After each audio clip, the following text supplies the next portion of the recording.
What was she supposed to do now that things had escalated this badly? Urgent. Waiting online. That was the only thing Ellie could think about right now. The three of them were currently making their way back toward Irantal. After witnessing that horrifying attack firsthand, Shiam and Dean barely dared to speak to Ellie anymore. The only emotion remaining in their eyes was awe. However, there was another serious problem. The two giant stone poison lizards had been completely vaporized. Not even ashes remained. According to the Adventurer Guild's regulations, part of a monster's body normally had to be brought back as proof of subjugation. Which meant, had all of this been for nothing, not only had she caused a gigantic disaster, but she might not even get paid. Wasn't that a massive loss? Seeing Ellie looking depressed throughout the entire journey back, Dean finally gathered enough courage to speak. Miss Ellie, the mission was completed successfully, so why do you still seem unhappy?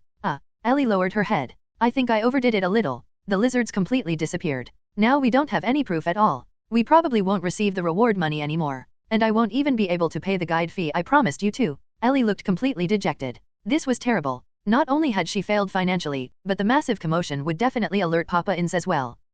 Shiam awkwardly glanced toward the distant mountain. The gigantic hole running through it was still clearly visible, even from where they stood. I don't think anyone will doubt whether you killed the lizards or not, Miss Ellie. Sure enough, the moment Ellie returned to the Adventurers Guild, she saw Guild Master Ainz personally waiting downstairs in the lobby. See, they had definitely come to demand compensation. Destroying half the forest was one thing, but blasting a hole through an entire mountain? There was no way they would simply ignore that. At worst, she would use the domination spell, immobilize everyone, and run away. Anyway, she had no money, and she definitely wasn't going to sell herself to repay the damages. After seeing Ellie arrive, Ainz immediately walked over respectfully and invited her upstairs to discuss matters privately. See, this was definitely negotiation time. Fine. She would listen to their compensation demands first. No money, no body, no repayment, nothing. However, just as Ellie followed the guild master upstairs and approached the office door, she suddenly sensed an extremely familiar magical fluctuation. Crap. The moment the office door opened, Ellie immediately saw him.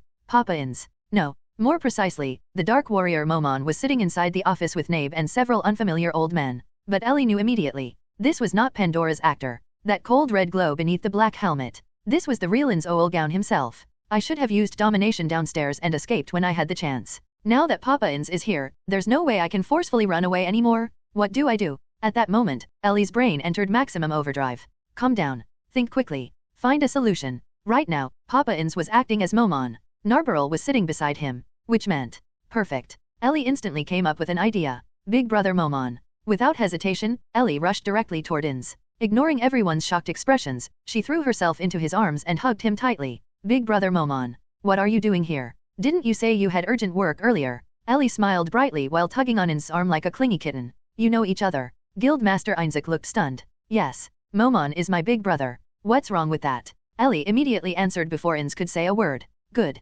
Take the initiative first. As long as Demiurge was not present, dragging Papa Ainz into her made-up setting would be much easier. Yes. Ainz calmly nodded. She is my important little sister. Now then, little sister. Can you explain why you are here? Perfect. The setting had been confirmed. Now everyone would naturally connect Ellie's terrifying strength to Momon's reputation. The younger sister of the legendary dark hero Momon being powerful sounded completely reasonable. As for why Papa Ainz had come personally, he probably already knew that Demiurge had helped her leave Nazarick earlier. That made things easier. It's because big brother Momon is always busy with missions and never has time to play with me. Ellie immediately put on a wronged expression. So I ran away from home. I thought that if I became an adventurer too and helped with your missions, then big brother Momon could spend more time with me. What a clingy little sister. One of the old men nearby laughed warmly. I'm sorry, little sister. Ainz gently patted Ellie's head. I'll spend more time with you in the future. Excellent. This way, everyone would see Momon as gentle, responsible, and caring. As expected of me. I'm truly helping Papa Ainz build his heroic image. Now then. Guild Master Ainz coughed awkwardly. I believe everyone already understands why we have gathered here today. Regarding what happened earlier. Before he could finish speaking, Ellie immediately climbed onto Ainz's lap and sat down. She had absolutely done it on purpose. This was a demonstration. A public declaration. Look carefully. Lord Momon and I are extremely close. Do you still dare to offend me now? Earlier. Ainz looked down at Ellie sitting on his lap. That was your doing, correct? In truth, Ainz himself was still shocked. After receiving the reports, he had personally investigated the destroyed forest and the gigantic tunnel running through the mountain. Among the hundreds of spells Ainz knew, not a single one could produce such an effect. Initially, Ainz had assumed that some unknown powerhouse was responsible. However, after remotely observing the area, he discovered Ellie nearby with two adventurers. That immediately confirmed everything. Even so, Ainz still could not understand one thing. How exactly had Ellie accomplished it? Yes. Ellie lowered her head guiltily. I overdid it a little. I only wanted to kill the 2 lizards. But I messed up. Ainz froze internally. As far as he knew, Ellie barely knew any offensive magic besides super tier magic. The massive tunnel through the mountain had clearly not been caused by Skyfall, which meant, had Ellie developed another new ability on her own, just like Skyfall? Yes. Ellie nodded weakly. I failed to properly control the power of my original magic, so I accidentally blasted through the mountain. I'm really sorry for causing trouble. Ellie deliberately apologized while making herself look pitiful. Such an adorable little sister is apologizing so sincerely. And she's Lord Momon's relative too. Surely you won't ask for compensation now, right? However, Ellie had completely misunderstood the situation. Guildmaster Ainz had never once considered asking for compensation. Destroying part of the forest? Blasting through a mountain? Who cared? Compared to obtaining an adventurer like Ellie, those things were completely insignificant. Meanwhile, Ainz became extremely excited after hearing the words original magic. Original magic. A completely self-created spell system. If they had not currently been acting as Momon in front of others, Ainz probably would have immediately opened a gate and dragged Ellie back to Nazarick for questioning. Of course, that excitement was entirely based on a misunderstanding, because Ellie herself did not know any original magic at all. However, Guildmaster Ainz's current objective was extremely simple. He wanted Ellie to remain with Irantel's Adventurer Guild, no matter what. Meanwhile, Ainz wanted to immediately discover what Ellie's so-called original magic truly was. As for Ellie herself, she had only one goal at the moment: escape as quickly as possible. Unfortunately, Ellie sighed softly. Those 2 lizards were completely blasted into dust by my original magic, so there's no proof left. We probably won't receive the reward anymore. As for the reward, Guildmaster Ainz immediately waved his hand dismissively. Miss Ellie may collect it from the counter later. 10 gold coins? Who cared about such a small amount? As long as Ellie remained in Irantel, 10 gold coins meant absolutely nothing.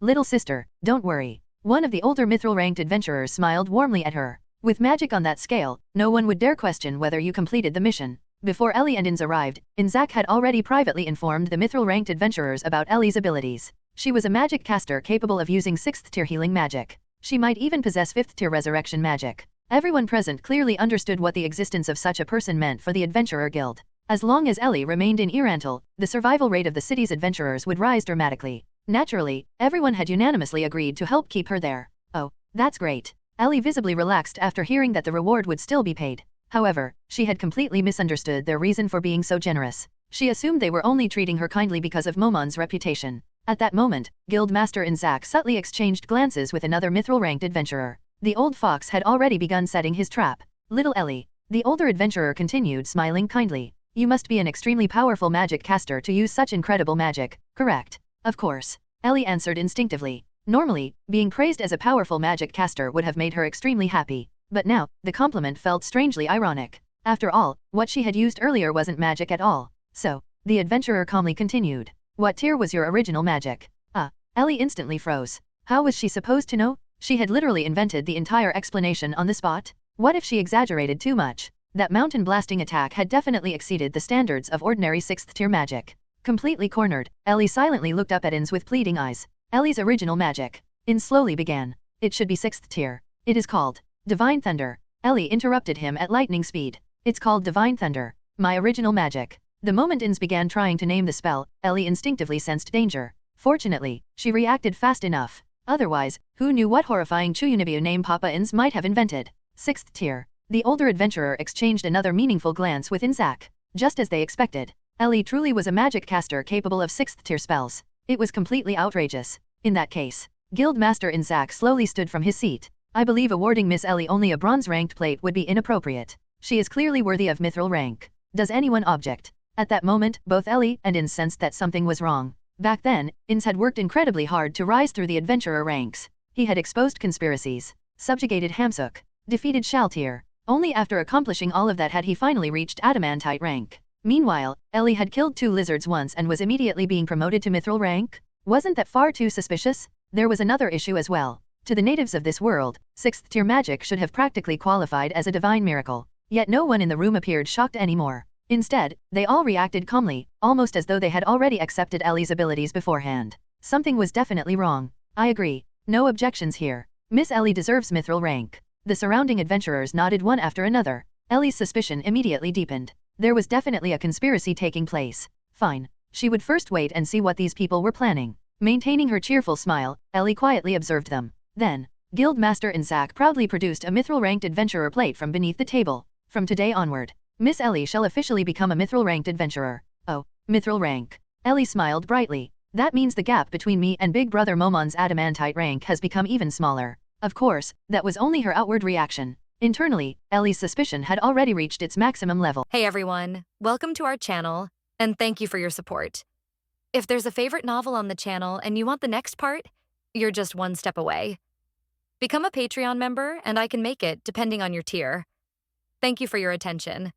Meanwhile, Ainz secretly rejoiced. Just as expected, she was still only a child. Easy to handle. However, Ainz continued calmly. Because Miss Ellie advanced through the ranks too quickly, other adventurers may question your qualifications. Therefore, until your strength has been fully recognized, you may only accept missions located within Irantal. There it was. Ellie instantly understood everything. This so-called mithril rank was nothing more than empty bait. Sure, officially, she would become a mithril-ranked adventurer. But in reality, they wanted to trap her inside Irantal. Absolutely not. She still needed to travel to the Empire. The workers' invasion incident would happen soon. She had to save Archie and her sisters. Meanwhile, Ainz also noticed the hidden intention behind Ainz's words. However, he remained silent. What confused him was something else entirely. Why would the guild deliberately restrict Ellie's movements? What exactly were they trying to accomplish? Then, suddenly, no, bang, Ellie slammed the mithril plate directly onto the table. Everyone in the room jumped in fright. Even Ainz froze slightly. Ellie then removed the bronze adventurer plate hanging from her waist and threw it onto the table as well. This completely stunned everyone present. Although I am usually gentle and humble, Ellie spoke with visible displeasure. There are three kinds of people I absolutely cannot tolerate. People who deceive me, people who try to take advantage of me, and people who treat me like a child just because I'm small. The atmosphere instantly froze. Then Ellie jumped down from Ainz's lap and stormed directly out of the office. Everyone remained completely dumbfounded. I'll go after her. Ainz immediately stood up. Narbarrel silently followed behind him. Meanwhile, Guildmaster Ainz and the others remained seated inside the office in total confusion. They genuinely could not understand what had gone wrong. Their mistake was simple. They had completely misunderstood Ellie's personality from the very beginning. Ainz assumed Ellie had become an adventurer because she admired Momon and wanted to accompany him. After all, multiple adventurers had already witnessed Ellie acting extremely close to Momon on the streets. Naturally, Ainz concluded that the siblings shared an unusually deep bond. That was why he had specifically invited Momon to the meeting as well. Unfortunately, everything had been based entirely on wishful thinking. Because from beginning to end, Ellie had only wanted one thing: money. After running out, Ellie naturally did not forget to first head to the counter and collect her money. The receptionist immediately handed over the 10 gold coins as the quest reward. After receiving the reward, Ellie turned around and saw Ainz waiting for her. Big brother Momon, can you wait for me outside for a moment? Ellie still felt somewhat guilty when she saw Papa Ainz. After all, she had suddenly run away earlier. However, Ellie had already prepared an excuse beforehand. As long as Demiurge was not around, dealing with Papa Ainz would be easy. All right. Ainz nodded and left with Narbarrel. After sending Papa Ainz away, Ellie immediately walked over to the two adventurers who had guided her through the forest. Both Shiam and Dean looked worried. After Ellie returned, the guild leader had immediately summoned her upstairs for quite a long time. They had originally assumed the guild leader was making things difficult for her. However, when they later saw Ellie come back downstairs together with the legendary adamantite-ranked adventurer Momon, both of them were completely stunned. Especially after realizing that Ellie actually seemed to know Momon personally. Here, just as promised, Ellie held out 4 gold coins toward them. However, neither Shiam nor Dean accepted the money. Miss Ellie, we can't accept this, Shiam said. Why not? Didn't we already agree on it beforehand? Is it too little? Ellie immediately became unhappy. Had they not agreed on 4 gold coins from the very beginning? No, it's too much. We only guided the way. Besides, Miss Ellie already helped me before. Shiam spoke awkwardly. Ellie tilted her head in total confusion. Who would ever refuse more money? And what favor? What was wrong with this person? 1 coin is enough. Dean smiled as he picked up a single gold coin from Ellie's hand. That's enough. Ellie asked again in confusion. It's enough, it's enough. Shiam looked like he wanted to say something more, but Dean quickly interrupted him and answered with a smile. You decided that yourselves. Don't call me stingy later. Ellie turned around and left, still feeling completely baffled. These two people were seriously strange. Dean. Shiam could not understand why Dean had accepted money from his savior. If Ellie had not used that 6th tier healing spell on him earlier, then his adventurer career would probably have been over forever. He might have become a cripple who could only burden others for the rest of his life. Naturally, Shiam could never accept such an outcome. Shiam, didn't you notice? Miss Ellie didn't even realize you were the person she saved earlier, Dean explained with a complicated expression. What? Miss Ellie didn't notice? Shiam asked in surprise. She probably doesn't even remember people like us. After all, we're not on the same level as her, Dean replied quietly. Is that so? Shiam unwillingly looked toward the direction Ellie had left. However, Ellie was already long gone. After obtaining her travel funds, Ellie followed Papa Ainz to a rather luxurious inn located on another main street. This place could practically be considered an adamantite-ranked tragedy. What extravagant spending? She had heard the rooms here were extremely expensive. Back when Papa Ainz first arrived in Irantal, he had apparently suffered quite a headache because of the costs here.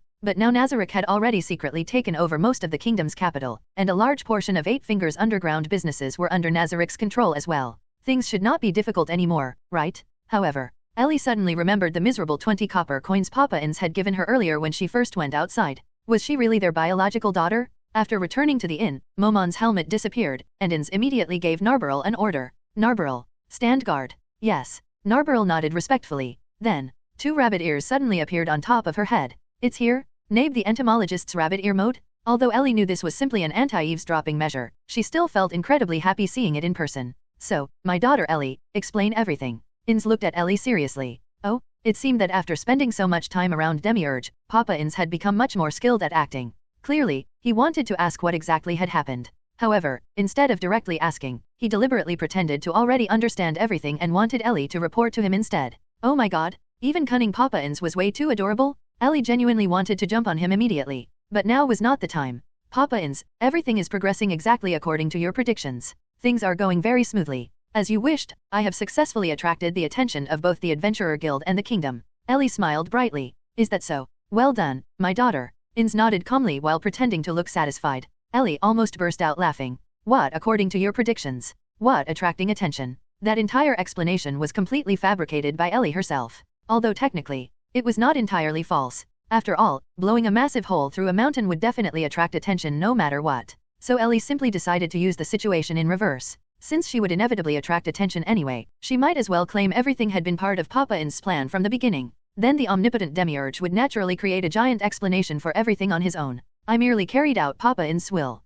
Papa Ainz truly is incredible. To think you devised such an amazing plan. Unfortunately, I have only managed to understand a tiny fraction of your wisdom. I am still far from reaching your level. Ellie humbly copied Demiurge's usual speaking style. Hehe. My daughter, in time you will become just like me. Ainz replied majestically. No, compared to the great Ainz Sama, I still have far too much to learn. Ellie continued flattering him while secretly covering for all of her own reckless actions. Hehe, then Ellie, what is the next step? Ainz deliberately stopped halfway through his sentence before looking at Ellie meaningfully. Ellie nearly exploded from holding back her laughter. It was obvious. After spending too much time around Demiurge, Papa Ainz had unconsciously picked up the habit of only speaking halfway and leaving the rest for the other side to interpret themselves. Honestly, that suited Ellie perfectly. My next step is to follow Papa Ainz's instructions and head toward the Empire in order to infiltrate the workers preparing to invade Nazarick. Ellie spoke directly. This explanation was not something she improvised on the spot. It was carefully planned beforehand. After all, the Empire's worker invasion plan itself had originally been proposed by Demiurge after completely misunderstanding Ainz's intentions. The purpose was to give Nazarick a legitimate reason to act while simultaneously testing Nazarick's defenses using those greedy workers. Ellie's actual objective was simple. She wanted to infiltrate the workers and prevent the 4 Foresight members from ever entering Nazarick. As for the other workers, Ellie honestly did not care whether they lived or died. Her excuse was, I wish to personally participate in the worker invasion while simultaneously using them as test subjects for Nazarick's external defense systems. After all, those workers are rather weak. They are only barely sufficient as testing material. This explanation should be enough to satisfy both Papa Ainz and Demiurge, especially since Ainz himself had already unintentionally hung up the giant signboard labeled. Everything was part of Lord Ainz's plan. In that case, Demiurge would naturally handle the rest himself. If Ellie successfully prevented Foresight from entering Nazarick, then this excuse would never matter anyway. And even if she failed, Ellie still had backup plans prepared. Additionally, this explanation also perfectly justified why she had suddenly fallen out with the Adventurer Guild earlier. I see, so that is why Princess Ellie suddenly threw away the Adventurer plate in front of those insects. Narbarrel looked at Ellie with admiration after suddenly understanding everything. See, even Narbarrel understood it now. Sister Narbarrel, I merely carried out Papa Ainz's will. Ellie continued smiling. Well done. Ainz nodded awkwardly before secretly glancing at Ellie with visible guilt. Ellie immediately noticed the tiny movement. Papa Ainz, you really did not notice that yourself, huh? As expected of Lord Ainz and Princess Ellie, the coordination between father and daughter is flawless. At the time, I completely failed to understand Princess Ellie's intentions. Narbarrel looked toward Ainz with admiration. Is that so? It is nothing special. However, Narbarrel, do you truly understand why Ellie acted that way? Ainz suddenly asked sternly. Huh? Did I misunderstand something? Narbarrel looked confused. No, Narbarrel, you understood perfectly correctly. Papa Ainz is just bluffing again. Ellie screamed internally. However, after seeing Papa Ainz act so seriously, Ellie decided not to expose him. She simply wanted to quietly enjoy the show. Do you truly understand? Ainz emphasized once more. I. Narberl nervously glanced at Ellie, who was still smiling brightly, before looking back toward Ainz. Narberl, I permit you to explain your interpretation of both Ellie's and my intentions. If your understanding is incorrect, I shall correct you. Ainz spoke meaningfully, clearly treating this as a test. Yes. Narberl immediately nodded nervously. Ellie still maintained an incredibly bright smile. Although, at this point, the smile already looked rather stiff. Seriously, holding back laughter was far too difficult. If Papa Ainz and Narberl were not sitting right in front of her right now, Ellie would probably already be rolling around on the floor laughing uncontrollably. I'll just watch quietly and not say anything. Because Ellie genuinely could not guarantee that she would be able to stop herself from laughing if she opened her mouth now. My understanding is this: the reason Princess Ellie deliberately caused such a huge commotion in the Adventurer Guild before abandoning her adventurer identity was to prepare for infiltrating the workers, Narberl explained seriously. After speaking, she nervously glanced toward both Ainz and Ellie, afraid that she might have misunderstood something. I'll observe silently. Ellie blinked a few times but remained completely silent. That is correct, Narberl. It seems bringing you outside so many times was not meaningless after all. Ainz waited for a moment. After noticing that Ellie did not object, he immediately assumed Narberl's interpretation was correct. Thus, he instantly turned around and spoke to Narberl in a dignified tone. Actually, Narberl's explanation really was mostly correct.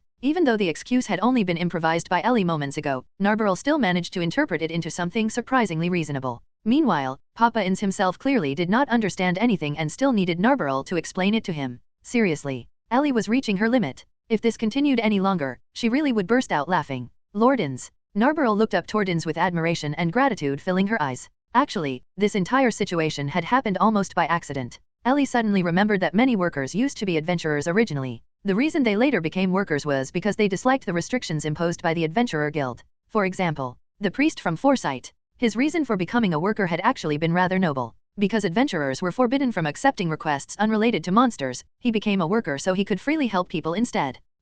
At that moment, Ellie suddenly realized something. Back at the Adventurer Guild, she had accidentally healed that injured adventurer using holy light. So that was the reason. No wonder the guild suddenly promoted her to mithril rank and tried to keep her trapped inside Irantal. They had been targeting her healing abilities from the very beginning. After all, 6th tier healing magic was practically equivalent to a miracle in the eyes of New World natives. Oh, I get it now. At that moment, an entire series of follow-up plans rapidly formed inside Ellie's mind. This way, even if Demiurge got involved later, there would be no risk of exposing herself. And naturally, all the credit could once again be pushed on to Papa Ainz, since Ellie had always insisted she was merely carrying out Lord Ainz's will. Perfect. Then let's proceed with the first step. So, Papa Ainz, may I begin carrying out the next stage of your plan? Ellie looked toward Ainz with admiration in her eyes. Go ahead, my daughter. Ainz nodded knowingly. Meanwhile, he was probably thinking something like, what next stage? Can someone please explain it to me too? Ellie thought silently. Sister Narberl, could you help me with something? After receiving Papa Ainz's permission, Ellie immediately turned toward Narberl. I would not dare refuse. Princess Ellie, please give your orders directly. Narberl immediately bowed respectfully.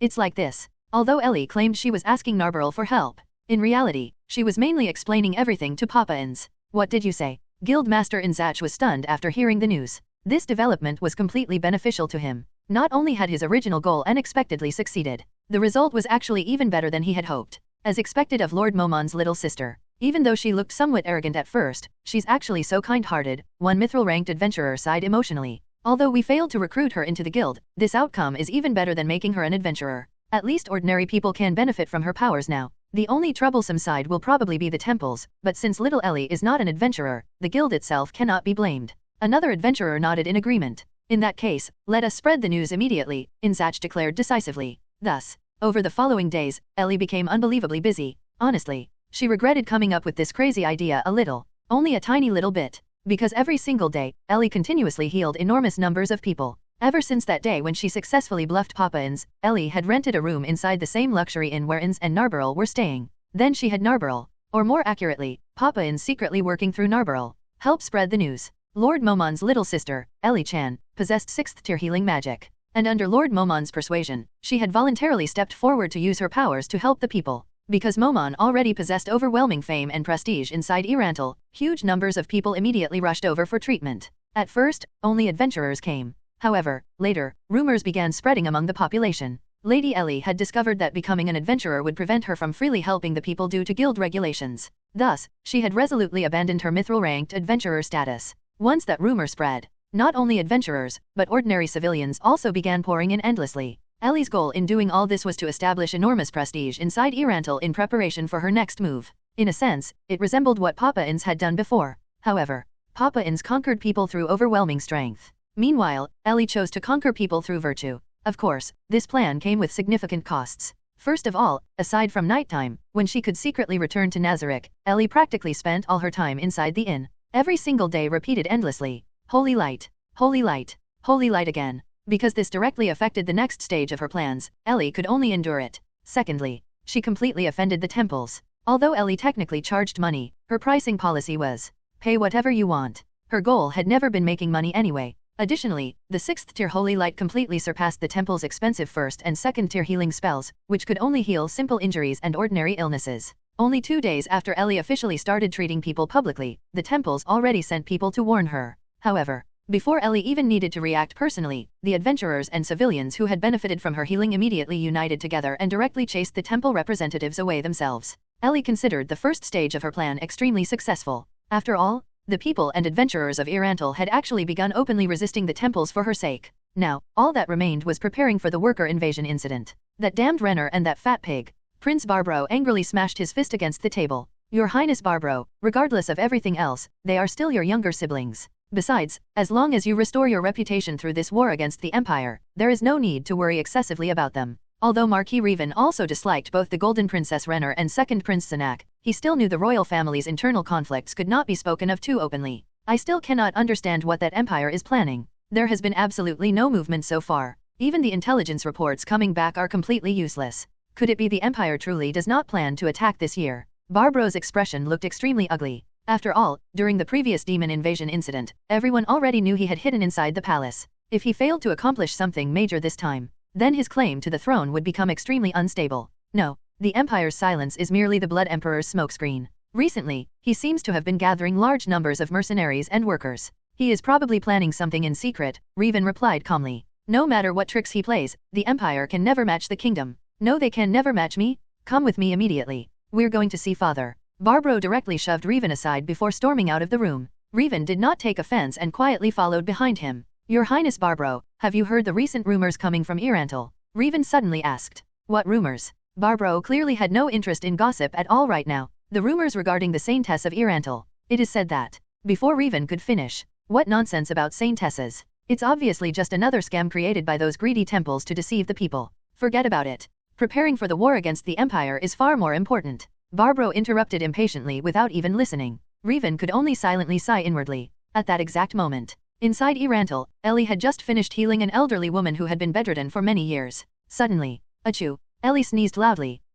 Someone must be talking behind my back again. Ellie silently grumbled. "I've been doing nothing but good deeds recently. So why are people still bad-mouthing me? Humans really are impossible to satisfy." "Excuse me, boss, is the Holy Maiden here?" People had started coming to Ellie for treatment early in the morning. "You're looking for Miss Ellie?" Miss Ellie already left. She said she had urgent business and was going on a long trip. She probably won't be back for the next few days. The innkeeper had already gotten used to receiving these people. At first, he found it extremely annoying. After all, he ran an inn and tavern, not a marketplace. Having crowds of people who weren't even customers constantly coming and going naturally irritated him. But after Ellie healed his wife's chronic illness free of charge, his attitude toward Miss Ellie and toward the people who came seeking treatment changed completely. "The Holy Maiden isn't here. Well then, we'll come back another day." Wait a moment. Before Miss Ellie left, she instructed us that if anyone came looking for her, they should leave their address. When she returns, she'll personally visit them, the innkeeper said as he took out a register. The Holy Maiden is so kind. The patient who had come seeking treatment was so moved that tears streamed down his face. Achoo. Ellie sneezed again, and it looked rather adorable. How many times had she sneezed today already? Just who kept talking about her behind her back? Ellie thought irritably. At that moment, Ellie was walking through the main streets of the Baharuth Empire's capital. She had arrived earlier through a portal together with Ainz and Narbarrel. However, after arriving, they split up because their objectives were different. Ainz's first task in the Empire was to recruit Fludder and investigate information related to world items and the Empire's adamantite-ranked adventurer team. Ellie's mission, meanwhile, was to find a way to infiltrate the workers following Ainz Sama's instructions. Unfortunately, after separating from them, Ellie had no clue where to start and had spent 2 whole days wandering around aimlessly. She had visited every shady tavern that looked like a gathering place for workers, yet she still hadn't encountered Foresight. Had she arrived too early?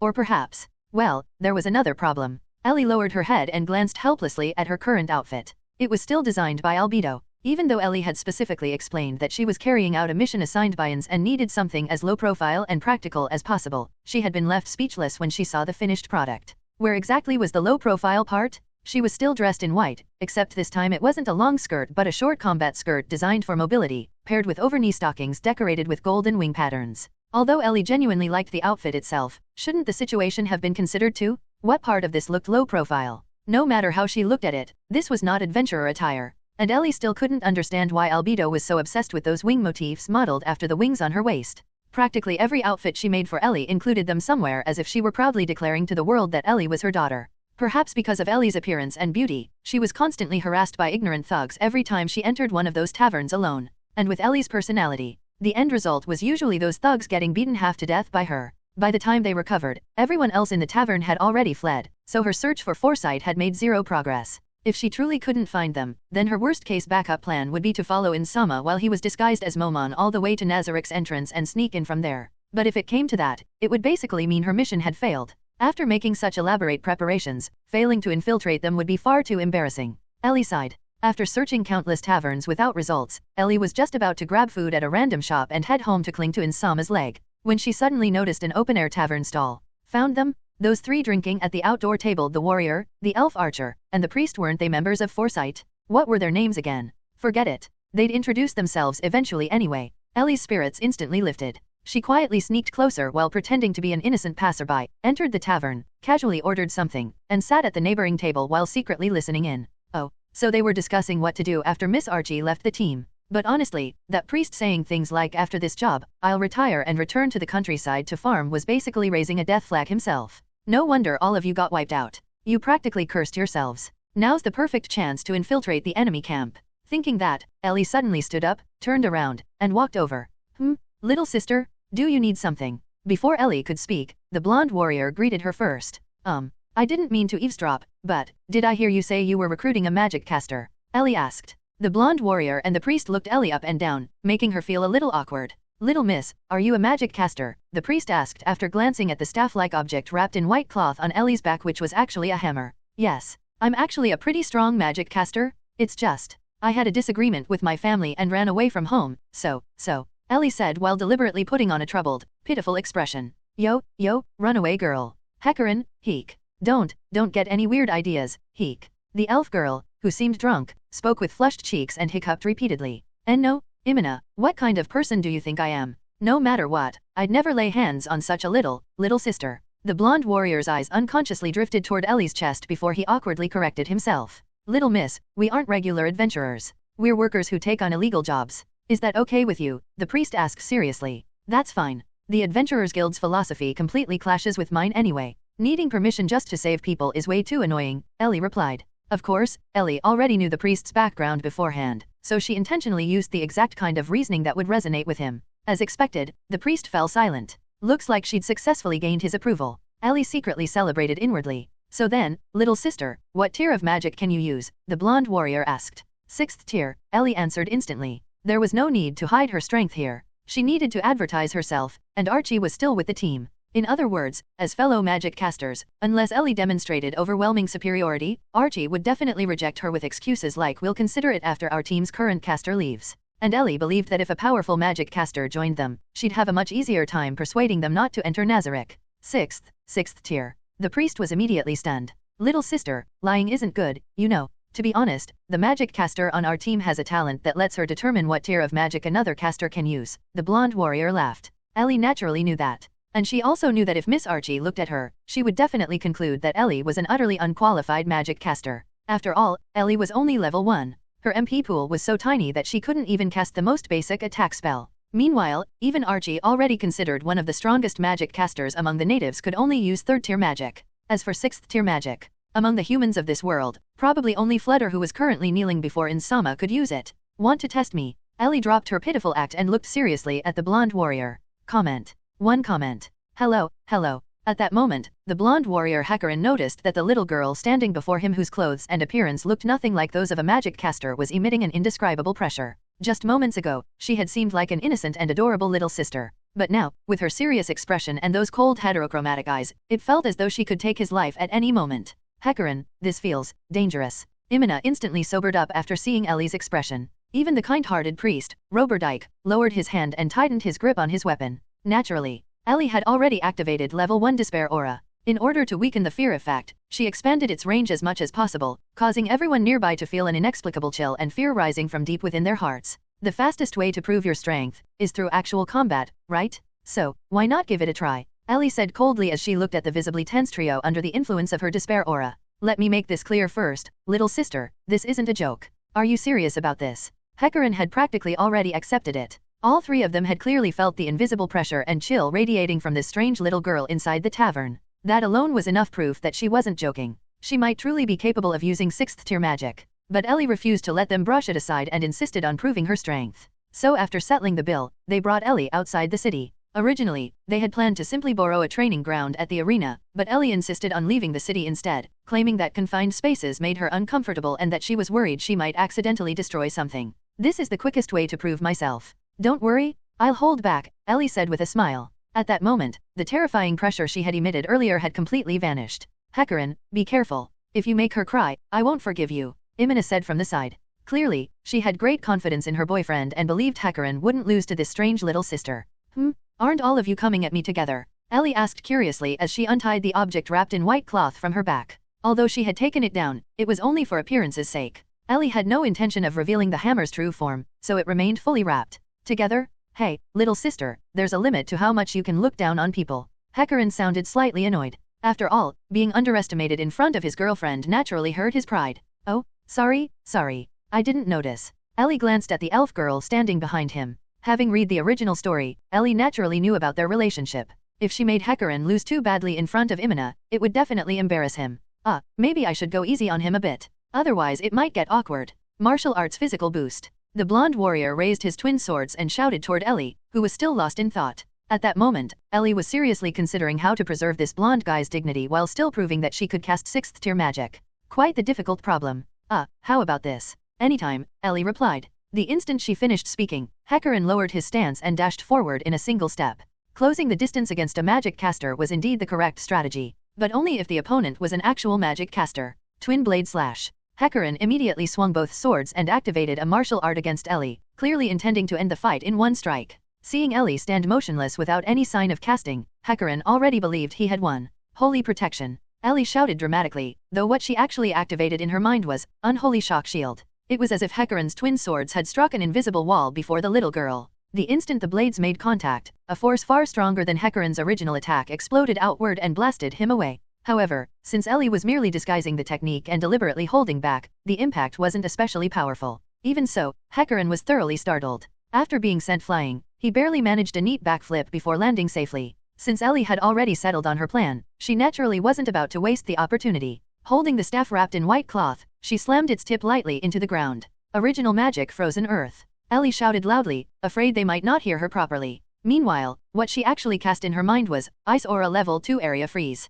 The moment she finished speaking, visible freezing air erupted from beneath her feet and spread rapidly across the ground toward Hecarim. Everything along its path instantly froze solid. Having never seen such magic before, Hecarim hurriedly retreated while trying to regain his footing. What is that? Imina and Roberdijk, who were watching nearby, were completely stunned. Naturally, Ellie had no intention of freezing the entire area even though she easily could. This was merely meant to scare Hecarim. Shocked by the unfamiliar magic, Hecarim finally realized that the little girl before him was not someone he could defeat casually. He became fully serious. But the situation was already terrible for him. If he approached, that strange holy protection would block him. And the freezing magic Ellie had just used covered the ground around her, putting melee fighters like him at a severe disadvantage. Not coming over? Then it's my turn, Ellie said as she once again raised the staff in her hand. Original magic gravity compression. Ellie shouted dramatically again. At the same time, she silently thought. Hey, blondie over there, kneel before me. As expected, the blonde warrior instantly dropped to his knees. What is this? I can't move.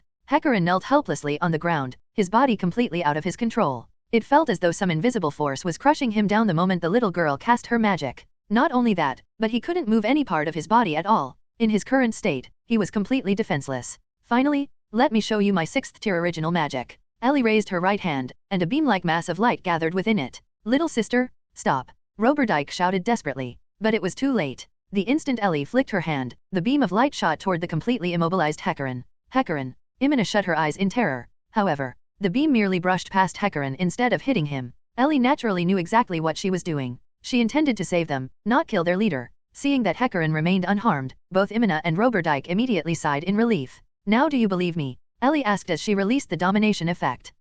I seriously thought I was going to die. Little sister, you're terrifyingly strong. Once he regained control of his body, Hecarim collapsed onto the ground. Then a loud crashing sound echoed from the distant forest behind him. Imina and Roberdyke both turned to look. Along the path where Ellie's beam had passed, countless trees had been blown apart or knocked sideways. The sheer penetrating power of the little girl's magic was obvious.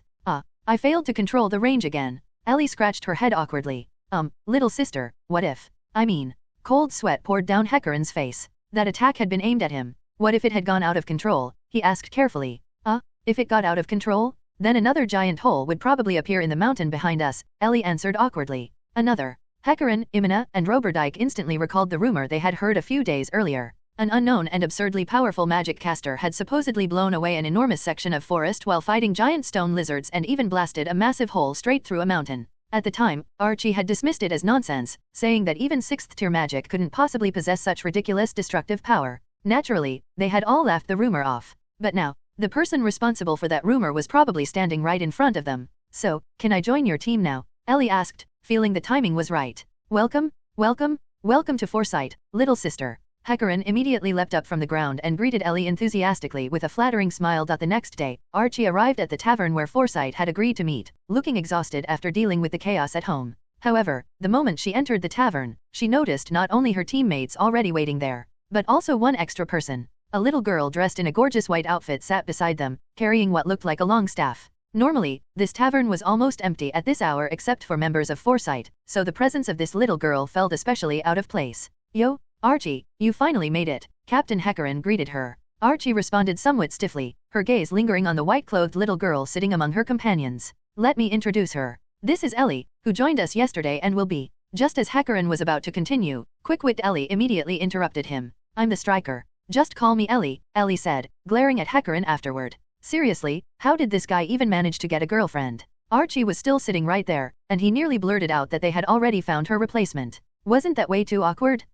Right, striker. Don't let Ellie's appearance fool you. She's incredibly strong. During yesterday's recruitment test, Hecarim got beaten up pretty badly by her. Imina quickly smoothed things over after realizing what Ellie meant, giving Ellie an admiring look. Since when did we even have recruitment tests? Archie asked suspiciously as she sat down, then extended her hand toward Ellie. Nice to meet you, Ellie. You can call me Archie. Oh, Ellie immediately reached out and shook her hand. So this was their first proper meeting. It should have been a happy moment, but even Miss Archie called her a little sister. Ellie felt strangely conflicted. Now that everyone's here, and since Ellie joined us, should we go over the details of that request again? Hecarim suggested. Yeah, Ellie should hear it too, Uncle Roberdyke agreed. Actually, Ellie already knew everything. After all, she had read the original story. Alright, now it was time to start finding excuses to persuade them not to accept the mission. That's basically the situation. Ellie, understand now. Hecarim gave a brief explanation about the Nazarick treasure exploration mission. Ellie pretended to think seriously. What's wrong? Is there a problem? Roberdyke asked. Something feels off. Exploring ancient ruins across national borders, hiring so many famous workers, and offering such outrageous pay, doesn't that sound suspicious? Ellie replied. Who knows what rich people think? Imina waved her hand dismissively, clearly unconcerned. Ellie's suspicions aren't unreasonable. The conditions really are unusually generous, Roberdyke said calmly. Who cares? As long as there's money in it. Hecarim laughed as he winked toward Roberdyke before glancing at the silent Archie beside him. That's true. Besides, we already accepted the request. Backing out now would ruin Foresight's reputation, Roberdyke added. Ellie was speechless. It was too late. They had already accepted the request. What was she supposed to do now? And Hecarim's earlier glance had clearly been for Archie's sake. At the moment, Archie desperately needed money, and Foresight had accepted this suspicious request precisely to help her. Now that the mission had already been accepted, how could Ellie, a newcomer who joined yesterday, possibly persuade them to give up? It seemed she had been far too optimistic. Thank you, everyone, Archie quietly said, clearly understanding their intentions.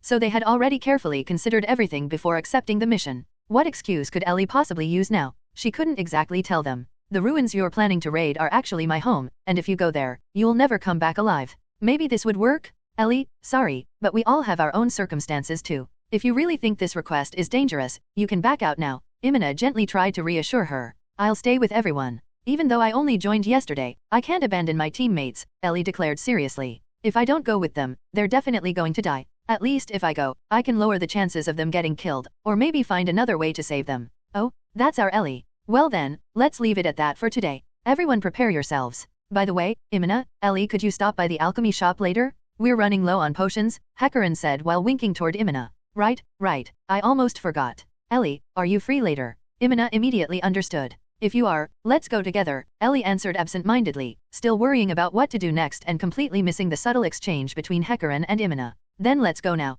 Imina immediately wrapped herself around Ellie's arm and dragged her outside as though in a hurry. Archie, can you take a look at Ellie? Roberdike quietly whispered after watching the two leave. Okay. Archie immediately understood. At this point, she already realized that Ellie wasn't actually a striker, but a magic caster who would eventually replace her. The reason everyone insisted on calling Ellie a striker was likely out of consideration for Archie's feelings. Thinking of that made Archie feel slightly touched. Then she activated her talent and looked toward Ellie's departing back. After only a single glance, Archie instantly jerked back in horror. She covered her mouth, trembling violently as though she had seen something utterly terrifying while desperately trying to suppress her reaction. What's wrong, Archie? This was the first time Hecarim and Roberdike had ever seen Archie react like this. Ugh. The next second, Archie vomited a rainbow-colored mess all over the floor. A long while later, after Roberdike repeatedly used healing magic to stabilize her condition, Archie finally looked toward Hecarim with terror written all over her face. That. Ellie, where did you find someone like that? Archie asked while gasping and trembling uncontrollably. Archie, is Ellie really that terrifying? Hecarim immediately realized the issue had something to do with Ellie. Although he had no idea what Archie had seen, could a 6th-tier magic caster really be that frightening? After all, Archie's teacher, Flutter, was also a 6th-tier magic caster. Archie didn't answer. She only nodded frantically, then shook her head again. Roberdike. Hecarim glanced toward the priest. Roberdike nodded and cast another calming spell on Archie. Archie, what exactly did you see? Hecarim asked seriously. Although the calming magic improved her complexion slightly, Archie's body still trembled uncontrollably. A monster, Archie finally answered in a shaking voice. Comment. Zero comment. A monster. Hecarim and Roberdike looked at Archie in disbelief. Although they had personally witnessed Ellie's strength, was it really appropriate to use a word like that to describe such a cute little girl? Ellie, she isn't a proper magic caster. Her mana is extremely low, but she can use magic beyond anything I know, beyond anything humans should know. Ugh. Archie suddenly covered her mouth again as if recalling the terrifying sight she had witnessed earlier. Roberdike quickly cast another spell on her, barely stopping her from vomiting again. You're saying Ellie isn't a magic caster? But yesterday. Hecarim frowned. Yesterday, we saw her use all sorts of magic we'd never even heard of, Roberdike added, equally confused. And if Ellie truly wasn't a magic caster, then why was Archie this terrified of her? Even though her mana is very low, she can use impossible magic that shouldn't exist. Ugh. Archie vomited again. The real reason Hecarim mentioned buying potions earlier was actually so that Imina could explain Archie's situation to Ellie. As they walked through the streets, Imina told Ellie everything about Archie's family. How she had once been born into nobility. How she had once served as the Empire's court magic caster. How she had been Flutter's most gifted disciple, the most talented magic caster among humanity. Then how her family had fallen into ruin because of the bloody Emperor's reforms, reducing them to commoners. In truth, Ellie already knew everything Imina was saying. But as an actress, she still needed professional dedication. So throughout the conversation, Ellie pretended to know nothing while quietly listening to Imina explain Archie's circumstances. By the time they returned to the tavern after wandering around the city for a while, only Hecarim remained there. Archie and Roberdike were nowhere to be seen.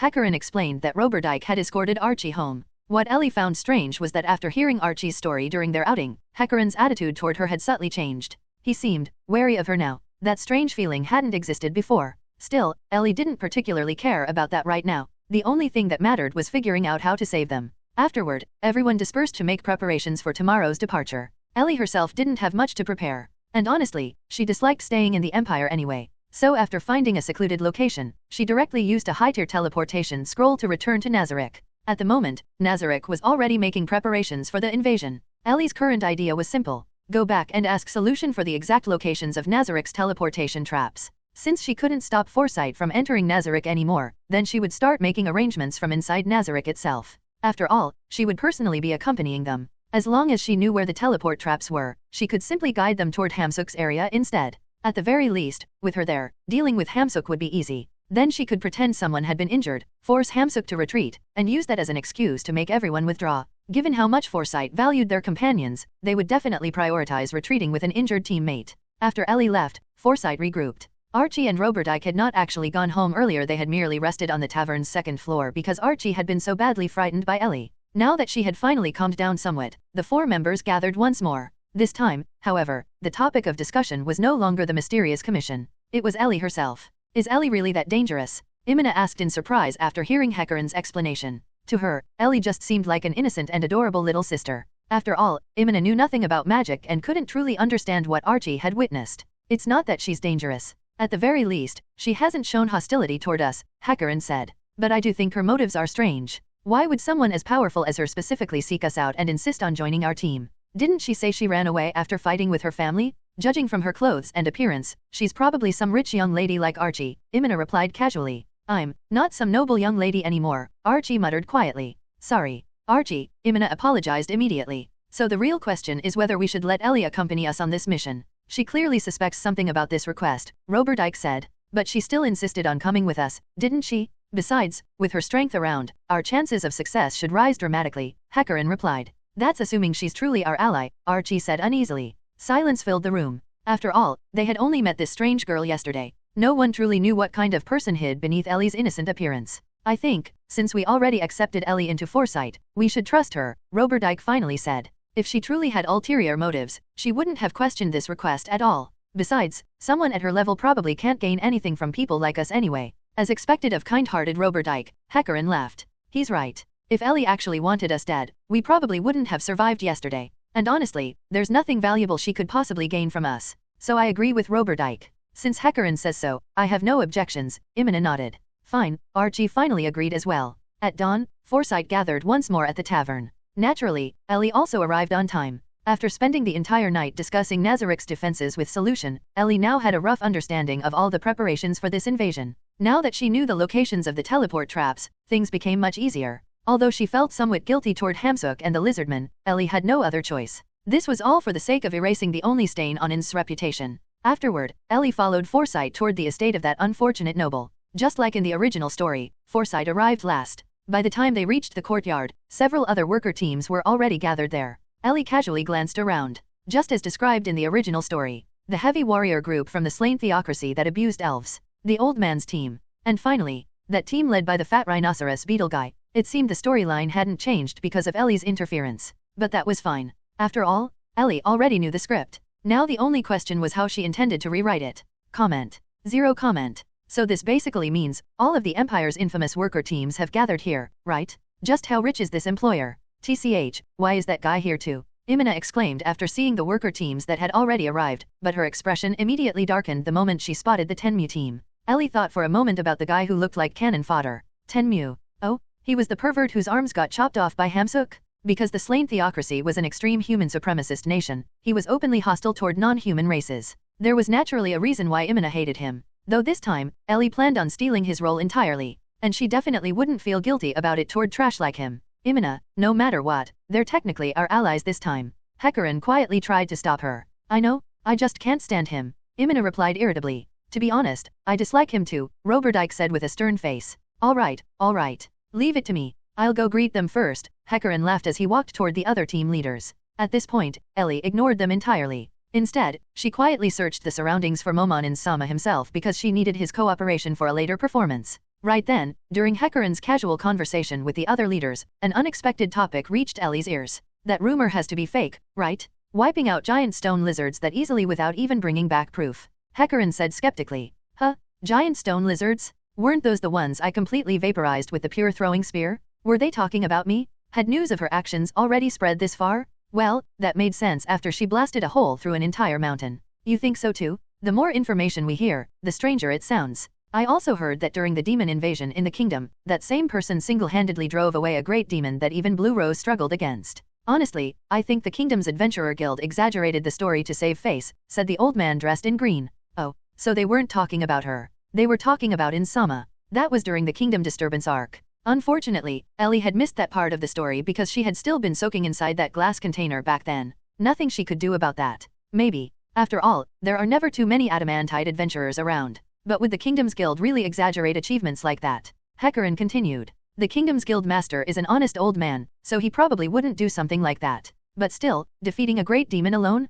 More likely the demon was already weakened after fighting Blue Rose, and Momon simply finished it off, the green-clothed old man said dismissively. That's probably true. Otherwise how could one person possibly repel a great demon? Hecarim agreed. The moment Ellie heard that, her anger immediately began rising. Even if Ainz and Demiurge had been acting during that battle, no one was allowed to question Ainz Sama's strength. You think so too? Ha ha ha. Honestly, I'd love to meet that dark warrior Momon myself and see whether he's really that impressive. The old man laughed loudly, his tone clearly filled with disdain. Ellie nearly exploded on the spot. She was just about to step forward and teach that old man a lesson, when suddenly a scream echoed nearby. Ellie turned her head and immediately saw that scumbag Tenmu kicking a ragged elf slave lying on the ground. The elf desperately cried and begged for mercy, yet Tenmu showed no signs of stopping. TCH. Imina could no longer endure it and was about to step forward, only to be stopped by Roberdike and Archie. Fine. Seeing that, Ellie calmed down slightly. Now wasn't the time to cause trouble. Once they entered Nazarick, those people would naturally receive what they deserved. Before long, a sleazy-looking butler arrived. Compared to Seba's, this guy looked utterly disgusting. At the same time, several luxurious-looking carriages also arrived. The butler briefly explained the mission details, which were basically identical to what Hecarim had already described earlier. In simple terms, Flutter manipulated the Bloody Emperor. The Bloody Emperor manipulated some unlucky noble, and that noble recruited worker teams under the pretense of exploring ancient ruins, all in order to test Nazarick. At least, that was how Ellie understood it. After all, once you knew the script, you could simplify everything however you wanted. Is that an 8-legged horse? Hecarim exclaimed in surprise while boarding the carriage. The other workers were equally shocked. Was this thing really that rare? At Nazarick, they could casually summon level 80+ bicorns in the backyard whenever they wanted. Compared to that, this thing was trash. Uncle Greenham, can I ask you something? Hecarim suddenly spoke to the heavily armored middle-aged man dressed like a rhinoceros beetle. About the carriage arrangements, could our team please avoid sharing one with Tenmu's team? Understood, Greenham replied after glancing toward the clearly irritated Imina. Indeed, if they really ended up together with that trash Tenmu, not only Imina, but even Ellie herself probably wouldn't be able to resist beating him to death. Can a bunch of mere gold-ranked adventurers really handle escort duty? I'd hate for the camp to get wiped out before we even reach the ruins. The moment that irritating voice sounded, everyone immediately knew who spoke.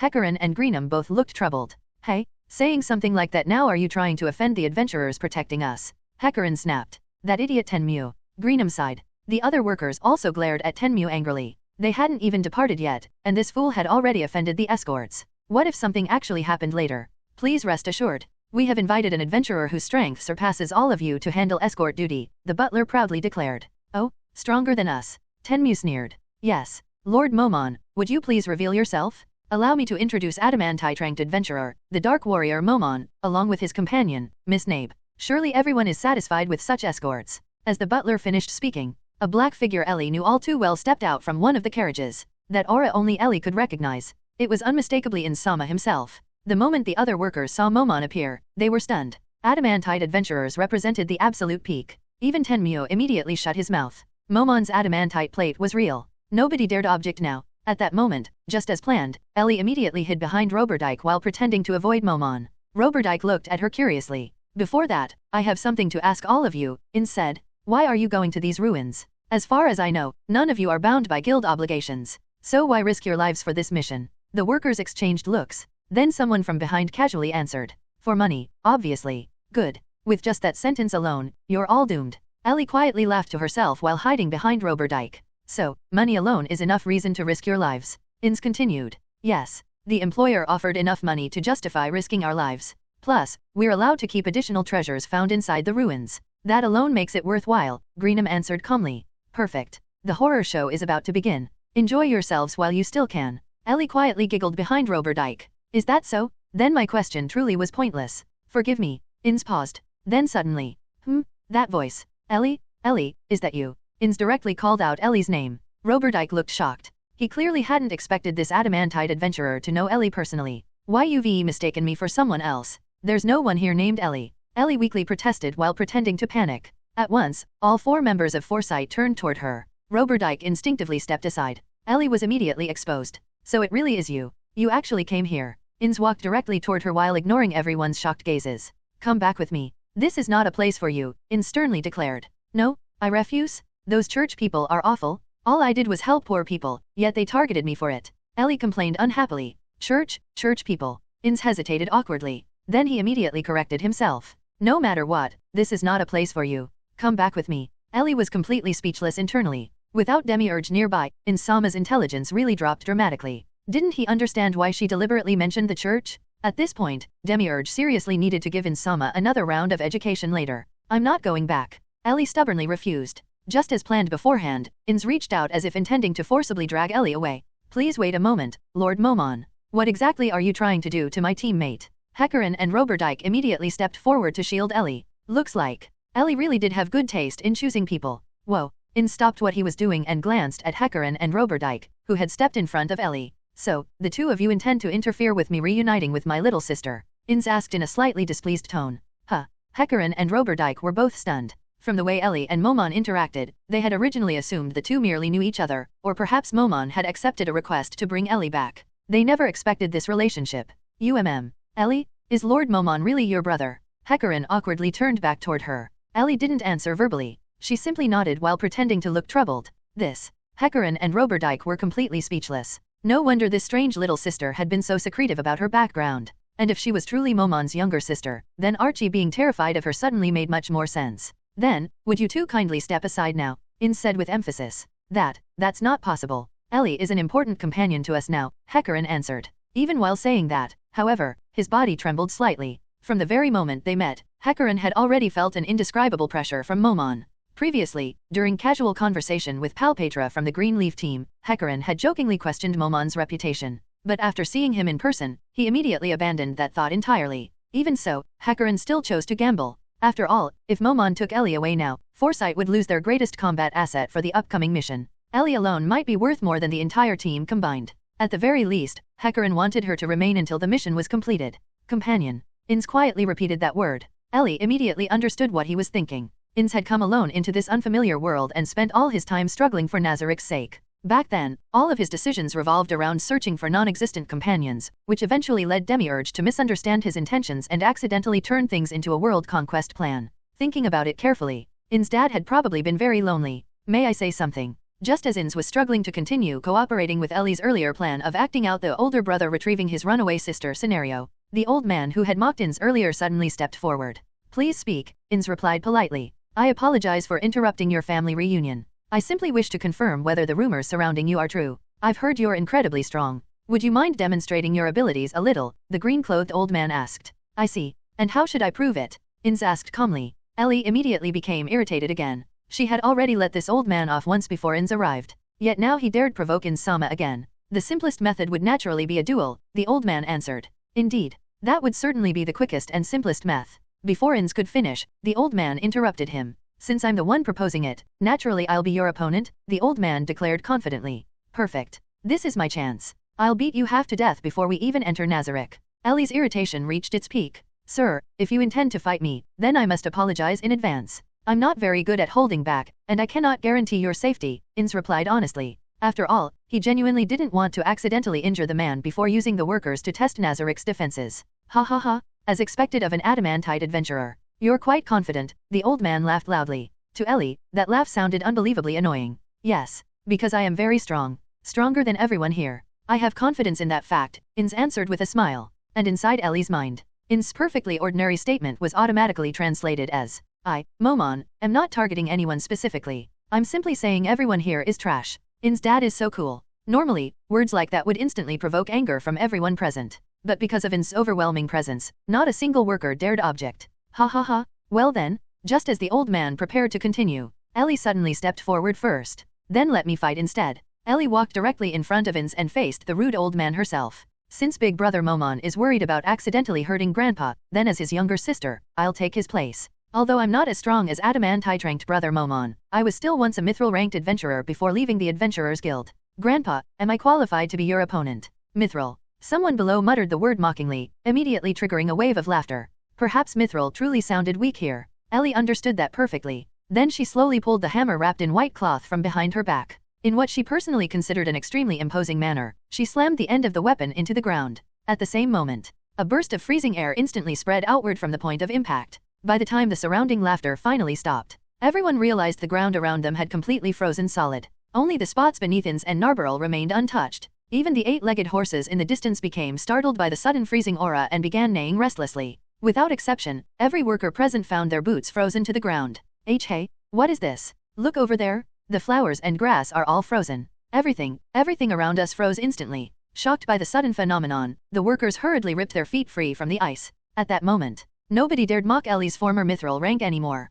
Of course, Ellie had merely used level 1 ice aura. Its only effect was freezing the ground. If she truly wanted to, she could freeze every person present into statues at any moment. So capable at such a young age, and dragon scales couldn't even resist it. The green-clothed old man narrowed his eyes while pulling his own foot free from the frozen ground. After hearing him mutter that, Ellie suddenly remembered. The armor he wore was made from dragon scales, which possessed extremely high magic resistance. But the freezing aura she just used wasn't magic at all. Wouldn't that expose her? Ellie suddenly became slightly nervous. Ellie, stand down. This is not a place for childish behavior, Ainz said authoritatively. At this point, Ainz had no choice but to improvise, because Ellie had never explained this extra scene to him beforehand. I'm not being childish. Big brother Momon has always treated me like a kid. I just want to prove I can protect myself now, Ellie answered.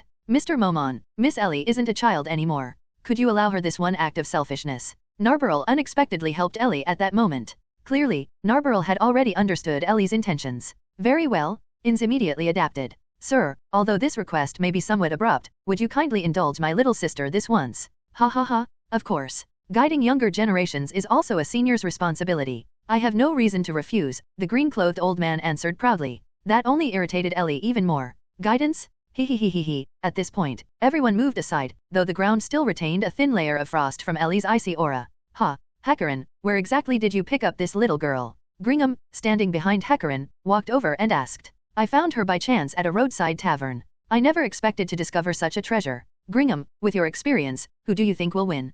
Hecarin replied with a grin. Judging by the abilities she used and that weapon she carries, she should be a magic caster, right? In that case, old man Palpatra will undoubtedly win. Gringham understood Palpatra's strength very well. Although the old man was advanced in age, he had once been an Orichalcum-ranked adventurer, and his dragon-scale armor possessed exceptionally high resistance to magic. From the outside, this looked completely disadvantageous for the mithril-ranked little sister. Even if she possessed a few strange tricks, it wouldn't matter. No, I think the old man will lose. And he'll lose miserably, Hecarin said confidently. Having personally experienced Ellie's strength, he simply couldn't imagine her losing. Looks like you really trust your new teammate, Gringham laughed while patting Hecarin's shoulder. Hehe. Hecarin only smiled in response. Not only Gringham, but nearly every worker present was discussing the outcome as well. Almost everyone believed Ellie would lose. After all, in their eyes, a magic caster had no chance against an experienced warrior equipped with dragon-scale armor. But as mentioned before, that assumption only worked if Ellie were actually a real magic caster. At this point, the crowd completely cleared the area, leaving only Ellie and old man Palpatra standing in the center. Seeing Ellie's serious expression while the old man still looked relaxed and carefree, Hecarin couldn't help laughing inwardly. Shall we begin, little sister? The old man asked first. Any time is fine, Ellie answered impatiently. She already wanted to teach this arrogant old man a proper lesson. Then, before the old man even finished speaking, his figure vanished instantly. A moment later, his spear thrust directly toward Ellie's face. The spear tip stopped mere centimeters from her skin. The fierce wind pressure stirred Ellie's hair slightly, yet she didn't even blink. The spear in the old man's hand was said to be a magical weapon crafted from dragon fangs. Facing such a lightning-fast thrust, Ellie remained completely calm. Anyone unaware of the situation might have assumed she froze in fear from the sudden attack. But that was not the case. Among Ellie's many instructors was Nazarick's greatest weapons master.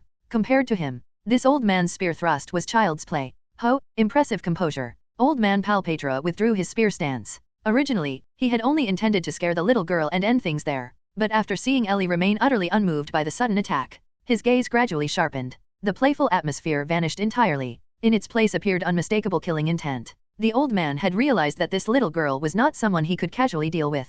But Grandpa, could you stop testing me like this? You'll be the one who suffers if this turns into a real fight, Ellie warned him. Before the old man launched his surprise attack, Ellie had already completely seen through his movements. She had even calculated the spear's reach and the exact distance of his charge. Since she knew the attack was merely intended as intimidation, she deliberately chose not to react. If she had actually counterattacked, the old man would already be lying unconscious on the ground.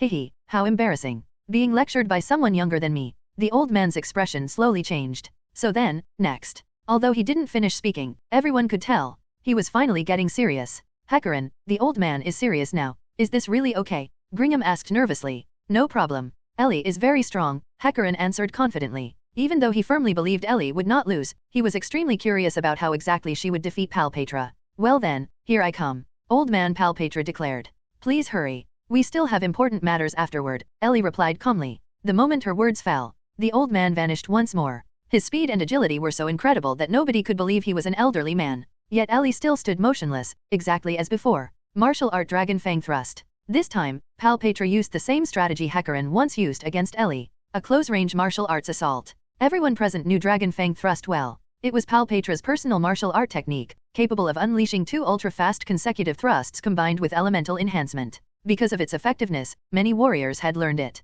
Compared to Hecarim's previous dual sword attacks, however, Palpatra's strikes were far more lethal. Hecarim expected Ellie's mysterious divine protection to repel the old man just like before, but nothing happened. Ellie merely raised the staff in her hand with one arm. Without moving her body at all, she precisely blocked both Dragon Fang thrusts using only the shaft of the weapon. Everyone was stunned. The defensive surface of Ellie's staff was extremely narrow, yet she perfectly intercepted 2 high-speed thrusts in succession using only one hand. This is ridiculous.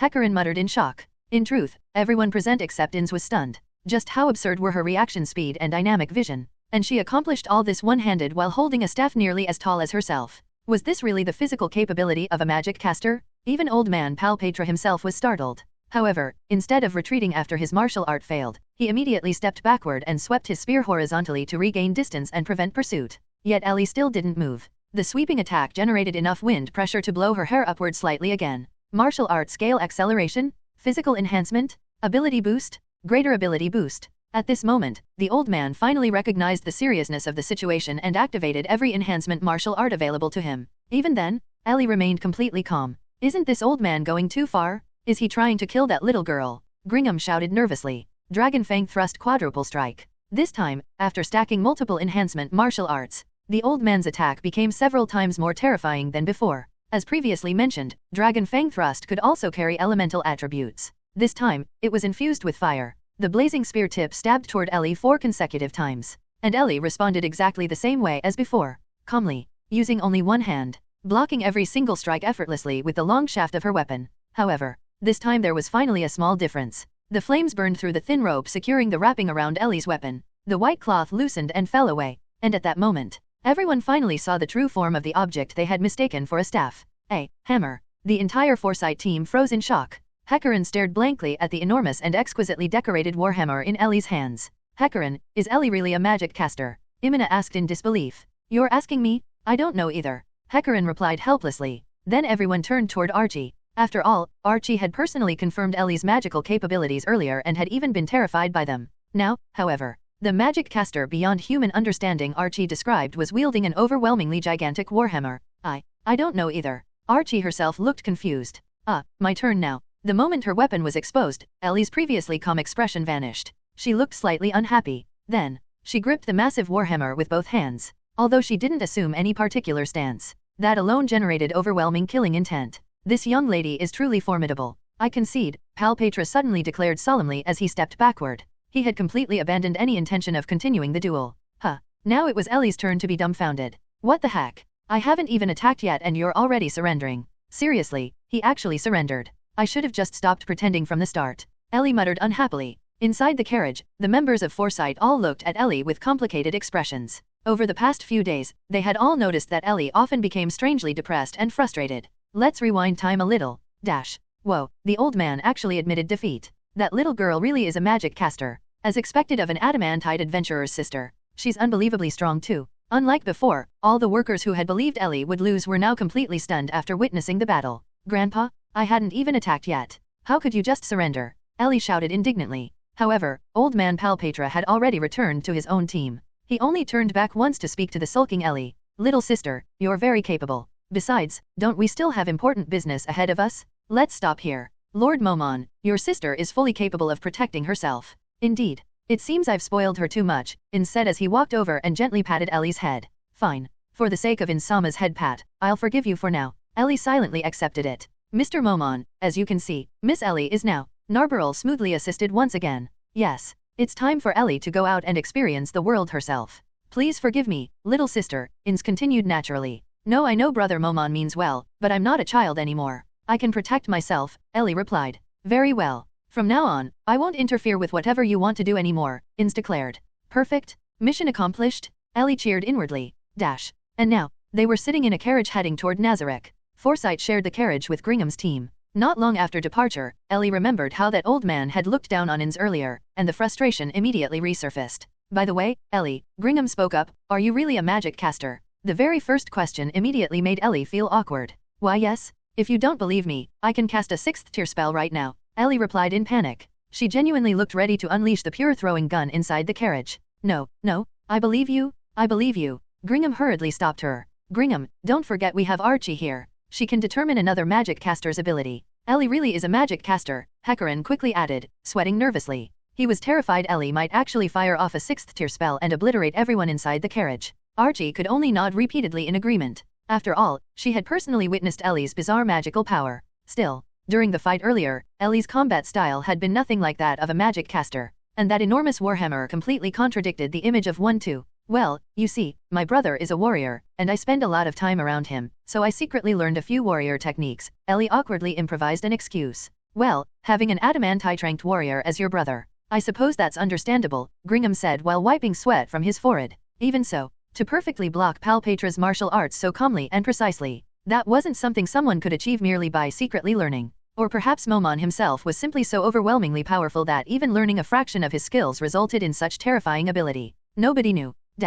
Ever since arriving in this world, Ellie had completely lost track of time. She only vaguely understood the passage of days through the cycle of sunrise and sunset. And honestly, being constantly jostled inside a carriage for days on end was beginning to irritate her. Although during breaks she could cling to Ainz or Pandora's actor, spending most of the journey inside a cramped carriage was still incredibly annoying. Are we almost at Irantil yet? Someone in the carriage asked. That question quickly sparked conversation among everyone. I heard Irantil recently has a saintess capable of using 6th tier healing magic. After this mission, I really want to visit her and heal my old injuries, one member of Gringham's team said excitedly. That's assuming you can afford it, Hecarin teased. The church practically robs people with its fees. Your reward from this mission probably wouldn't even cover the cost. Besides, would the church really allow someone capable of 6th tier healing magic to remain in a place like Irantil? Uncle Robert's expression darkened slightly. After all, one of the reasons he had become a worker was precisely because he despised the church's practices and the Adventurers Guild's restrictions. No, apparently the Saintess isn't part of the church, another team member explained.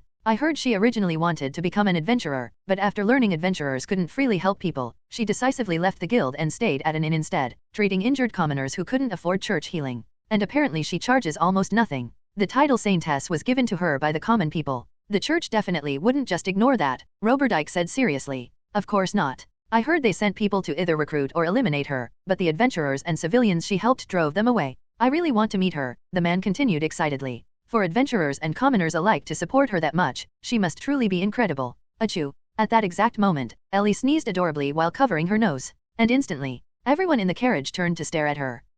A former adventurer, capable of 6th tier healing magic, protected by an adamantite-ranked older brother. Wasn't that basically describing Ellie exactly? Who was the saintess they were talking about anyway? Ellie herself felt confused. She had only left Irantil for a few days. Besides herself, who else in that city could possibly use 6th tier healing magic? And an adamantite-ranked adventurer brother too? Ellie only knew Blue Rose among the kingdom's adamantite teams, and their Chuyuni leader could only use 5th tier magic. So, had the storyline changed again? Were unknown plot developments beginning to appear? Why is everyone staring at me? Ellie finally noticed all eyes fixed on her. Ellie, if I may ask, can you use 6th tier healing magic too? Hecarin asked awkwardly. Of course. Ellie answered without thinking much about it. She had already told them she could use 6th tier magic. Being able to use 6th tier healing spells shouldn't sound strange, right? Oh, I see. Hecarin replied. Then he quietly fell silent. But internally, he was in complete turmoil. Just what kind of monster had he randomly picked up at a roadside tavern? She could overpower Palpetra in close combat. She could use bizarre and overwhelmingly destructive original magic. And now she could even cast 6th tier healing magic? Are you seriously not the reincarnation of one of the 13 heroes? After Ellie casually confirmed it, everyone inside the carriage exchanged silent glances. But the meaning in their eyes was identical. That saintess everyone in Irantil was talking about. It had to be Ellie. I never expected there to be ruins in a place like this. If we hadn't climbed all the way up here, we probably would never have found them, Hecarin said after returning from reconnaissance with the other teams. How were ruins hidden in a place like this even discovered? Imina looked around the campsite uneasily. The surrounding area is nothing but grasslands and hills, and the nearest village is several days away. Yeah, the client prepared this campsite extremely well, Hecarin agreed. As long as we're careful with the campfires, nobody should discover us. Besides, nobody normally comes to a place like this. Everything about this mission felt suspicious. They had spent an enormous amount of money hiring famous worker teams, even bringing in adamantite-ranked adventurers as escorts. The campsite itself had clearly been prepared in advance. and despite being an imperial noble, the client seemed strangely familiar with the kingdom's territory. That alone was suspicious enough. Didn't Archie investigate the noble's background already? Didn't she say the client wasn't a bad person? Roberdyke joined the discussion. Roberdyke, even if the client is some scumbag, a job is a job, and money is money. At least until the commission is complete, that's all that matters, Archie replied while gripping her staff tightly. Besides, even dirty money can keep people alive. Ellie remained silent. Among everyone in Foresight, Archie was the one who needed money the most. I'm sorry. I went too far, Archie said quietly after realizing how harsh her words sounded. She knew very well that the reason Foresight had accepted this suspicious mission in the first place was because everyone was worried about her situation. It's fine. Everyone understands, Hakaran said with a smile, easing the atmosphere. So, Hakaran, what did you discover during reconnaissance? Imina quickly changed the subject. Honestly, everyone came to the same conclusion. Hakaran spread out a hastily drawn map in front of everyone. This place is bizarre. First of all, calling it ruins feels inaccurate. It's more like a massive tomb. The gravestones and structures around the temple entrance look ancient and disorganized, but strangely enough, there isn't a single trace of moss or weeds anywhere. That clearly means someone regularly maintains the place. Of course they do. That's Nazarick's front entrance. The maids cleaned it almost every day before you people arrived, Ellie thought inwardly. So someone actually lives inside this tomb? Roberdyke asked. There's definitely something living there, Hakaran answered. But whether it's human or not, that's another story. As he spoke, Hakaran glanced toward Ellie. Ever since arriving here, Ellie had remained unusually quiet with a serious expression. So, Ellie, what do you think? Hakaran asked. He understood very well that the key to this mission now rested entirely on the Saintess before him. And Ellie's behavior since arriving had been completely different from her usual cheerful self. Honestly, I really want to advise everyone to abandon this commission, Ellie finally said seriously.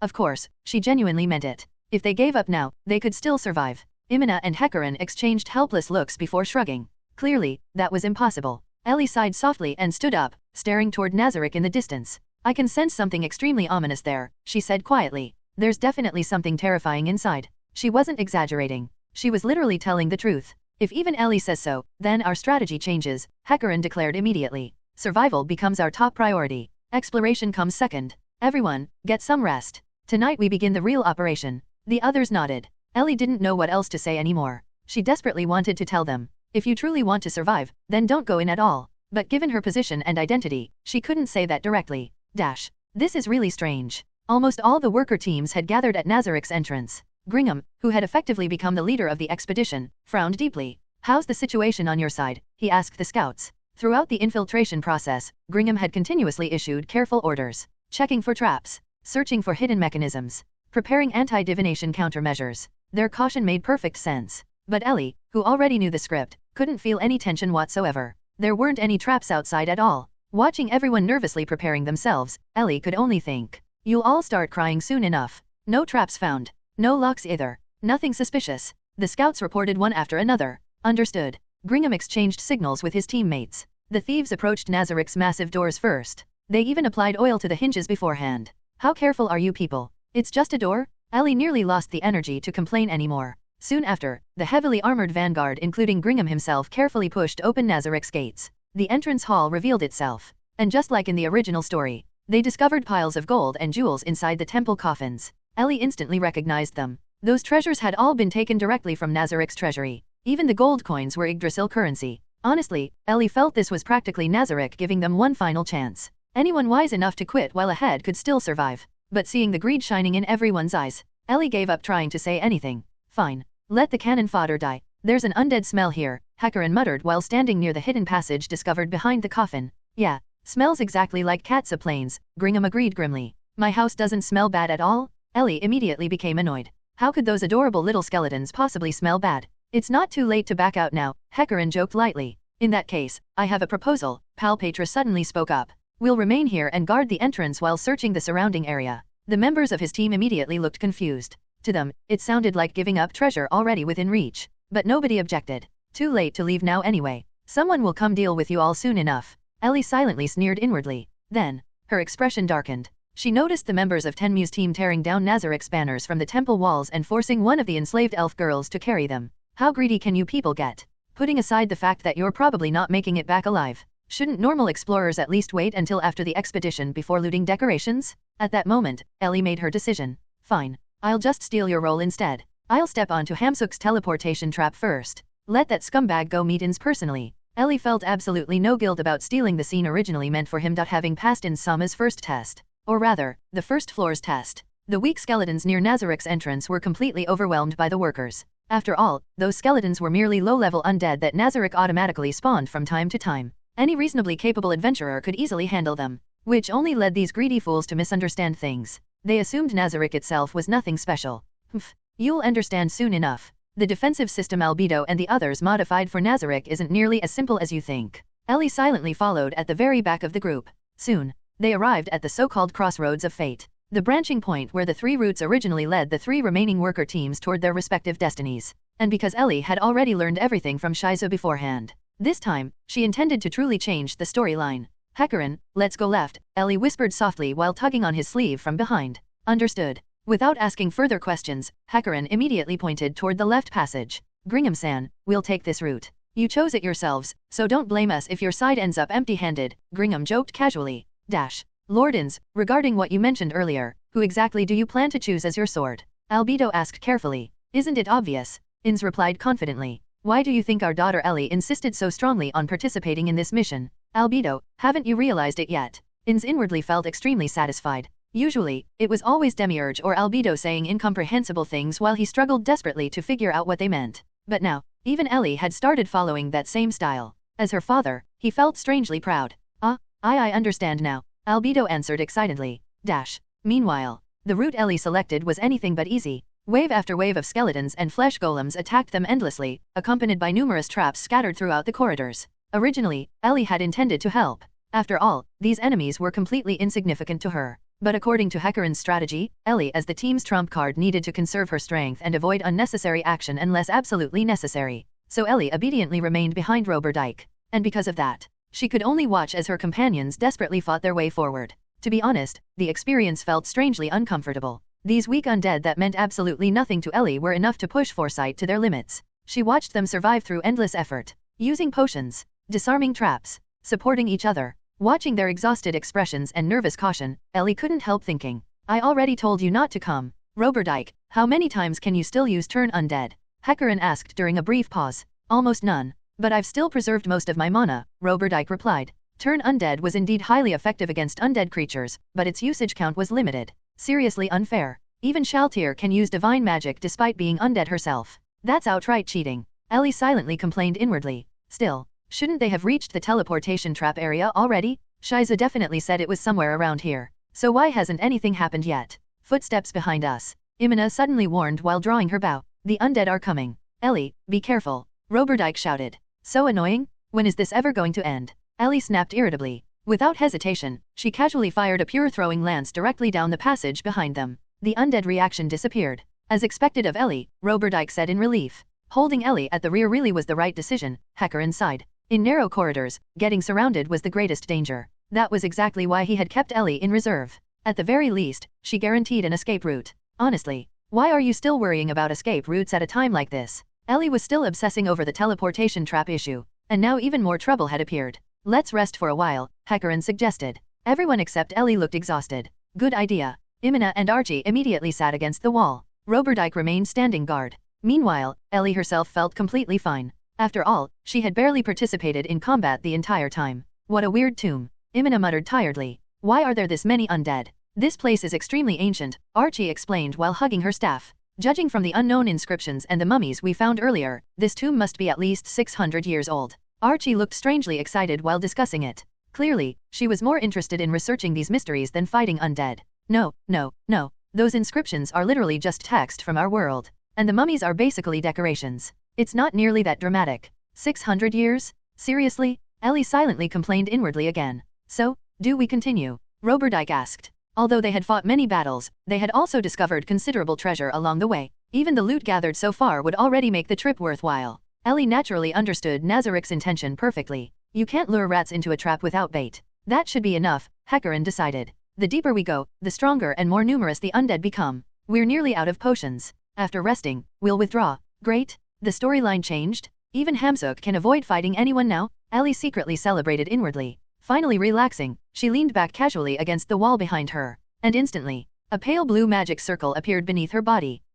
Before Ellie could react, a burst of white light swallowed both her and the members of Foresight. All personnel, stay alert. The moment his vision returned, Hecarin immediately shouted orders. They quickly realized nobody was missing. But they were no longer inside the narrow corridor. Instead, they stood within a much wider area. Cold wind blew toward them from ahead, and in the distance, they could even see light. While the members of Foresight were still confused about what had happened, only Ellie's expression became completely serious. Oh no, oh no, oh no, this is bad. Ellie's mind instantly fell into complete chaos. Something was wrong? Wasn't the plan supposed to teleport them to Hamsuk's room? Then why had they ended up here instead? Shiza wouldn't lie to her, and Ellie was extremely familiar with this area. After all, she had spent quite a long time running around here before. Right now, Ellie and the members of Foresight had been teleported into the corridor leading to the arena on the 6th floor of the Great Tomb of Nazarick. Which meant, even with Ellie's interference, the timeline had still forcibly corrected itself. The course of events had converged again. What the hell? At that moment, Ellie desperately racked her brain trying to figure out a solution. If they continued forward from here, they would directly encounter Ainz himself. How was she supposed to protect Foresight then? This feeling. Archie looked around uneasily. What's wrong, Archie? Did you notice something? Hecarin asked. No, it just reminds me of the Empire's arena somehow, Archie answered hesitantly. It really does, Roberdike agreed. So the source of the light ahead should be the arena itself, right? Hecarin pointed toward the illuminated path. Maybe. Since they teleported us here intentionally, perhaps they want us to enter the arena, Imina suggested. Archie glanced toward Ellie. Ever since being teleported here, Ellie hadn't spoken a single word, and her expression looked unusually serious. This is dangerous, Archie suddenly said nervously. Long-distance area teleportation is 5th-tier magic? I've only ever read about something like this in books. If we're dealing with someone capable of setting traps like this, I think we should immediately retreat in the opposite direction. Hecarin also looked toward Ellie. What do you think, Ellie? Among everyone present, only Archie and Ellie truly understood magic. Archie had already recommended retreating. Now it was Ellie's turn to respond. But Ellie herself didn't know what to do. She wasn't some all-knowing strategist. Seeing Ellie remain silent, Hecarin immediately understood how serious the situation truly was. The teleportation trap had clearly been designed intentionally to invite them into the arena. If they tried to flee now and angered the owner of this place, wouldn't that simply provoke a massacre? Even with Ellie present, Hecarin doubted they could handle someone capable of casually using 5th-tier teleportation magic. I think we should head toward the arena, Imina finally said. If the owner intentionally invited us there, maybe we still have a chance to negotiate. But if we try to run, we might lose even that chance. Roberdike? What do you think?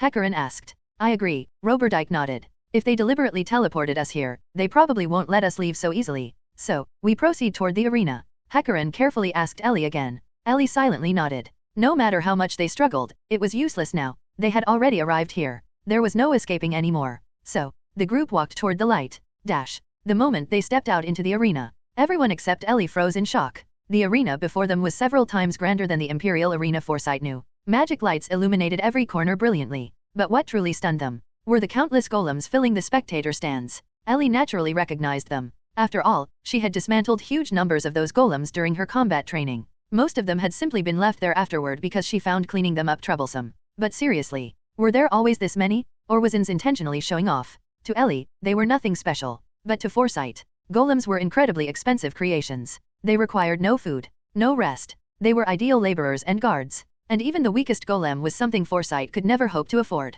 Yet here, the entire arena was filled with them. Let's keep moving, Hecarin said stiffly. Was this supposed to be intimidation? Or simply a display of overwhelming wealth? The group cautiously continued toward the arena's center. Wait, is this outdoors? Imina suddenly looked upward in surprise. Did the teleportation move us outside? Then we can escape with flight magic. Archie immediately said hopefully. Stop dreaming. This is still the 6th floor underground. Trying to fly away will just make you smash into an invisible barrier. Ellie already tested that herself long ago. It's not that simple. Stop, Ellie finally spoke, immediately stopping Archie. At that exact moment, a figure suddenly leaped down from what resembled a VIP viewing room. Ellie instantly recognized her. Hey! Aura landed lightly while shouting excitedly into a strange microphone-like magic item. And now please welcome our challengers. The moment Aura finished speaking, all the motionless golems throughout the arena suddenly activated at once. Usually they only existed as training targets for Ellie, but now they moved dramatically, clearly to create an overwhelming atmosphere for Ainz's entrance. Faced with this absurd spectacle, Foresight looked completely lost. The challengers before us are the thieves who dared invade the Great Tomb of Nazarick, and their opponent is the Supreme Ruler of Nazarick, the Great Supreme Being Ainz Ooal Gown. The golems erupted into movement again, and at the far end of the arena, a white figure slowly appeared. Albedo. Behind her, the enormous skeletal figure emerged. Ainz Ooal Gown himself. He's here, Hecarin muttered nervously. His instincts screamed at him to run. The terrifying undead overlord and the beautiful woman beside him were clearly monsters beyond anything they could possibly handle. How could they escape from a place like this? I'm sorry. Archie lowered her head in guilt. This is all because of me. If I hadn't needed money so badly, everyone wouldn't have accepted this mission. What are you talking about? Hecarin forced a smile. We all agreed to this job together. It's not your fault. Exactly, Roberdike comforted her. Archie, don't blame yourself. Well, although I don't think our chances are good, Hecarin continued while forcing himself to remain calm. He still looks like someone we might be able to reason with. At this point, he was clearly trying to reassure himself as much as everyone else. Meanwhile, Ellie, who had remained silent the entire time, slowly stepped forward. She quietly moved in front of Hecarin and the others, standing directly before that terrifying figure. Ellie. Hecarin looked shocked. The others were equally stunned. Sorry, Ellie said softly without turning around. Her voice sounded low and deeply apologetic. There was absolutely no way to save them now, but at the very least, before Hecarin accidentally angered Ainz with some unnecessary lie, Ellie had to seize control of the conversation first. Otherwise, Foresight truly would have no chance of surviving. Even though Ellie had not known them for long, and even though she was merely a newcomer to their team, the members of Foresight had genuinely taken care of her. Setting everything else aside, everyone already knew that Ellie herself was stronger than any of them. Yet during the battles earlier, Roberdike had continuously protected her from the front lines, even though Hecarin repeatedly claimed Ellie was their trump card. When facing Ainz directly, Hecarin still chose to step forward himself instead of pushing Ellie out first. Just that alone made Ellie unable to simply watch them die. Back when she had merely watched this story unfold from the perspective of a reader, Ellie understood Ainz's actions. Even if they were cruel, it was still Nazarick's perspective. The workers invaded Nazarick. They lied. They stole. And from a detached, godlike perspective, their deaths almost felt deserved. But now, after personally experiencing everything beside them, after seeing how desperately they struggled just to survive, Ellie could no longer view things so coldly. If tragedy truly could not be prevented, then at the very least, she wanted them to die without suffering. Why don't you try talking to him first? Hecarin's words snapped Ellie back to reality. Right. She had to step forward here. But what exactly was she supposed to do? Even Ellie herself had no idea. At that moment, Ellie noticed Imina's gaze constantly shifting between aura, albedo, and herself. And every time Imina looked at Ellie, her expression became increasingly suspicious. Well, that was understandable. After all, both aura and albedo had appeared, and Ellie had inherited features from both of them. Wait, appearance? Inheritance? Could it be? Ellie suddenly thought of an idea. Whether it worked or not now depended entirely on whether Ainz could understand what she was trying to do. Having made up her mind, Ellie stepped forward decisively. As she passed by Hecarin, she quietly whispered, "Sorry." Then she walked directly before Ainz. Ainz raised a hand casually. Instantly, every golem in the audience stopped moving. The arena fell silent once more. Hecarin and the others watched nervously, completely unable to guess what Ellie planned to do. Everyone already knew Ellie was powerful, but the gigantic skeletal being before them radiated such overwhelming pressure that nobody believed Ellie could truly oppose him.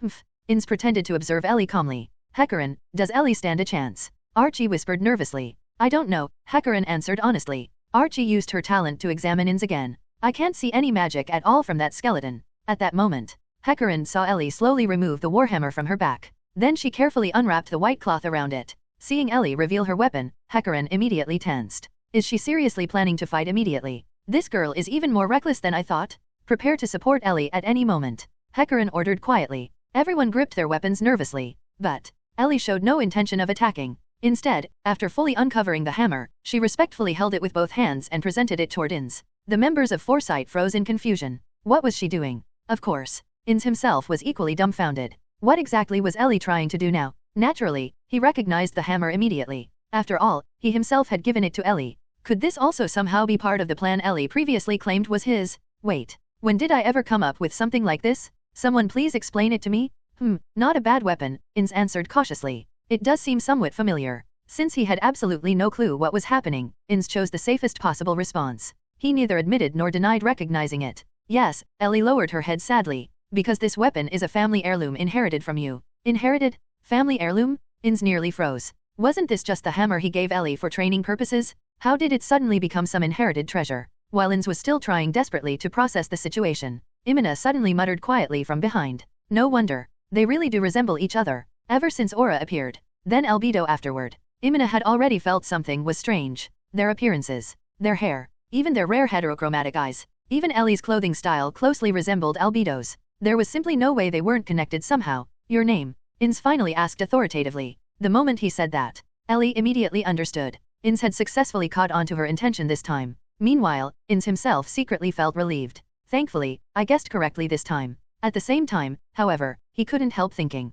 Ellie's way of thinking is becoming more and more like Demiurge's. Should I reduce her contact with him in the future? My name is Elizabeth Ooal Gown, Ellie answered softly. The moment those words left her mouth, the members of Foresight froze completely. Hecarin. Imina muttered stiffly. Do you remember what that dark elf girl called the skeleton earlier? Ainz Ooal Gown, Imina answered herself quietly. Now, everything finally connected together. The members of Foresight finally understood why someone as powerful as Ellie approached them in the first place, why Ellie acted strangely ever since arriving here, and why, from the very beginning, Ellie had tried so hard to stop this mission. Alright. Father seemed to understand her intentions now, which meant things would become much easier from here onward. Ellie finally saw a glimmer of hope. Interesting. I never expected to encounter someone carrying my bloodline in a place like this. Ainz reached out and gently stroked Ellie's head. Looks like we're saved.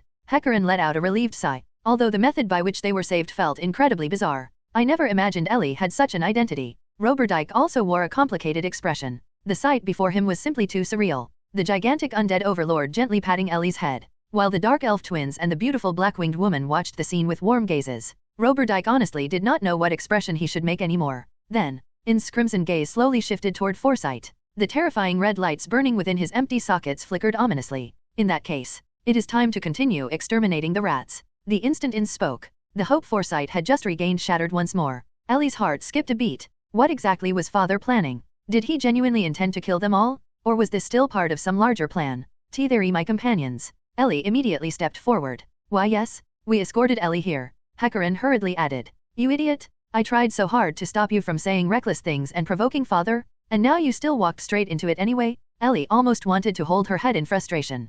Companions, Ainz let out a low laugh. Albedo, how have the other intruders been dealt with? Lord Ainz, every other rat who invaded Nazarick has already been eliminated, Albedo answered respectfully. Only these few remain. Eliminated. Foresight froze. The meaning behind those words was painfully obvious. Putting that aside, Ainz's voice became colder. The mere act of trespassing into Nazarick is already a crime deserving death 1,000 times over. And now you attempt to deceive me with such a pathetic excuse. His crimson gaze swept toward Foresight. But they? Ellie tried speaking again. Silence. Ainz interrupted immediately. You claim to possess Nazarick's bloodline merely because you carry a weapon originating from Nazarick. That alone is far too cheap. So that was his intention. Ellie finally understood. Indeed. Ellie nodded slowly. One weapon alone is naturally insufficient. She slowly stepped backward several paces. Then, she gripped her warhammer tightly with both hands. So, all I need to do is demonstrate power worthy of Nazarick, correct? Ha! Ainz laughed deeply. That is indeed a very Nazarick-like way of thinking. Very well, show me strength worthy of Nazarick. If you satisfy me, I may spare your so-called companions. The meaning was obvious. Ainz wanted to fight her. Ellie could completely understand why. Back when Ainz disguised himself as Momon during the worker escort mission, he constantly used sparring as an excuse to test people. The green-haired old man, that idiot Arya, all of them had been crushed effortlessly. Originally, Hecarin would have been selected for that role. But now, with Ellie present, and with Ellie clearly being vastly stronger than Hecarin, who else would Ainz possibly choose? Normally, even Ainz himself would not casually trouble Ellie inside Nazarick. But now that such a perfect opportunity appeared, there was no way he would let it pass. Ellie, are you okay? Hecarin nervously drew his twin swords. The others also prepared themselves immediately. Don't interfere. And absolutely do not try to run. Ellie shouted sharply. If they got involved now, they would simply be crushed instantly. Escape?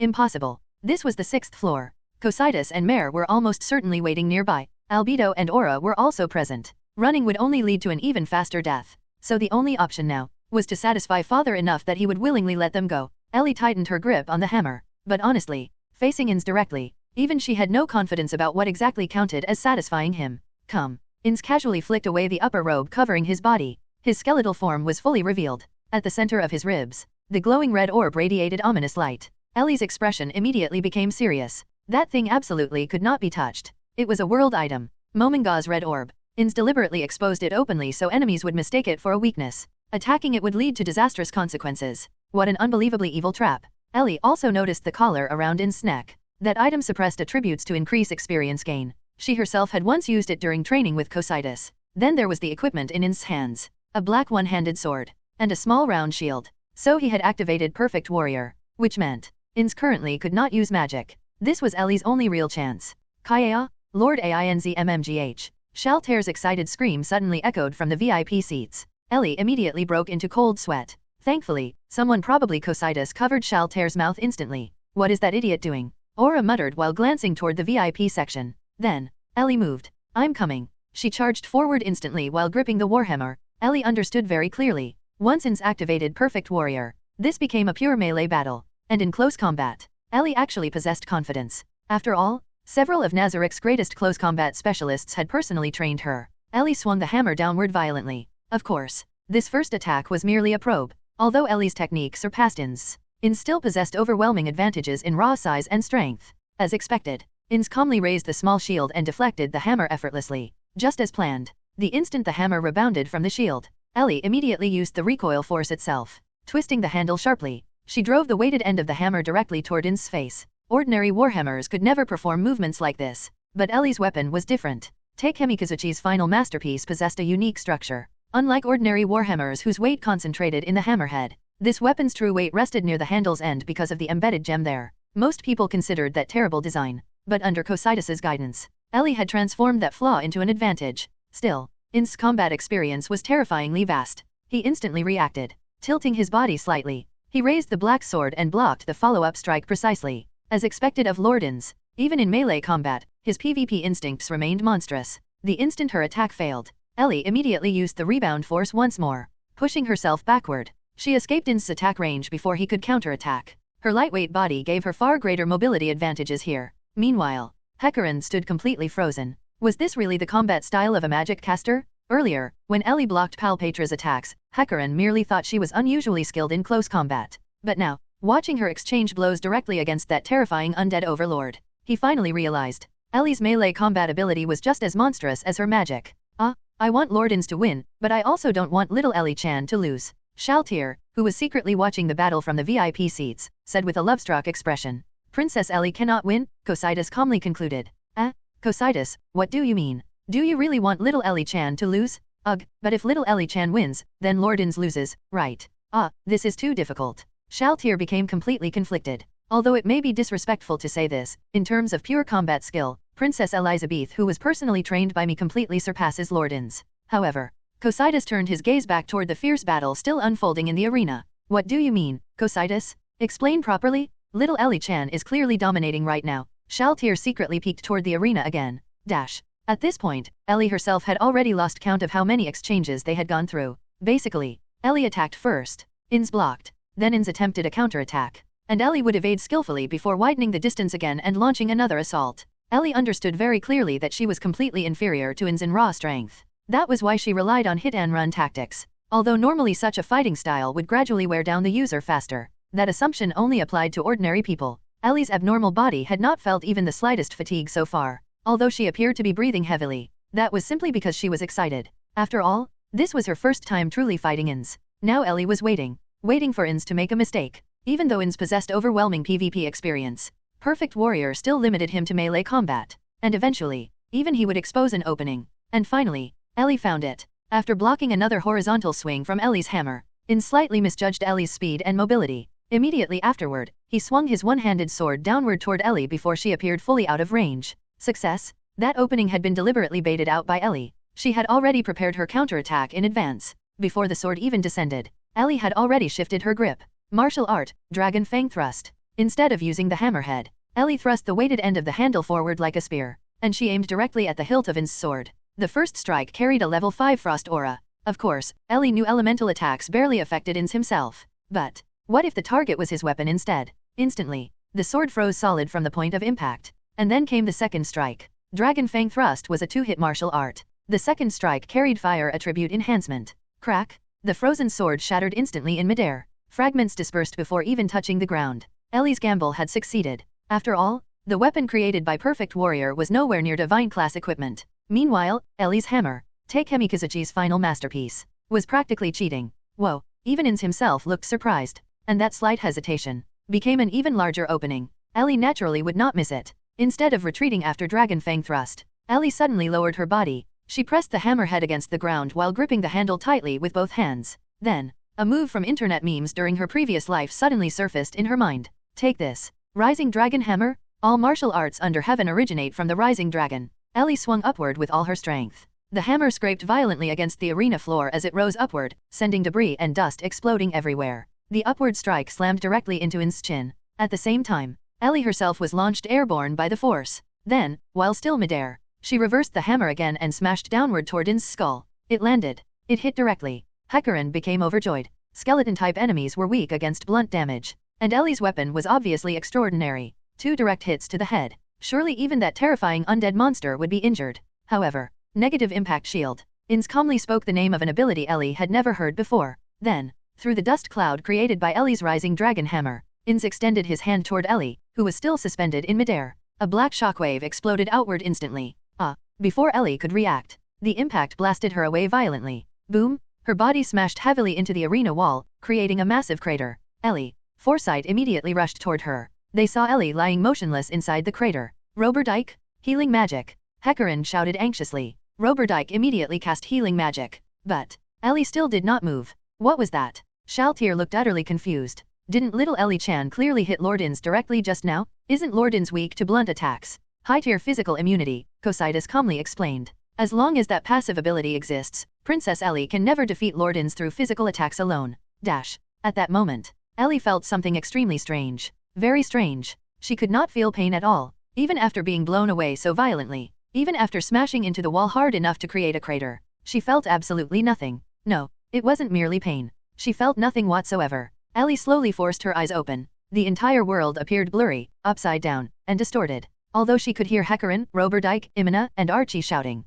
by the time the sounds reached her brain, they became meaningless noise. What happened to me? Can my body still move? Ellie thought so instinctively. Then she tried moving her fingers. They moved. Her arms. Her legs. Everything seemed to move normally, so there shouldn't be a problem. But why couldn't she stand up?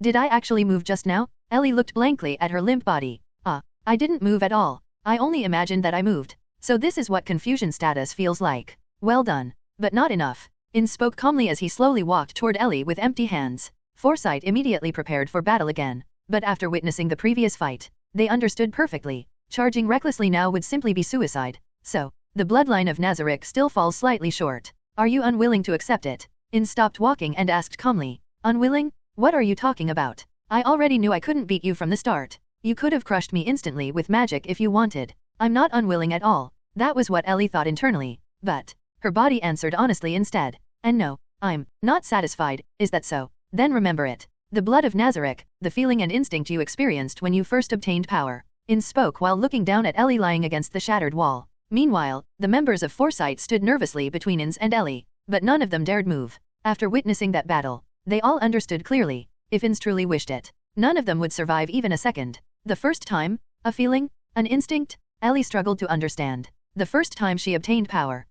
The battle against Shaltir's vampire brides. Back then, what was she doing? I can't remember. No, I was enjoying myself. But what exactly was I enjoying? As Ellie thought about it, her blurry vision gradually turned crimson. The distorted world slowly became clear again. She saw Foresight standing desperately before Ainz. She saw Imina repeatedly glancing back toward her with worried eyes. No, you people are no match for Ainz. I fought this hard precisely to prevent your tragedy from happening. Then suddenly, it clicked. Battle. That's right. The moment she first awakened her power, she had been enjoying battle itself. Yes, that was it. Fighting the vampire brides was enjoyable. Training against Cocytus was enjoyable. Even fighting in Sama right now was enjoyable. Ellie's eyes suddenly turned blood red. Her expression twisted into something crazed and ferocious. So then, wouldn't it be even better if things became more enjoyable? Ellie silently asked herself. Yes, I want to fight in Sama even more. I want to enjoy this battle even more. Ellie. Imina looked at Ellie worriedly. Even though Roberdike had already cast healing magic, Ellie still looked extremely wrong.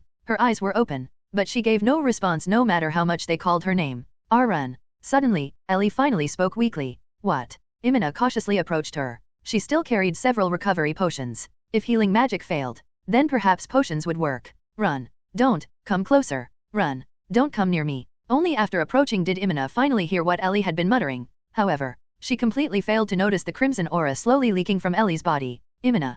Hecarim noticed it. The instant he saw Ellie's left hand suddenly clenched tightly, his instinct screamed danger. Without hesitation, he rushed forward and dragged Imina backward. And then, slash, right before Imina's eyes, Hecarim's shoulder split open violently.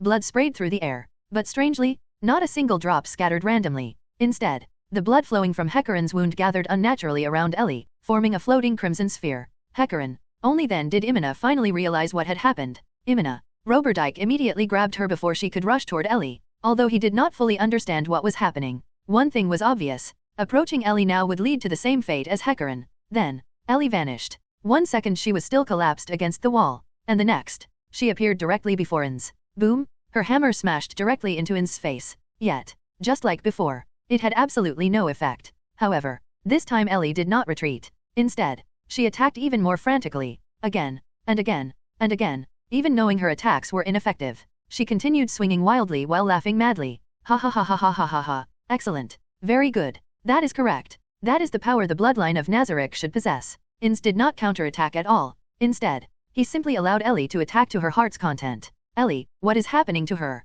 Imina helped support the injured Hecarim. Ellie is a true vampire ancestor, Roberdyke said in shock. A vampire ancestor. Imina stared blankly. That was blood frenzy, Roberdyke explained grimly. A phenomenon mentioned only in ancient texts. Something only the true ancestors of vampires can use. Lord Ainz likely stimulated something within Ellie, causing her bloodline to awaken. Imina slowly looked back toward the arena. The current Ellie, the one laughing maniacally while attacking endlessly, was completely different from the innocent and adorable Ellie they knew before. And suddenly, Imina remembered. Earlier, when she approached Ellie, Ellie had desperately warned her to run away, to not come near her. So that was why. Hecarim's injury. Dash. At that moment, Ellie suddenly raised the blood sphere formed from Hecarim's blood above her head. Then, she crushed it. Blood rained down across her entire body. Boom! Ellie disappeared again. The arena floor exploded beneath her feet. The next instant, another deafening impact erupted. Her hammer smashed directly into Ainz's face once more. This time, even though Ainz himself remained unmoved, the ground beneath him cracked violently from the force.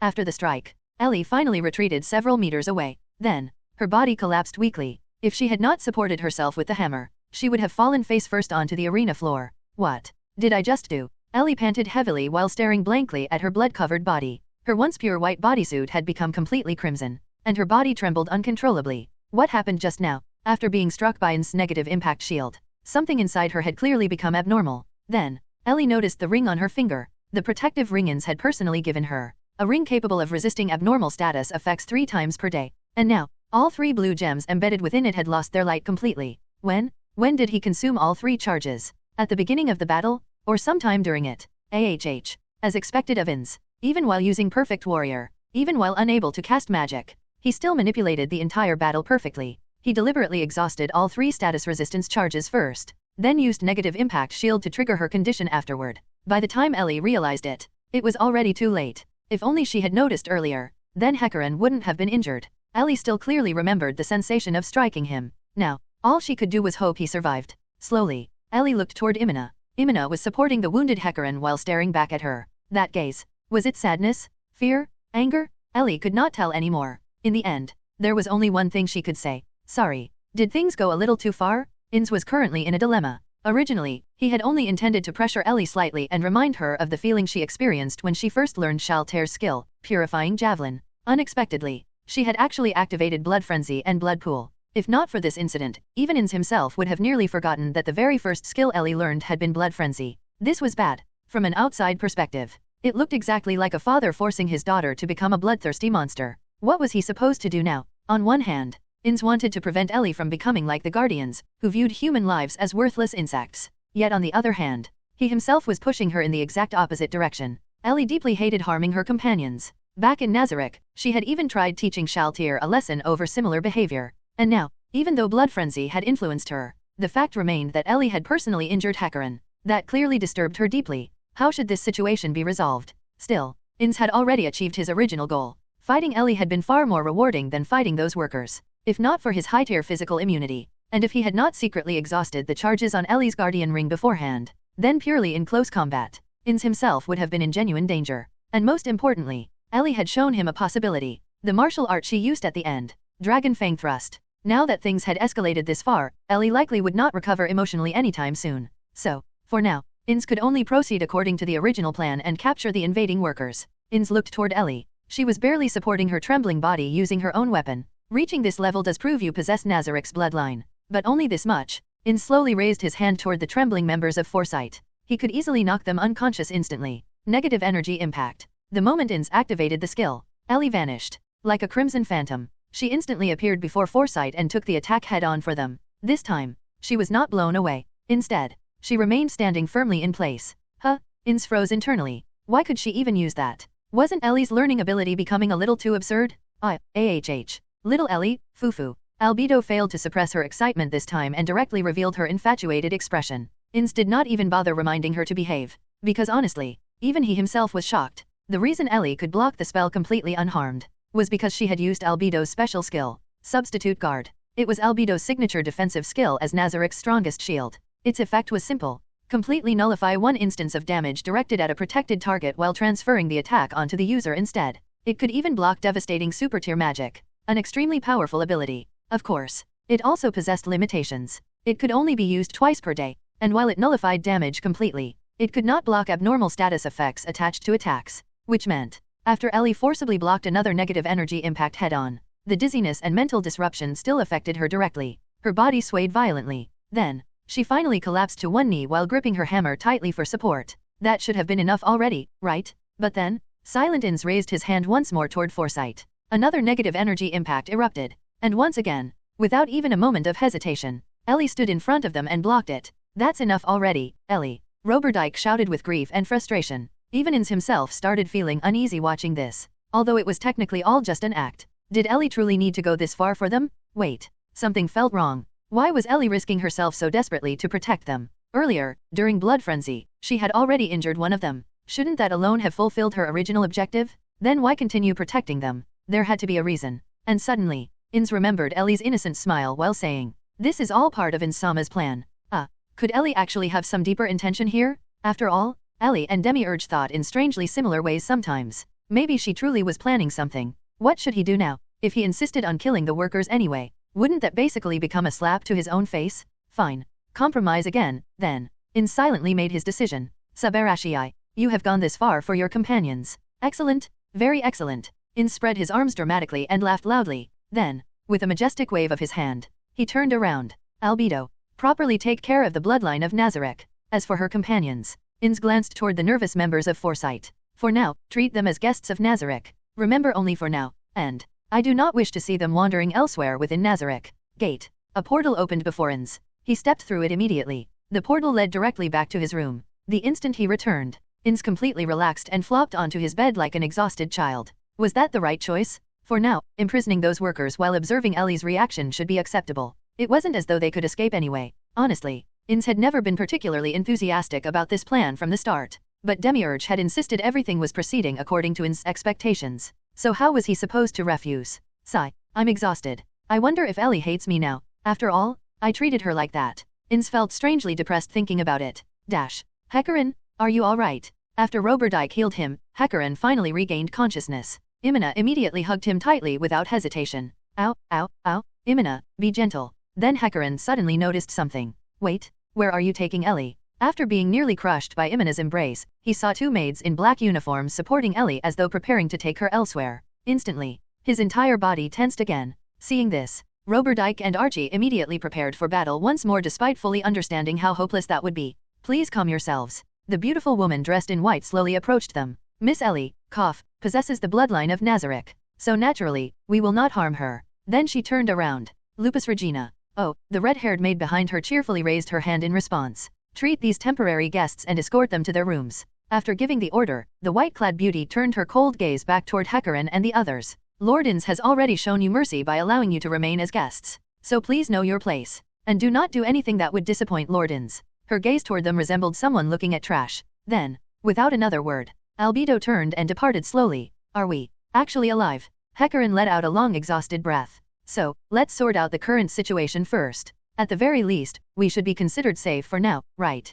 Hecarim asked while glancing around the room again. But we're basically under house arrest too. I really don't understand what they're trying to do, Imina replied irritably. At least we're alive for the moment. I'm more worried about Ellie, Roberdyke said quietly. Even though Ellie had injured Hecarim earlier, none of them truly blamed her after hearing Roberdyke's explanation about blood frenzy. I think she should be alright. They already acknowledged Ellie's identity, Archie added while curiously observing the unfamiliar decorations around the room. Even back when she had still been a noble's daughter, the luxury of this so-called guest room was nearly comparable to royal accommodations. Hecarim, are you really okay? You still don't look very well, Imina asked worriedly. After all, Hecarim had been injured protecting her. Yeah, I should be fine now. After that maid treated me, the wound disappeared completely. I just feel a little weak. Hecarim pulled open the blood-stained clothing over his shoulder while speaking. There's no problem. It's simply anemia from blood loss. Resting should fix it, Roberdyke explained. As he spoke, The image of Ellie bathing in Hecarin's blood while battling Ainz still lingered vividly in his mind. I never imagined Ellie was actually a true vampire ancestor. Aren't those supposed to be legendary creatures? Hecarin laughed helplessly. Roberdyke had already briefly explained everything that happened after Hecarin lost consciousness. Honestly, Hecarin felt extremely conflicted. After all, he had been the one who allowed Ellie to join Foresight in the first place. Looking back now, it was unbelievable how thoroughly Ellie had concealed herself despite suddenly approaching them on the street. Still, without Ellie, Foresight would definitely have perished inside Nazarick, even if they still had no idea what awaited them next. At least everyone was alive for now. No wonder Ellie's magical abilities were so bizarre. Could it be because of her nature as a true vampire ancestor? Archie muttered thoughtfully. Ellie's mana capacity itself clearly didn't resemble that of a normal magic caster at all. And yet, she could use magic beyond human comprehension. She had only claimed she could use 6th tier magic. Perhaps she had merely been hiding her true strength all along. Just then, knock knock. Excuse us. The door slowly opened. A maid wearing glasses and a black maid uniform entered gracefully. Behind her, several maids in blue uniforms pushed in a large food cart. Good evening, everyone. I trust you must all be hungry by now. Lord Ainz specifically instructed us not to neglect Princess Ellie's companions. So we have prepared a midnight meal for all of you. The bespectacled maid spoke politely while the other maids arranged the dishes. Then we'll gratefully accept Lord Ainz's generosity, Hecarin replied with a smile. However, the instant he attempted to continue speaking, a terrifying chill ran down his spine. The pressure radiating from the maid before him was immense.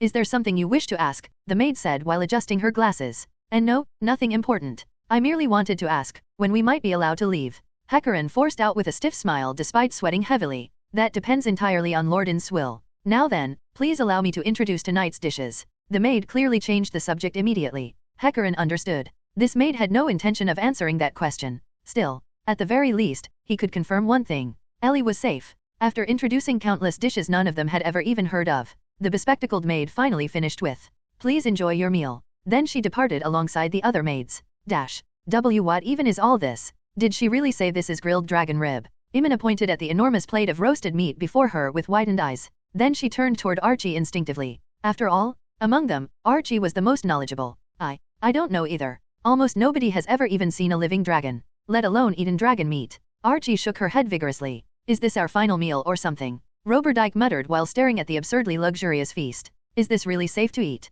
Imina asked suspiciously. Although everything smelled incredible, none of them even recognized the ingredients. Oh, this is amazing. Hecarin immediately stuffed a piece of meat into his mouth without hesitation.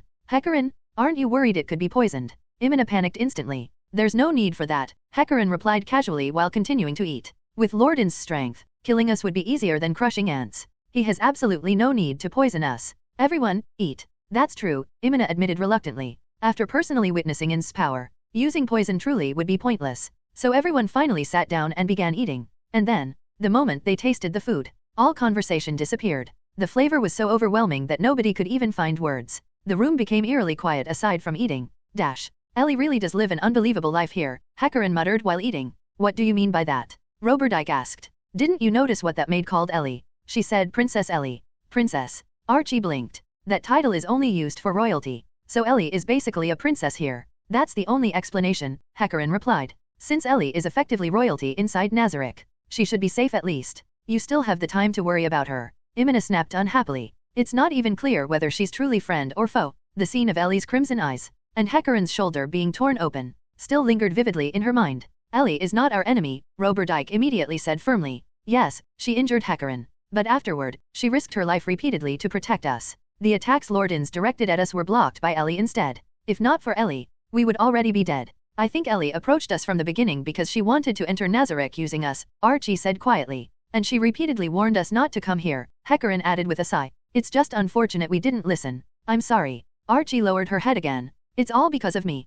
I already told you, Roberdyke sighed while patting Archie gently on the head. This wasn't your burden alone. What happens to us now depends entirely on Lord Ainz. Yes. Hecarin nodded slowly. Lord Ainz specifically emphasized that we're only temporary guests. And honestly, that worries me the most. After all, no matter how luxurious the treatment seemed right now, the moment Ainz changed his mind, they could instantly return to being nothing more than rats to be exterminated. And that would be the end of everything. The other workers who invaded Nazarick with them were almost certainly already dead. Foresight no longer had the luxury of worrying about anyone else. Their only remaining objective now was survival. What exactly is going to happen to us now? Archie whispered anxiously. Comment. 0 comment. Vodog, my head. I feel so dizzy. I think I'm going to throw up. That was Ellie's very first reaction after regaining consciousness. When she slowly opened her eyes and saw the familiar sheets of her own bed, she finally let out a relieved sigh. So I'm back in my room. For a moment, Ellie honestly thought everything had merely been a bizarre dream. A very thrilling dream. And also a terrifying one. After all, she had actually fought Ainz head-on. She had even managed to suppress him briefly. But in the end, Ainz still effortlessly defeated her through some horrifying unknown method while remaining completely unharmed himself. Thinking about it now, it was honestly embarrassing. At that moment, Ellie noticed CZ standing beside the bed. After seeing Ellie awaken, CZ silently smiled slightly before wringing out a towel and gently wiping Ellie's face. Wait, something feels wrong. CZ normally wouldn't treat me like a patient. Ellie's splitting headache suddenly worsened. Then, her expression froze. Wait, why am I actually in my room? The memories rapidly resurfaced. The Empire. Foresight. Entering Nazarick. The arena. In Sama. Ellie suddenly sat upright, startling CZ badly. This wasn't a dream at all. She had genuinely fought Ainz and gotten completely crushed. The final thing she remembered was using Albedo's skill to shield Foresight from Ainz's attacks. Everything after that was blank. What happened afterward? Were Hecarim and the others tortured and killed just like in the original story? No. No way. She had worked so hard to change things. She even promised herself she would protect them. Lady Ellie, are you awake? CZ asked cautiously while observing Ellie's panicked expression. Sister CZ, what happened to the others? What happened to the people who came with me? Ellie asked anxiously. I do not know. Lady Ellie disappeared for many days. Then Lady Yuri and Lady Solution suddenly brought you back. They only instructed me to take care of you. That is all I know, CZ answered while shaking her head. Your Highness Ellie. At that moment, another maid who had been silently waiting in the corner stepped forward. It was Success. Your companions have already been settled within Nazarick's guest rooms under Lord Ainz's orders. If your Highness has further instructions, please give them. The moment Ellie heard that, she finally relaxed slightly.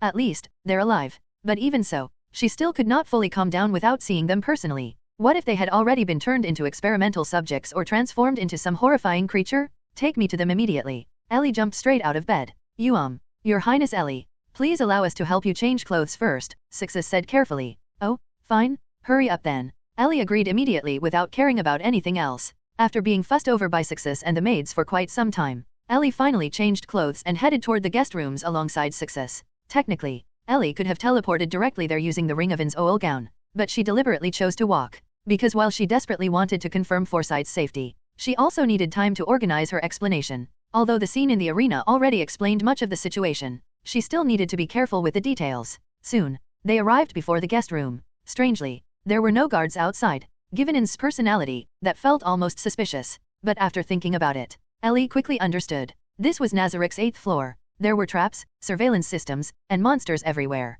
Escape was impossible anyway. Seeing Ellie stop before the door, Success quietly looked toward her for confirmation. Ellie nodded. Then Success knocked politely before opening the door. They didn't even bother locking it. That's terrifying in its own way. If Foresight had wandered around carelessly, they probably would have triggered dozens of deadly traps already. Ellie entered the room quickly. Inside, Hecarim, Imina, and Archie were sleeping in beds. Roberdike sat nearby on the sofa keeping watch. The moment Ellie saw them, she finally breathed a genuine sigh of relief. Ellie, Hecarim, wake up. Ellie's here. Roberdike exclaimed happily. Sister Success, you can return now, Ellie said. Success nodded quietly before leaving the room. Oh, looks like you're completely safe after all, Hecarim said while yawning and climbing out of bed. Imina and Archie also woke up shortly afterward. I'm glad all of you are all right, Ellie said sincerely. I was honestly worried you might have wandered off somewhere dangerous. Really? You were worried we'd escape? Imina replied with slight annoyance. Perhaps she still hadn't completely gotten over Ellie attacking Hecarim earlier. Doesn't Ellie want us to escape?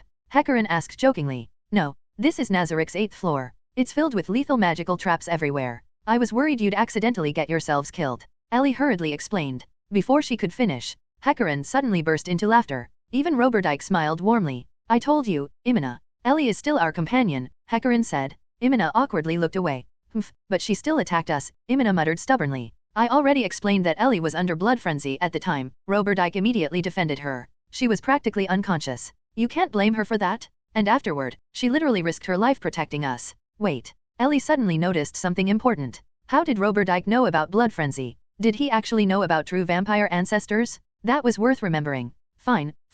I get it already. Ellie, sorry. I shouldn't have doubted you. Imina finally apologized awkwardly while blushing slightly. No, I'm the one who should apologize. I used all of you to enter Nazarick, Ellie replied guiltily. Of course, the guilt itself was only partially genuine. She had already prepared her excuse beforehand. Now she simply needed to perform properly. Ellie, Are you really a princess here? Hecarim asked directly. Clearly, he trusted her quite a bit already, otherwise, he never would have asked so bluntly, and apparently, someone must have revealed details while escorting them here. Yes. Ellie nodded firmly without hesitation. Any hesitation now would only make her seem suspicious. That's honestly unbelievable. Hecarim muttered. So then, who exactly are you? That undead being's daughter. Yes, he was my father before. No, he still is. He always will be. After saying that, Ellie lowered her head slightly with a bitter expression. Naturally, that expression was also partly acting.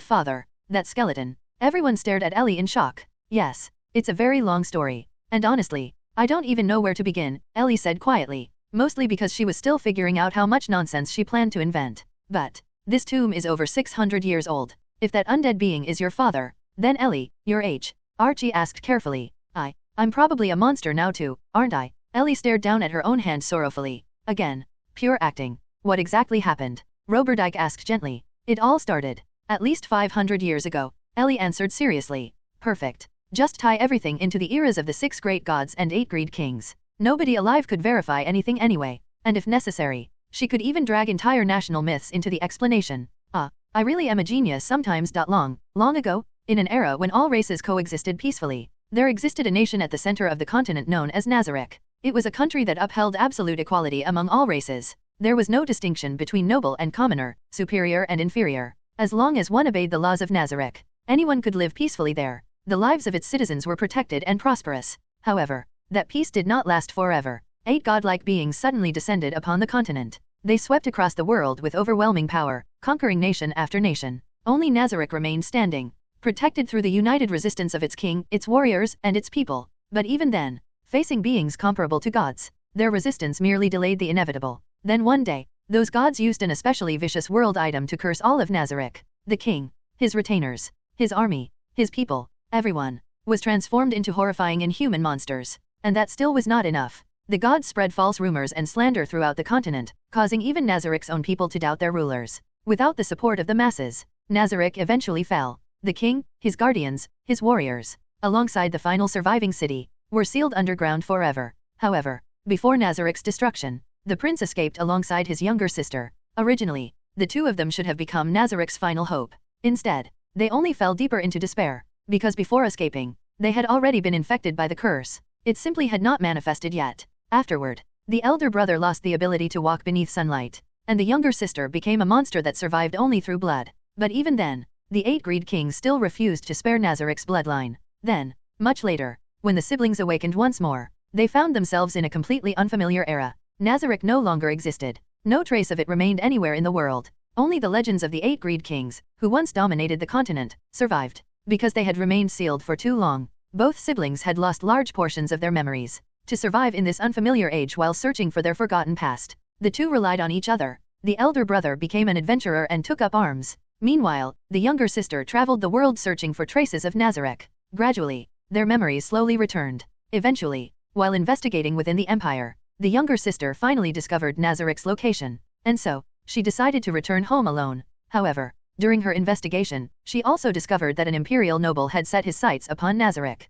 He had even hired numerous workers to infiltrate it. And then, while considering countermeasures alone in a small roadside tavern, the younger sister overheard a conversation behind her. And that was the story Ellie fabricated on the spot. Of course, the story still contained plenty of flaws, but as the saying went, the dead tell no tales. If anyone had doubts, they could go ask the 8 greed kings themselves. Assuming they could somehow find beings dead for over 500 years, and whenever something became difficult to explain, Ellie could simply claim she did not remember clearly, no matter how she thought about it. This explanation placed her in a practically invincible position. Perfect? Ellie almost wanted to praise her own brilliance. I never imagined Ellie had such a tragic past. Don't cry, don't cry. Imina tearfully hugged Ellie after hearing the story. Ellie deliberately maintained an expression that looked as though she was desperately holding back tears. I'm sorry for dragging all of you into this. Ellie apologized guiltily. Naturally, the guilt was only partially genuine. After all, she needed to sell the performance completely. That damned nobleman. I never imagined he'd send us somewhere like this,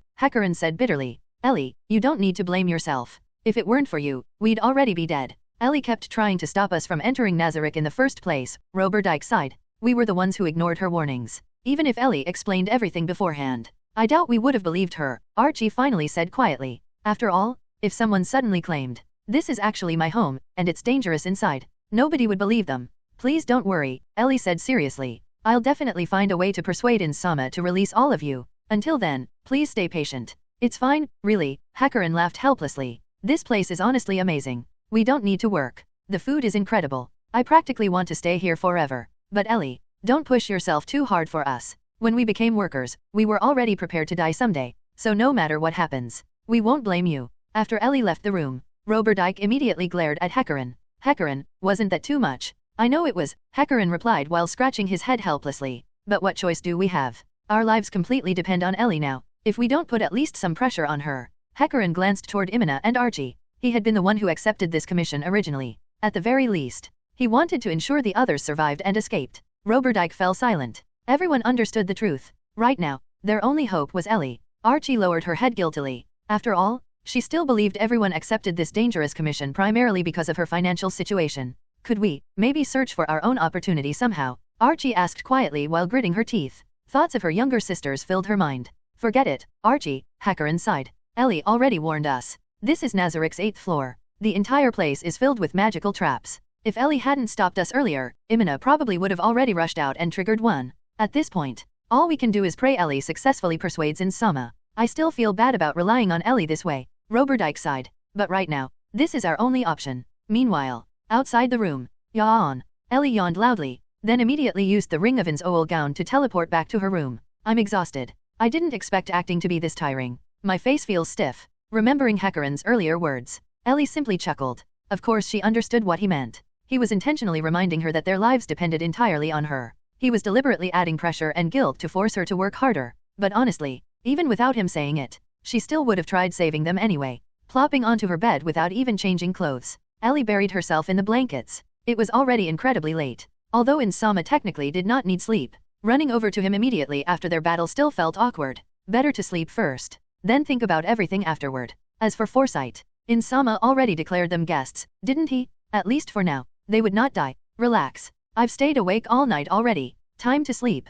Thinking that, Ellie closed her eyes, and within less than 2 minutes, she fell completely asleep. Sigh. Ainz was already feeling melancholic, but now his emotions had become even more complicated. Should he feel happy, or should he feel depressed? At this very moment, Ainz had just finished secretly listening to the entire conversation between Ellie and the workers she had brought into Nazarick, and his feelings were indescribably complex, especially after hearing Ellie casually fabricate the entire history of Nazarick. Ainz had been so shocked his jaw nearly fell off. Since when did this kid learn so much about the history of this world? And when exactly did she come up with the idea of weaving Nazarick directly into that lost history? Thinking about it carefully, Ellie had only been allowed to go outside and play freely for roughly 2 or 3 weeks. Yet somehow, she had already investigated this much information. As a father, shouldn't he feel proud? And honestly, Ainz really was proud. His daughter excelled in every possible aspect. Her combat power was absurdly high, her future growth potential was unknown, and intellectually, she was practically approaching Demiurge's level. Just imagining what Ellie might become in the future genuinely excited him.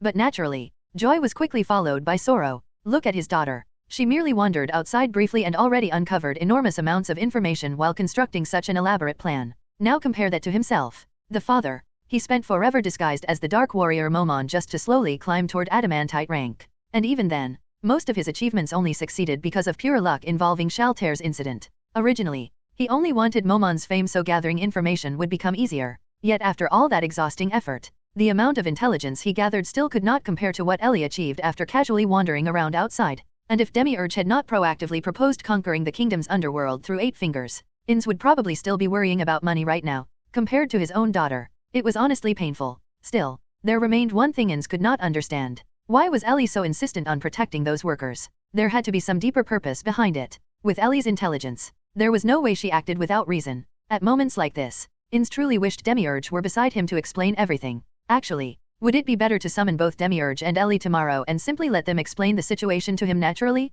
Maybe that really was the only solution. Sigh. His subordinates were smarter than him. His daughter was smarter than him. Yet he still needed to pretend he understood everything already. Being a ruler was exhausting. Still, thinking back to Ellie's fabricated story, it really was astonishingly effective. Demiurge's original justification for attacking the kingdom was simply, the Empire sent workers to invade Nazarick, therefore retaliation is justified. But after adding Ellie's version of history, the entire situation transformed completely. Now it was no longer merely justified retaliation. Instead, it became, this land originally belonged to Nazarick in the first place. The 8 Greed Kings merely stole it centuries ago, so reclaiming it is only natural. The entire moral position changed instantly. Not only that, Ellie had even connected Momon's fabricated identity into the story naturally. An ancient royal bloodline descended from a fallen kingdom. Meanwhile, when Ainz originally created Momon, he never even bothered thinking about a backstory. But Ellie did. Honestly, Ainz was beginning to look forward to what Ellie and Demiurge would say after this incident. Morning? Or at least,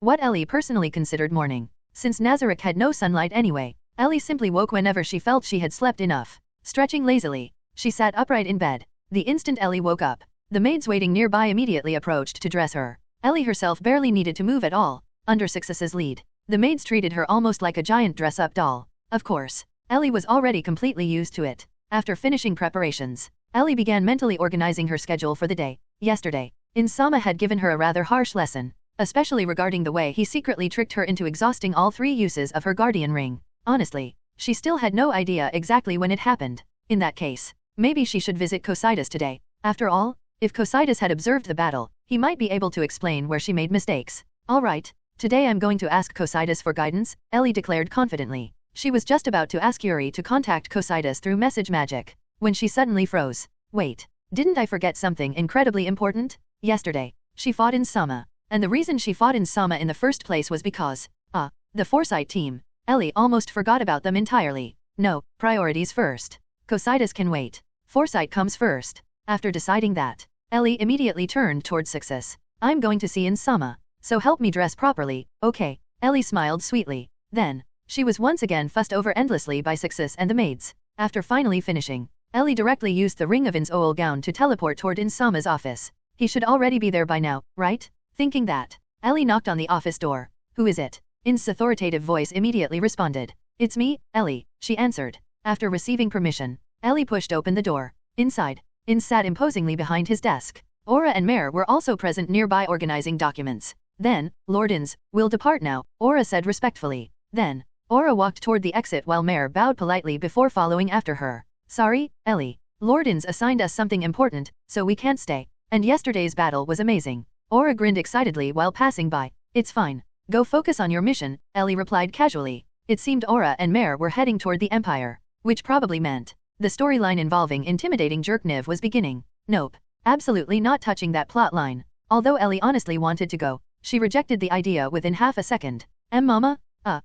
Mare stared at Ellie in confusion before being dragged away by Aura. After they left, Ellie turned back toward Ainz. Of course, Ainz was not alone. Besides Albedo, Demiurge was also standing nearby. Seeing Nazarick's 2 greatest masterminds both present, Ellie immediately understood. Alright, it's finally time. Time to test the true limits of my nonsense. As for Pandora's actor, that guy is definitely intelligent too, but honestly, Ellie felt she should first wait until he stopped acting like a complete Chuyuni idiot. As usual, Ellie calmly walked directly over to Ainz. Then without hesitation, she sat directly on his lap. Alright then. Come at me, Albedo. Come at me, Demiurge. Ellie confidently began preparing for the greatest acting performance of her life. Then let us continue, Demiurge. How are the preparations progressing? The instant Ainz asked that, Ellie, who was comfortably sitting on Ainz lap, immediately understood what he was doing. Another one of Ainz classic tricks. He was clearly trying to get Demiurge to explain the next stage of the plan for him. As you predicted, Lord Ainz, the seeds have already been sown. All that remains now is to wait for them to mature before harvesting them. Demiurge answered respectfully. You're being way too vague. Ainz definitely has absolutely no clue what you're talking about, Demiurge. Of course, Ellie herself also had no idea. Very good. Ainz immediately shifted topics. Albedo, what became of the remaining intruders? The moment he brought up the surviving workers, Ellie instantly understood his intention again. He was deliberately guiding the conversation toward why Foresight had been spared. Ainz really was surprisingly easy to read once you understood his habits. Other than those who died immediately, all surviving intruders have already been transferred to their designated locations, Albedo answered respectfully. Excellent. Then Nazarick's internal defenses shall remain under your responsibility, Albedo. Ainz nodded. Then, he casually glanced toward both Albedo and Demiurge. Now then, do either of you have any questions? Here it comes. Such an obvious setup. He was absolutely trying to bait someone into asking about Foresight. Lord Ainz. To Ellie's surprise, Albedo and Demiurge spoke simultaneously. One at a time. Demiurge, you first, Ainz said calmly. Lord Ainz, there is one matter I cannot understand. Why were the remaining rats spared? Demiurge asked directly. TCH. Demiurge asking first made things troublesome. Originally, Ellie's plan had been to let Albedo question it first. Then Ainz would naturally throw the question toward Ellie. After that, Ellie intended to redirect everything toward Demiurge and let him construct a perfectly self-consistent explanation on his own. Unfortunately, plans rarely survived first contact. Still, there was a way forward. Demiurge, you do not understand. Ainz asked slowly. Yes, I humbly request enlightenment from Lord Ainz. Demiurge bowed respectfully. And you, Albedo? Ainz continued. As expected, he was using the same strategy again. If neither of them could answer, then naturally Ellie would be forced to explain. Lord Ainz, I also cannot understand the reason for sparing those rats. Of course, I do not doubt your judgment. I merely fail to comprehend your intention. Albedo lowered her head respectfully. Of course I have my reasons. Have neither of you realized it yet? Ainz deliberately emphasized the statement. Then, he looked directly toward Demiurge. Clearly, Ainz-sama was desperately hoping Demiurge would somehow figure things out himself. Please enlighten us, Lord Ainz, Demiurge replied respectfully. Very well, since neither of you understand, Ellie shall explain it instead. Ainz spoke with deliberate disappointment. I knew it. Ainz-sama really was easy to understand. Huh? Little Ellie. Albedo looked genuinely surprised. Meanwhile, Demiurge's eyes instantly lit up. Hey, don't look so excited. That's way too much pressure. It's actually very simple. Ainz-sama kept them alive because they can provide intelligence, and because they may become useful pieces in future plans. Ellie calmly answered. Intelligence. Albedo frowned immediately. What possible intelligence could those rats provide? If we require information, interrogation, or brainwashing would obviously be more efficient. Albedo, you fail to understand what makes Ainz-sama truly remarkable. Ellie deliberately spoke confidently. Do you know why Ainz-sama allowed me to remain outside Nazarick for such a long time? Huh. Albedo blinked in confusion. Meanwhile, Ainz himself froze internally. Aloud, wasn't it because you ran off on your own? And didn't I only pretend it was part of my plan afterward? What exactly is she talking about now? Ainz-sama sent me outside so I could integrate into human society and gather intelligence naturally, Ellie declared confidently. I still do not understand. How is that different from directly capturing humans and extracting information from them? Albedo asked honestly. Mother Albedo, during my time outside, I discovered something interesting about humans. Ellie smiled faintly. Your methods certainly obtain information efficiently, but only information we specifically ask for. A simple exchange of questions and answers. However, when we integrate ourselves into human society, when we become their companions, we naturally acquire information people never consciously think to reveal. Information that seems meaningless at first, but later becomes extremely valuable. Of course, Ellie made literally all of this up on the spot. Albedo looked visibly confused. Naturally, Ellie knew this explanation alone would never fully convince either Albedo or Demiurge. The reason Ainz-sama disguised himself as the Dark Warrior Momon, the reason he built prestige among humanity, was precisely because of this. Ainz-sama chose to become humanity's hero, and I will follow in Ainz-sama's footsteps and become humanity's ally. Then, Ellie deliberately paused before continuing. Besides, there is another advantage. At that moment, Ellie intentionally glanced toward Demiurge. This part was specifically bait for him. The idea to spare them was actually mine, though naturally, it originated from Ainz-sama's greater plan. I merely followed his intentions. The people I selected function similarly to the spies Uncle Demiurge planted throughout the kingdom, but unlike ordinary spies, I can continuously gather information through direct companionship. There. Perfect. And internally, Ellie immediately sighed. I really am destroying Nazarick's entire seniority hierarchy. Your Highness Ellie, I understand your explanation. However, what information could possibly be gained from humans without influence or status? Demiurge questioned. Perhaps, Ellie's earlier comments made him worry his own intelligence network had disappointed Ainz. Humans are selfish creatures, especially intelligent humans, and information obtained over long periods from selfish people is not always reliable. Ellie deliberately smiled sweetly at Demiurge. The implication was obvious. Keep watching Renner carefully. Even if nothing has happened yet, who knows what might happen later? Demiurge's expression immediately changed. As expected of Lord Ainz, so nothing truly escapes your sight. I understand. I shall immediately strengthen surveillance over her. Demiurge bowed deeply toward Ainz. Meanwhile, Ainz internally panicked. Wait, who are we talking about? What surveillance? Who exactly is her? It is fine, Demiurge. You acted only for Nazarick's benefit. Ainz waved calmly while desperately pretending he understood everything. Lord Ainz, in that case, what shall become of those humans? Demiurge asked respectfully. Release them all, Ellie answered immediately before Ainz could speak. Release them. Albedo reacted instantly. Those filthy rats dirted Nazarick itself. And now we are simply releasing them? Absolutely. Albedo. Ainz turned and calmly interrupted her. I apologize. Albedo immediately lowered her head. Naturally, Ellie had already expected this reaction. Given Albedo's hatred toward humans, there was no way she would accept the idea easily. Fortunately, Ellie had already prepared an explanation for that too. I understand how Mother Albedo feels. To be honest, I am also furious at those humans who dared trespass into Nazarick. But regardless of our anger, for the sake of Ainz-sama's grand plan, we must endure it. Ellie spoke calmly while expressing understanding toward Albedo. Little Ellie. Albedo looked at her with utterly love-struck eyes. Please stop looking at me like that. I'm getting goosebumps. Still, a balance of reward and restraint was important. So now you understand. There was a reason I kept them alive. Ainz asked calmly. I understand now, but if they are released, wouldn't that risk leaking information about Nazarick? This time, Demiurge raised the question. The purpose of releasing them is precisely to allow information about Nazarick to spread deliberately. Ainz answered authoritatively. Ellie froze internally. Huh? Wasn't that supposed to be my line? This wasn't how the script was supposed to go? When did Insama figure out my intentions? Demiurge suddenly fell silent, and Ellie instantly became excited. It was coming. The legendary Demiurge triple combo. Sure enough. After several moments of silence, Demiurge understood. Then Demiurge comprehended. Then Demiurge ascended. I see. As expected of Lord Ainz. So everything truly was within Lord Ainz's calculations from the very beginning. To think Lord Ainz constructed such an intricate plan. And furthermore, to build it upon my own suggestions. How compassionate. How merciful. To think Lord Ainz values me so highly. I, Demiurge, swear to serve Lord Ainz with even greater devotion from this day onward. Demiurge was practically moved to tears. Ellie watched the performance with great satisfaction. Rare. Truly rare. A full-power Demiurge triple combo. Still, something felt wrong. Originally, Ellie intended to dump all responsibility onto Insama as usual. But why was Insama voluntarily accepting everything himself? Something definitely felt suspicious. Did I underestimate Insama? That shouldn't be possible. He had literally beaten me unconscious earlier before sparing foresight.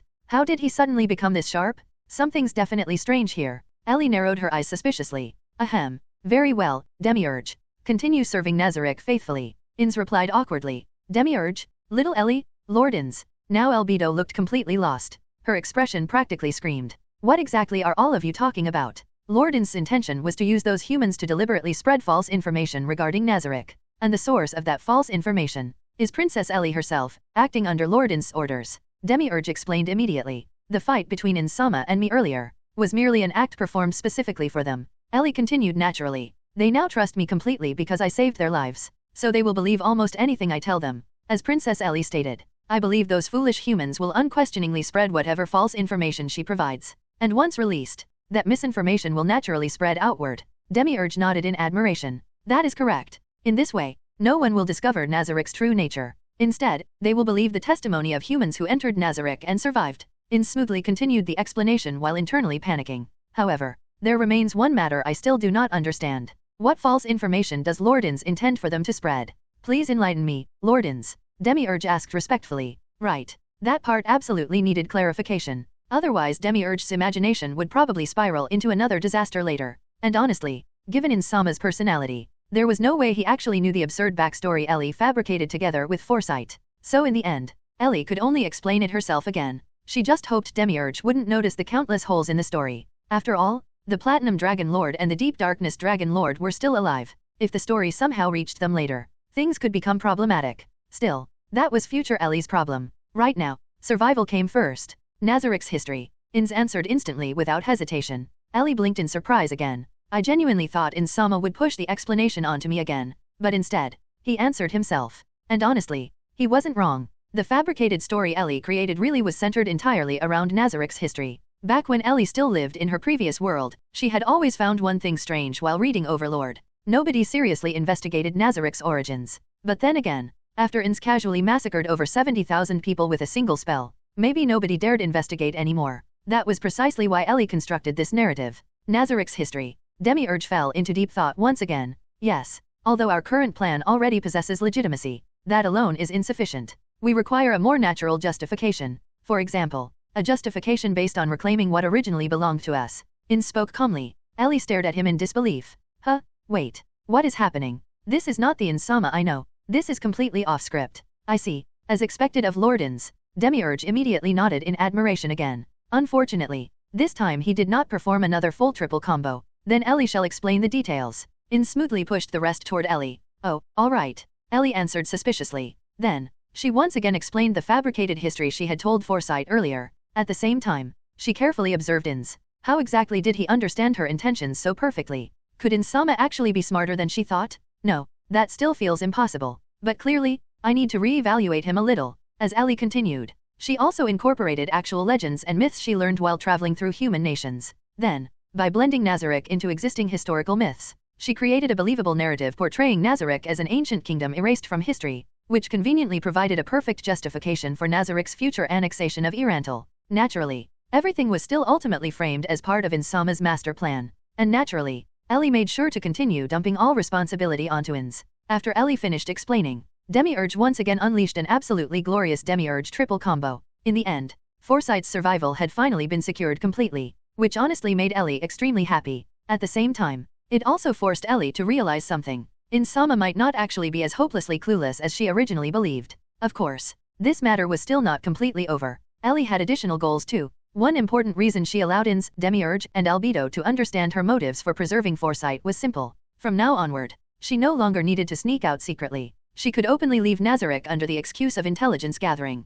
or under the pretense of continuing to use Foresight to spread misinformation. And most importantly, with Foresight accompanying her, there was no longer any need to drag the Pleiades around as bodyguards every time she went outside, which meant significantly more freedom. A complete win-win situation. It still feels unreal to think we'll actually see sunlight again. Hecarim looked up toward the blue sky outside Nazarick and sighed emotionally. For the first time in my life, I'm genuinely happy to still be alive, Imina muttered quietly. Behind them, Roberdike and Archie exchanged helpless smiles. After surviving something that terrifying, everything still felt unreal. So, what do we do next, Ellie? After calming himself slightly, Hecarim turned toward Ellie, who was currently dressed like an ordinary girl with bandages partially covering her face. Half an hour earlier. Wait, you're saying we can really go back? The instant Ellie explained things, Archie nearly burst into tears from happiness. She could survive. She could go home. She could see her younger sisters again. Ellie silently nodded. Then, after hesitating briefly, she slowly shook her head again with a troubled expression. Ellie, don't tell me there's another problem. Hecarim immediately frowned. After all, Ellie only said they could return. She never specified in what condition they would return. Technically, sending back corpses also counted as returning. Father wants to see all of you. Ellie spoke awkwardly. Inside the throne hall of Nazarick, Foresight was trembling in fear, even ignoring the rows of death knights lining both sides of the hall. The mere fact that nearly every guardian was present beside Ainz was already enough to make anyone collapse from terror. The atmosphere alone felt suffocating. No need to be nervous. Ainz casually waved one hand after watching Ellie lead Foresight into the hall. Even Ellie herself was briefly stunned by the overwhelming display. Still, once she realized Ainz was obviously trying to show off Nazarick's strength, she suddenly found it strangely adorable. Lord Ainz Ooal Gown, we. Before Hecarim could finish speaking, Demiurge's pressure suddenly crashed onto them. The entire group was instantly forced to kneel. That is enough, Demiurge. They are companions of my daughter. There is no need for excessive formality. Ainz slightly raised his hand. Only then was the pressure removed. Still, even after Demiurge withdrew the suppression, none of them dared stand back up. Humph, rise. You are making a spectacle of yourselves. Inside, only after Ellie quietly urged them to stand did Foresight slowly rise again. My daughter caused you considerable trouble. For safely bringing her back to Nazarick, you have my gratitude. Ainz spoke calmly. And no, Lord Ainz Ooal Gown, you honor us too greatly. Princess Ellie caused us no trouble at all. In fact, we relied entirely upon Princess Ellie instead. Hecarim answered nervously while sweating heavily. From the instant he entered this hall, he felt overwhelming pressure constantly crushing against his nerves. The Death Knights alone were already terrifying enough, not to mention Ainz himself, and the monstrous beings standing beside him. Oh, is that so? That is good. Ainz nodded calmly. Then, his crimson light suddenly sharpened. However, entering Nazarick without permission remains a crime worthy of death. Do you truly believe such a minor accomplishment alone is enough to earn forgiveness? The red glow within Ainz's eye sockets intensified ominously. A blatant threat. Lord Ainz Ooal Gown, we know our crimes are unforgivable, but please grant us another chance. Hecarim hurriedly pleaded.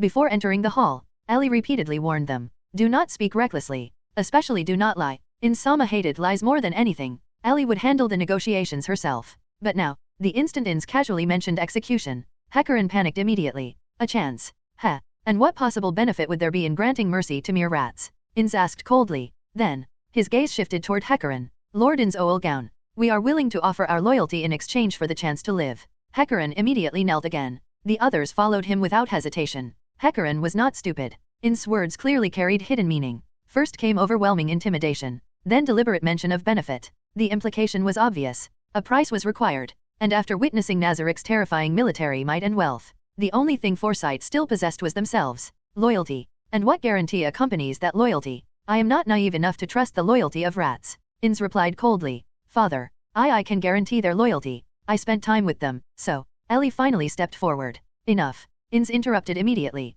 Ellie lowered her head sadly and tightly grabbed her clothes. Hecarim noticed the expression clearly. My daughter, humans are fundamentally untrustworthy creatures. inside. Is this really the end? Hecarin's heart sank completely. The being before him was practically a god. Resistance was meaningless. One command, and everyone present would probably be torn apart instantly. At that moment, a sudden turning point appeared. Lord Ainz, perhaps that item may prove useful here. Albedo suddenly spoke. Then, the beautiful overseer leaned toward Ainz and quietly whispered something into his ear. Very well, in that case, I shall grant you an opportunity to serve Nazarick. Ainz finally spoke again. Hecarin immediately raised his head. He desperately wanted to know why Ainz suddenly changed his mind. Then, Ainz reached into the void. 4 black collars appeared and landed before Foresight. This is a slavery collar, and this is your opportunity. No further explanation was necessary. The name alone explained everything. Father, Ellie cried out emotionally. My daughter, this is already the greatest compromise I can offer. Ainz sighed heavily. I do not wish to see my daughter crying either, so let us end this matter here. After speaking, Ainz stood from the throne. A black portal immediately opened beside him. Clearly, the audience was ending. But father, Ellie tried to stop him. However, Hecarin suddenly grabbed her arm. Ellie, that's enough. To save our lives, you already paid far too high a price for us. Then, without hesitation, Hecarin picked up the collar and placed it around his neck. The magical item vanished instantly after touching his skin. Only a black mark remained behind. The others followed silently, one by one. Each of them willingly equipped the slavery collar. I still feel this punishment is too lenient. Albedo narrowed her eyes coldly toward them.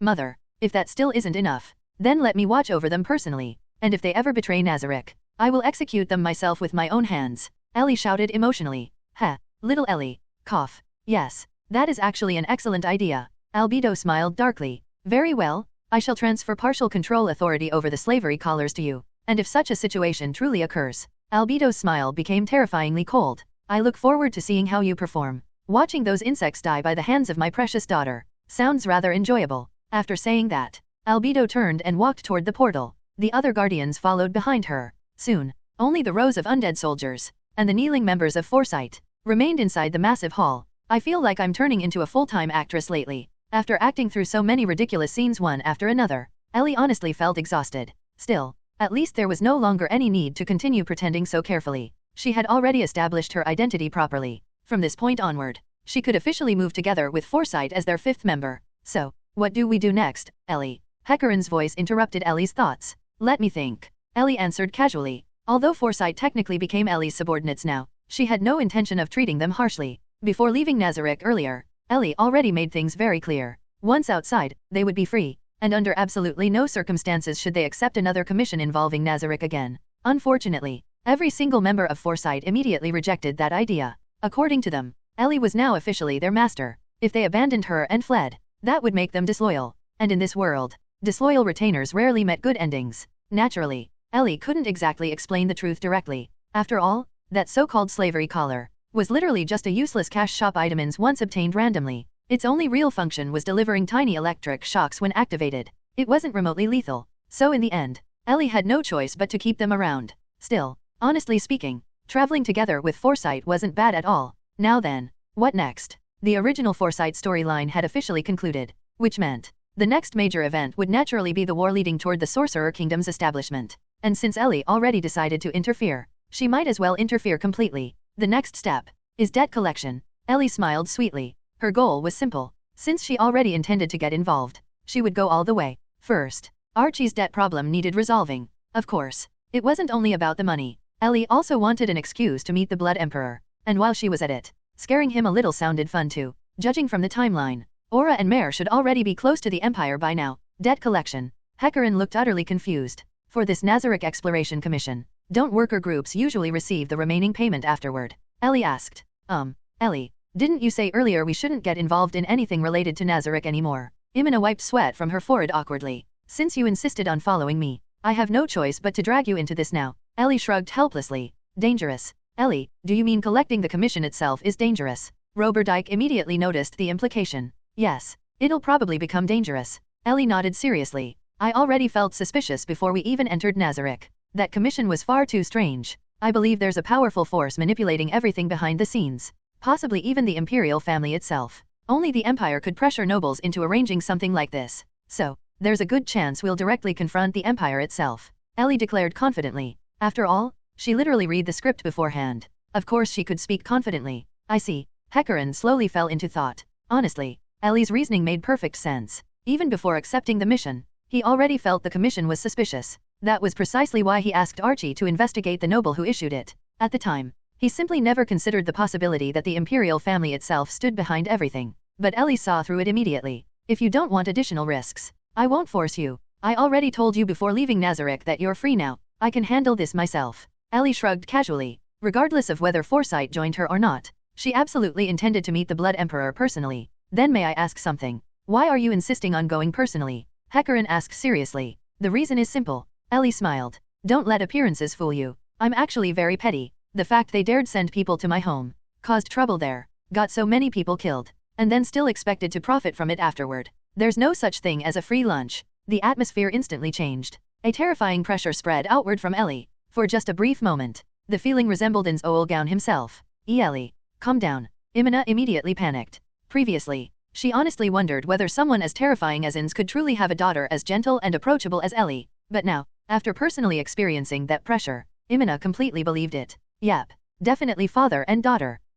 Ellie instantly returned to smiling mode. The terrifying pressure disappeared immediately. Everyone unconsciously released relieved breaths. Besides, you all still need money, don't you? Otherwise you wouldn't have accepted such a ridiculous commission in the first place. Ellie continued casually. Naturally, this was also one of her goals. Archie only accepted such risks because of financial pressure. Otherwise, Foresight would never have gotten involved with Nazarick at all. The moment Ellie finished speaking, everyone's gaze immediately shifted toward Archie. I'm sorry. Archie lowered her head guiltily. No, we're the ones who should apologize. Hecarin sighed. He understood immediately. They could no longer continue placing emotional pressure on Archie like before. She already blamed herself enough. You're short on money. Is it related to your family? Ellie asked despite already knowing the answer. After all, nobody here actually knew Archie's background yet. So naturally, Ellie had to pretend ignorance. And honestly, it would be much easier if Archie explained things herself. Yes, it's because of my family. Archie answered honestly. Good. That response proved Archie genuinely trusted Ellie now. Then, Archie carefully explained her family's situation and why she desperately needed money. I see. Even though Ellie already knew everything, hearing it directly still made her furious. The pressure around her immediately began leaking out again. Ellie, calm down. This time even Roberdijk hurriedly tried stopping her. Ellie instantly returned to smiling mode again. At this point, nobody doubted anymore that Ellie truly was Ainz Ooal Gown's daughter. So, we have two objectives now. First, debt collection. Second, we demolish a house and drag some people out. Ellie smiled brightly. Unfortunately, that adorable smile somehow radiated overwhelming black aura. Since Ellie already decided, then naturally we'll follow her to the end.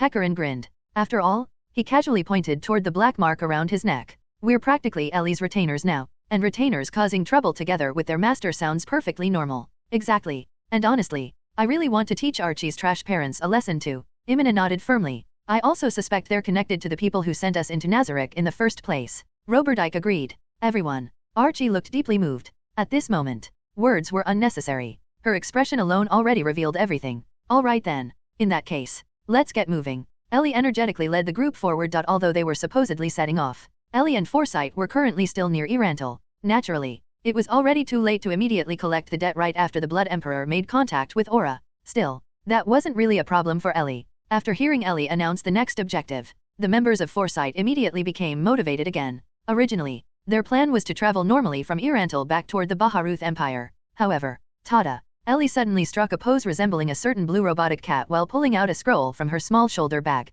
That's right. Before leaving Nazarick, Ellie made absolutely sure to restock all kinds of magic scrolls. And this time, she even brought high-tier teleportation scrolls. Demiurge scroll production experiments seemed to be progressing quite smoothly. Since Ellie had already visited the Imperial capital before, she could directly teleport there using a scroll. Naturally, Ellie prepared extremely thoroughly for this trip. Not only scrolls, she also carried massive amounts of various potions. Although some were original Yggdrasil consumables, most were prototype alchemical products created by Enfiria. Apparently, they were intended as experimental samples for Ellie while traveling outside. Not only that, Ainz also gave Ellie two new pieces of equipment. The first was an anti-divination ring. Its purpose was exactly what the name implied. Since Ellie now frequently disguised herself as an ordinary human while outside, anti-detection measures were naturally necessary. The second was the shoulder bag itself. Although nowhere near as absurd as Ainz's infinite inventory, its storage capacity was still outrageous. Scrolls, potions, even Ellie's enormous warhammer, everything fit inside easily,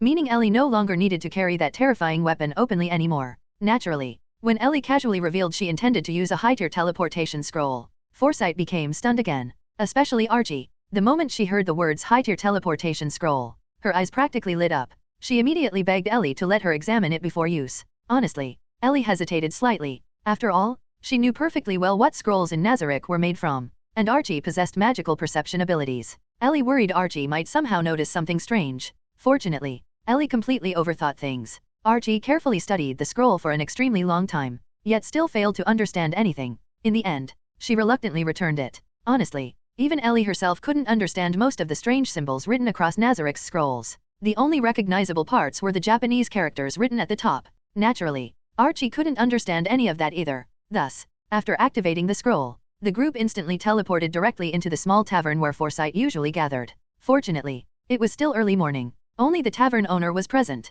The sudden appearance of 5 people nearly scared him to death. Still, after Hecarin stepped forward and discreetly bribed him, the owner agreed to keep everything secret. Though honestly, even if the news spread, it wasn't really a huge issue. They could simply claim Ellie used teleportation magic. Not much more needed explaining. Ellie, really, teleporting directly into the middle of the city like that? What if someone saw us? Imina still complained nervously afterward. Ellie understood her concern. After all, teleportation magic was an absurdly rare phenomenon in this world. If ordinary workers suddenly demonstrated such abilities publicly, they would immediately attract unwanted attention. There was nothing I could do. That tavern is basically the only memorable location I know inside the Empire. Other than the main streets, I couldn't think of anywhere deserted. You can't blame me for that. Ellie protested indignantly. After all, most of her time inside the Empire was spent searching for Foresight. She never had time for sightseeing. All right. This is still better than walking for days. So what now? Hecarin quickly stepped in to calm things down. I think, if the people behind everything discover survivors returned from Nazarick,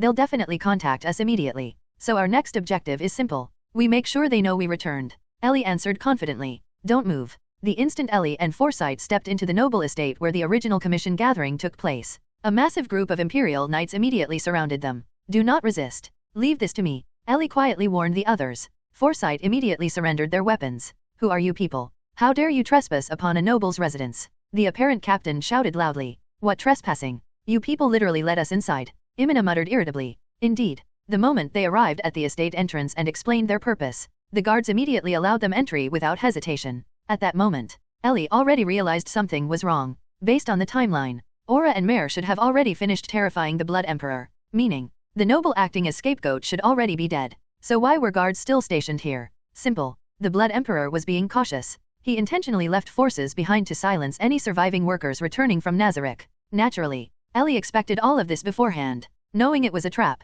she deliberately walked straight into it anyway. After all, her actual objective was meeting the Blood Emperor personally. We are the worker team that completed the mission. We came to collect the remainder of our payment. Ellie answered calmly. What commission? Trespassing upon a noble estate is punishable by death.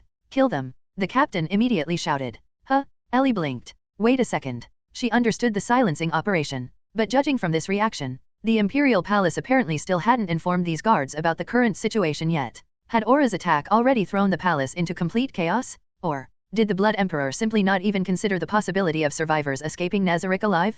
Seriously? Was this really the Blood Emperor's level? Ellie suddenly felt slightly disappointed. If so, then forcing her way directly into the palace might become necessary, which was honestly the worst-case scenario. Ellie quietly prepared for combat.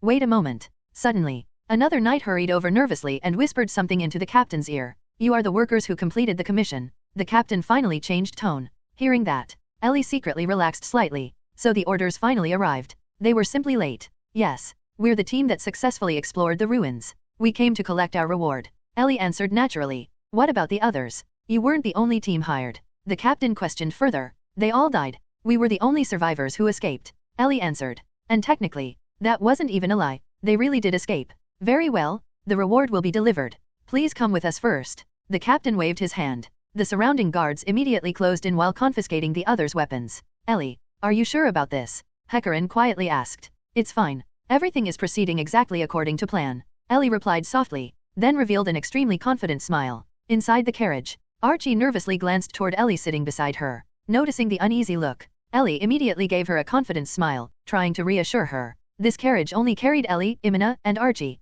Hecarin and Roberdike had been separated into another carriage under heavy guard by 2 Imperial Knights. Where exactly are they taking us? Imina asked impatiently. Ever since boarding the carriage, they had traveled for quite a while already. The curtains remained tightly shut the entire time. Naturally, Imina, who hated uncertainty, was becoming increasingly irritated. Ellie, meanwhile, remained completely unconcerned. No matter where they went, she was certain they would eventually meet the Blood Emperor. The guard ignored Imina completely. TCH. Imina clicked her tongue irritably.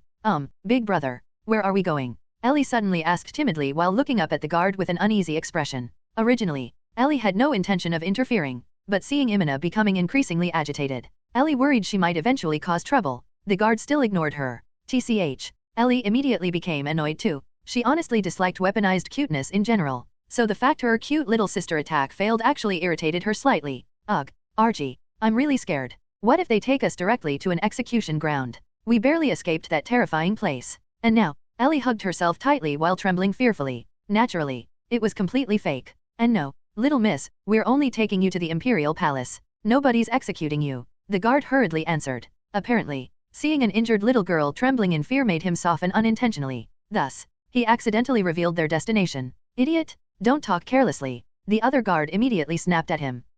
Still, thank you, big brother. I feel a little relieved now. Ellie smiled brightly. Why you're welcome. The guard froze awkwardly for a moment before responding. That's all it took. Ellie inwardly scoffed. After consuming mountains of anime in her previous life, she already memorized every possible cute younger sister strategy imaginable. Still, why did she feel so mentally exhausted after using it herself? Seriously, Ellie suddenly felt spiritually drained. Meanwhile, Imina and Archie stared at her speechlessly. This is bad, Hecarim muttered quietly. At this moment, Ellie and Foresight were being escorted through the corridors of the Imperial Palace by heavily armed elite guards, and Hecarim's expression looked grim. Ellie had been right all along. The Imperial family truly stood behind the Nazarick investigation, sending workers to infiltrate an unknown ruin belonging to another nation. This was absolutely the sort of secret that could never leak publicly. Once they finished extracting information, silencing them would naturally follow. It's fine, Ellie answered calmly. Naturally, she had already considered all of this beforehand. The Blood Emperor would absolutely attempt to silence them eventually, without question. But that only mattered if he actually possessed the ability to do so. Trust Ellie. Roberdike nodded confidently. Naturally, after Ellie worked so hard to save them, there was no way she would allow them to die here now. Soon, they finally reached their destination. The elite guard stopped before enormous palace doors and signaled the stationed knights. The doors slowly opened, and Ellie finally saw the Blood Emperor himself. Honestly, he really was ridiculously handsome. At this moment, Jerkniv lazily reclined across a luxurious chair while smiling casually. Standing behind him was one of the Empire's 4 Imperial Knights. Well, 3 now, since one already died. Seeing the Blood Emperor maintain such a relaxed posture, Ellie inwardly admired his acting ability slightly. After all, Aura and Mare had already terrified him badly. 1 Imperial Knight had died. Flutter had practically dragged the Empire into a gigantic disaster. Yet Jerkniv still maintained this composed appearance. Honestly, if he had never encountered Ainz, he truly would have been an exceptionally capable emperor. Greetings, Your Majesty. Hecarim immediately knelt respectfully. Naturally, Ellie absolutely refused to kneel before this guy, so while pretending to lower herself, she suddenly clutched her chest painfully and staggered weakly instead. No need for formalities. Oh, little miss, are you injured? The Blood Emperor immediately asked with apparent concern. I am very sorry. I got injured while escaping. Ellie weakly answered while continuing her performance. I see, my apologies. Bring this little girl a chair. The Blood Emperor ordered immediately. So Ellie really was seriously injured. I'm sorry, I didn't notice. Roberdike suddenly looked extremely guilty. It's fine, as long as everyone survived. Ellie continued acting helplessly. Honestly, she only pretended to be injured because she didn't want to kneel. But somehow, everyone completely misunderstood the situation. Well, it wasn't really strange. After all, Roberdike witnessed Ellie's battle against Ainz personally. Any normal person would have died instantly in such combat. And afterward, Ellie constantly wore formal Nazarick clothing. Nobody could see anything unusual. But now, after changing into ordinary travel clothes, bandages covered her face, neck, hands, and arms. Naturally, everyone assumed those were serious injuries. Originally, Ellie only wrapped bandages around half her face to conceal her heterochromatic eyes. The others were honestly just her indulging in sudden Chuyunibu impulses. Still, since a chair was offered, Ellie sat down without hesitation. Well then, I have several questions. What exactly did you see inside those ruins? The Blood Emperor immediately got to the point. Undead. So many undead. And all of them were unbelievably powerful. Besides us, nobody else escaped. Ellie answered sorrowfully. Other than undead, did you see the ruler of those ruins? That being called Ainz Ooal Gown. The Blood Emperor immediately lost composure. His relaxed attitude vanished completely as he abruptly stood up and stared directly at Ellie. Why yes, we met Ainz Ooal Gown. And then, we were captured. Ellie answered fearfully. The members of Foresight kneeling nearby immediately became confused. Strictly speaking, Ellie herself belonged to Nazarick. So why was she speaking this way? You were captured. Then how did you escape? The Blood Emperor pressed aggressively. We were originally supposed to be executed. But a kind person saved us. Ellie answered quietly. My apologies. I startled you. The Blood Emperor quickly sat back down and restored his smile. So then, who exactly saved you? Yes, it was the princess inside the ruins. Ellie answered softly. What? Foresight immediately froze in complete shock. Because the princess inside the ruins Ellie referred to was obviously Ellie herself. Everything was proceeding exactly according to plan. Ellie had successfully captured the Blood Emperor's interest. Little sister, could you explain everything in detail? The Blood Emperor asked gently, deliberately using a soft and coaxing tone. Honestly, Ellie already disliked handsome men to begin with. And now, watching the Blood Emperor force out such an obviously fake, syrupy smile, made her feel both physically and mentally uncomfortable. Still, after thinking about how she herself had recently been weaponizing cuteness non-stop, Ellie realized she really had no right to criticize him. They were basically the same. Yes, all right. Even while inwardly disgusted, Ellie continued acting obediently. She began recounting the story of Foresight's invasion of Nazarick. Most of the events before encountering Ainz were practically the truth. Ainz Ooal Gown. Is he truly that powerful? The Blood Emperor asked seriously. Like a god. We couldn't resist at all. Ainz Ooal Gown could kill us as easily as crushing ants. Ellie hugged herself tightly while trembling fearfully. Then how exactly did you escape? The Blood Emperor narrowed his eyes slightly. Clearly, he doubted her explanation. If Ainz Ooal Gown truly possessed godlike power, then why were they still alive? And who exactly was this princess? Ainz Ooal Gown originally intended to execute us immediately, but he looked at me several times, then sighed. He said that he didn't want to personally kill a girl who resembled his daughter so much, so he ordered us imprisoned first, and said he would later grant us a painless death somewhere out of his sight. Ellie answered softly. You resemble his daughter. The Blood Emperor carefully observed Ellie again. Although part of her face remained hidden beneath bandages, her appearance was still obviously cute and beautiful. Could she truly resemble the daughter of that terrifying undead being? Yes, the princess who later saved us. She looked extremely similar to me. Ellie answered. I was shocked too. When we first saw the princess, it genuinely looked like Ellie herself standing there. Hecarin immediately added from the side. Honestly, Hecarin himself had no idea what Ellie was trying to accomplish anymore. But he also understood something. If Ellie completely hid her connection to Nazarick, then explaining their survival would become nearly impossible. Similar. The Blood Emperor fell silent briefly while thinking, then gestured for Ellie to continue. Thus, Ellie continued weaving lies together with truth. After being imprisoned, the princess secretly visited their cell. She claimed curiosity toward a human girl who resembled her, and after seeing Ellie personally, the princess became emotionally conflicted. Thus, Ellie begged desperately for mercy, eventually convincing the kind-hearted princess to release them. I see. The Blood Emperor once again fell into deep thought. Naturally, Ellie understood perfectly well that someone as cautious as Jerkniv would never fully trust such a story immediately. So, she revealed the next part. Although the princess released us, she worried that allowing outsiders to leave Nazarick would cause problems. So, she placed a curse on all of us. Ellie lowered her head sadly. A curse? What kind of curse? The Blood Emperor immediately reacted. I don't know. She only said that she could kill us anytime she wished. While speaking, Ellie secretly removed the anti-divination ring from her finger. Then, pretending to adjust the bandages around her neck, she deliberately revealed the black curse mark that Sixes had carefully drawn onto her skin beforehand. Naturally, the Blood Emperor immediately noticed it. Then, he ordered the others to raise their heads. Sure enough, the same black marks appeared on every member of Foresight. Old man, can I trouble you? The Blood Emperor finally turned toward Flutter. Flutter, who had remained silent the entire time, slowly stepped forward. Then, the moment he looked directly at Ellie, his entire expression changed dramatically. His body trembled violently, and he immediately grabbed the nearby chair for support. What's wrong, old man? Even the Blood Emperor became nervous. I've never seen such a curse before. And never. Flutter answered while trembling violently.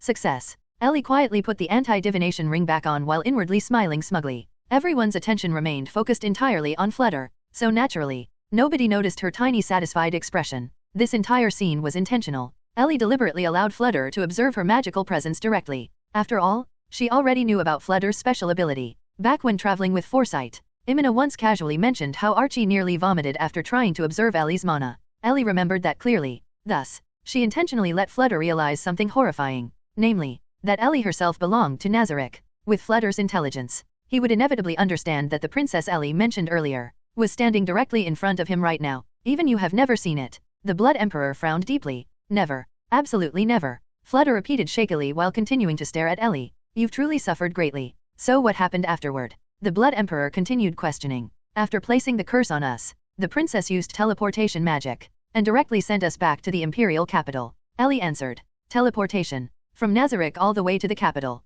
The Blood Emperor's eyes widened. Yes. When we regained consciousness, we were already back inside the capital. Ellie nodded weakly. After hearing that, the Blood Emperor fell completely silent. The atmosphere inside the reception room immediately became extremely tense. Finally, Jerkniv slowly waved his hand. You've all worked hard. You may leave now. Bichwood, escort our guests. Understood. One of the Imperial Knights behind the Blood Emperor stepped forward. Bichwood Peshamel. The heavy explosion. Ellie still remembered him somewhat. Naturally, Ellie also noticed something else. The instant Bichwood responded, his hand quietly moved toward the sword at his waist. At the same time, he glanced toward the Blood Emperor, waiting silently for orders. Ellie immediately moved one hand toward her shoulder bag as well. If the Blood Emperor disappointed her, she was fully prepared to throw down a smoke bomb and activate a teleportation scroll immediately. Then, she saw Jerkniv slowly shake his head. Good. At least he wasn't stupid enough to attack here. Thus, Ellie quietly withdrew her hand. Well then, time to collect the debt. Your Majesty, there's still one thing. Our commission fee hasn't been fully paid yet. Ellie asked timidly. Insolence. Bichwood roared furiously. I really need the money. My younger sisters are seriously ill. They've been waiting for me. If we can't pay the church. Ellie immediately curled into a frightened ball while hugging her head. Enough, Bichwood. The Blood Emperor forced out a smile. My apologies, little sister. The remaining payment will naturally be given to you. So please, do not worry. Thank you very much, Your Majesty. Thank you so much. Ellie answered emotionally. Then, as she followed the guards out of the reception room, before the doors fully closed, Ellie deliberately glanced backward one final time. And sure enough, she saw the Blood Emperor furiously scratching at his own head in frustration. Seeing that, Ellie inwardly sneered. Scratch harder. At this rate, soon enough, I'll be able to call you the Bald Emperor instead. I seriously thought we were going to die. Hecarim collapsed against the chair while wiping cold sweat from his forehead. Did you all notice? That lightning guy Bichwood had his hand on his sword the entire time. He was absolutely waiting for permission to kill us. After leaving the Imperial Palace and successfully receiving the remaining commission payment, Ellie and the members of Foresight returned to their usual tavern. Then, they immediately hid themselves behind a screened corner booth to divide the spoils. Wait a moment. Ellie suddenly raised one hand. Then, she pulled out an anti-eavesdropping scroll from her shoulder bag and activated it before finally nodding. Okay, continue. But, why didn't the Emperor silence us in the end? Imina frowned in confusion. Honestly speaking, if I were him, I definitely would have killed us. That's because of what Ellie said earlier. Hecarim glanced toward the seemingly harmless little girl sitting nearby. His gaze became complicated again. Seriously, this little sister looked innocent and adorable, but was actually terrifyingly cunning. What do you mean? I don't understand. Ellie blinked innocently while pretending to be confused. But why exactly didn't he kill us? Hecarim, explain properly. Imina grabbed Hecarim's shoulder impatiently. Meanwhile, Uncle Roberdyke simply continued calmly counting gold coins nearby while listening. It's because we still have value. Haven't you realized? Ellie repeatedly implied that she resembles that princess, and she also intentionally made the Emperor think the princess was someone capable of negotiation. So naturally, the Emperor now wants to use Ellie as a bargaining chip. Hecarim explained seriously. Ellie maintained her innocent I don't understand anything expression, but inwardly, she acknowledged that Hecarim's analysis was basically correct. Everything Ellie said earlier had one purpose. To make Jerkniv believe there existed someone inside Nazarick who could negotiate. And that person was Princess Ellie. After all, Ellie already knew the Blood Emperor's original plan from the story. Originally, Jerkniv intended to sow discord inside Nazarick itself. But now, Ellie deliberately redirected his attention toward herself instead. That way, it would become much easier for her to interfere later. But, the only useful one among us is Ellie herself, right? Imina still looked confused. Imina, if someone murdered all your companions, and then threatened you into working for them, would you agree? Roberdyke asked calmly while continuing to organize the money. Of course not. Imina answered immediately. Then, what if they simply placed a sword against your neck and forced you to obey? Roberdyke pushed several piles of gold coins toward the others as he spoke. He was probably asking everyone to double-check the distribution. Imina finally understood. Exactly. The Emperor kept us alive so he could hold a sword to our throats and force Ellie to work for him. Hecarim also pushed his own pile of gold coins toward Archie without counting it. I see. Imina finally understood why Ellie fabricated such an elaborate story. It was all to ensure they remained useful enough that the Emperor wouldn't dare kill them easily. I have to admit, Ellie is way too scary. Archie looked genuinely happy while stuffing her pile of gold coins into her pocket without even counting them. What are you talking about? I only lied so the Emperor would believe how we escaped. Why would the Emperor want to kill us? Ellie continued pretending ignorance. Ellie, didn't you already predict earlier that confronting the Imperial family would be dangerous? Hecarim looked extremely suspicious. Then, he also pushed his gold toward Archie. I did say that. But I didn't know the Emperor himself was involved. Besides, he's still an Emperor, right? He wouldn't stoop so low as to murder people to silence them. And there's no benefit in killing us anyway. Ellie continued acting dumb. Then, she also pushed her own share of the money toward Archie. So this entire thing was just dumb luck. Imina also added her money into the pile. Let's just pretend that's the case. Roberdyke awkwardly pushed his share over too. No, I can't accept all this. Archie immediately panicked. This money was earned by risking everyone's lives. I can't take it alone. Take it, Archie. This money matters most to you. You still need to raise your sisters. Hecarin smiled gently. Imina and Roberdyke also nodded. And if it's still not enough, we can always discuss it later. After all, I'm a princess. I get allowance money. Ellie added proudly. That immediately made everyone burst into laughter. Thank you, everyone. Archie's eyes became slightly wet. So then, what are your plans next, Archie? Hecarin suddenly asked. You mentioned wanting to bring your sisters out. What happens after that? After all, if Archie focused entirely on taking care of her sisters, then she probably wouldn't continue accepting dangerous work anymore. At least, that was what Hecarin hoped. I plan to buy a small house nearby, and then send my sisters to school. Archie smiled happily. Absolutely not. Hecarin, Imina, and Roberdyke all shouted simultaneously. The reaction startled not only Archie, but even Ellie herself. Why not? Wasn't that a perfectly good idea?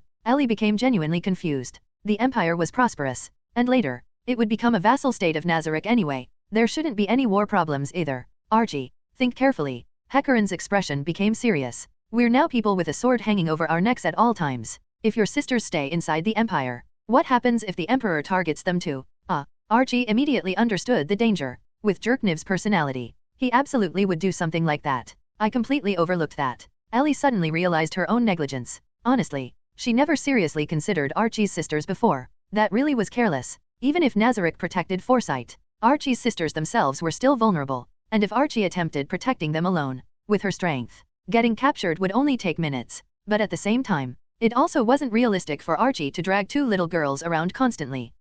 I've got it. Ellie suddenly smiled brightly. All right then, Sister Archie, you go bring your little sisters first. After that, I'll take all of you somewhere very safe. Ellie declared confidently. Yes, the second safest place in the world.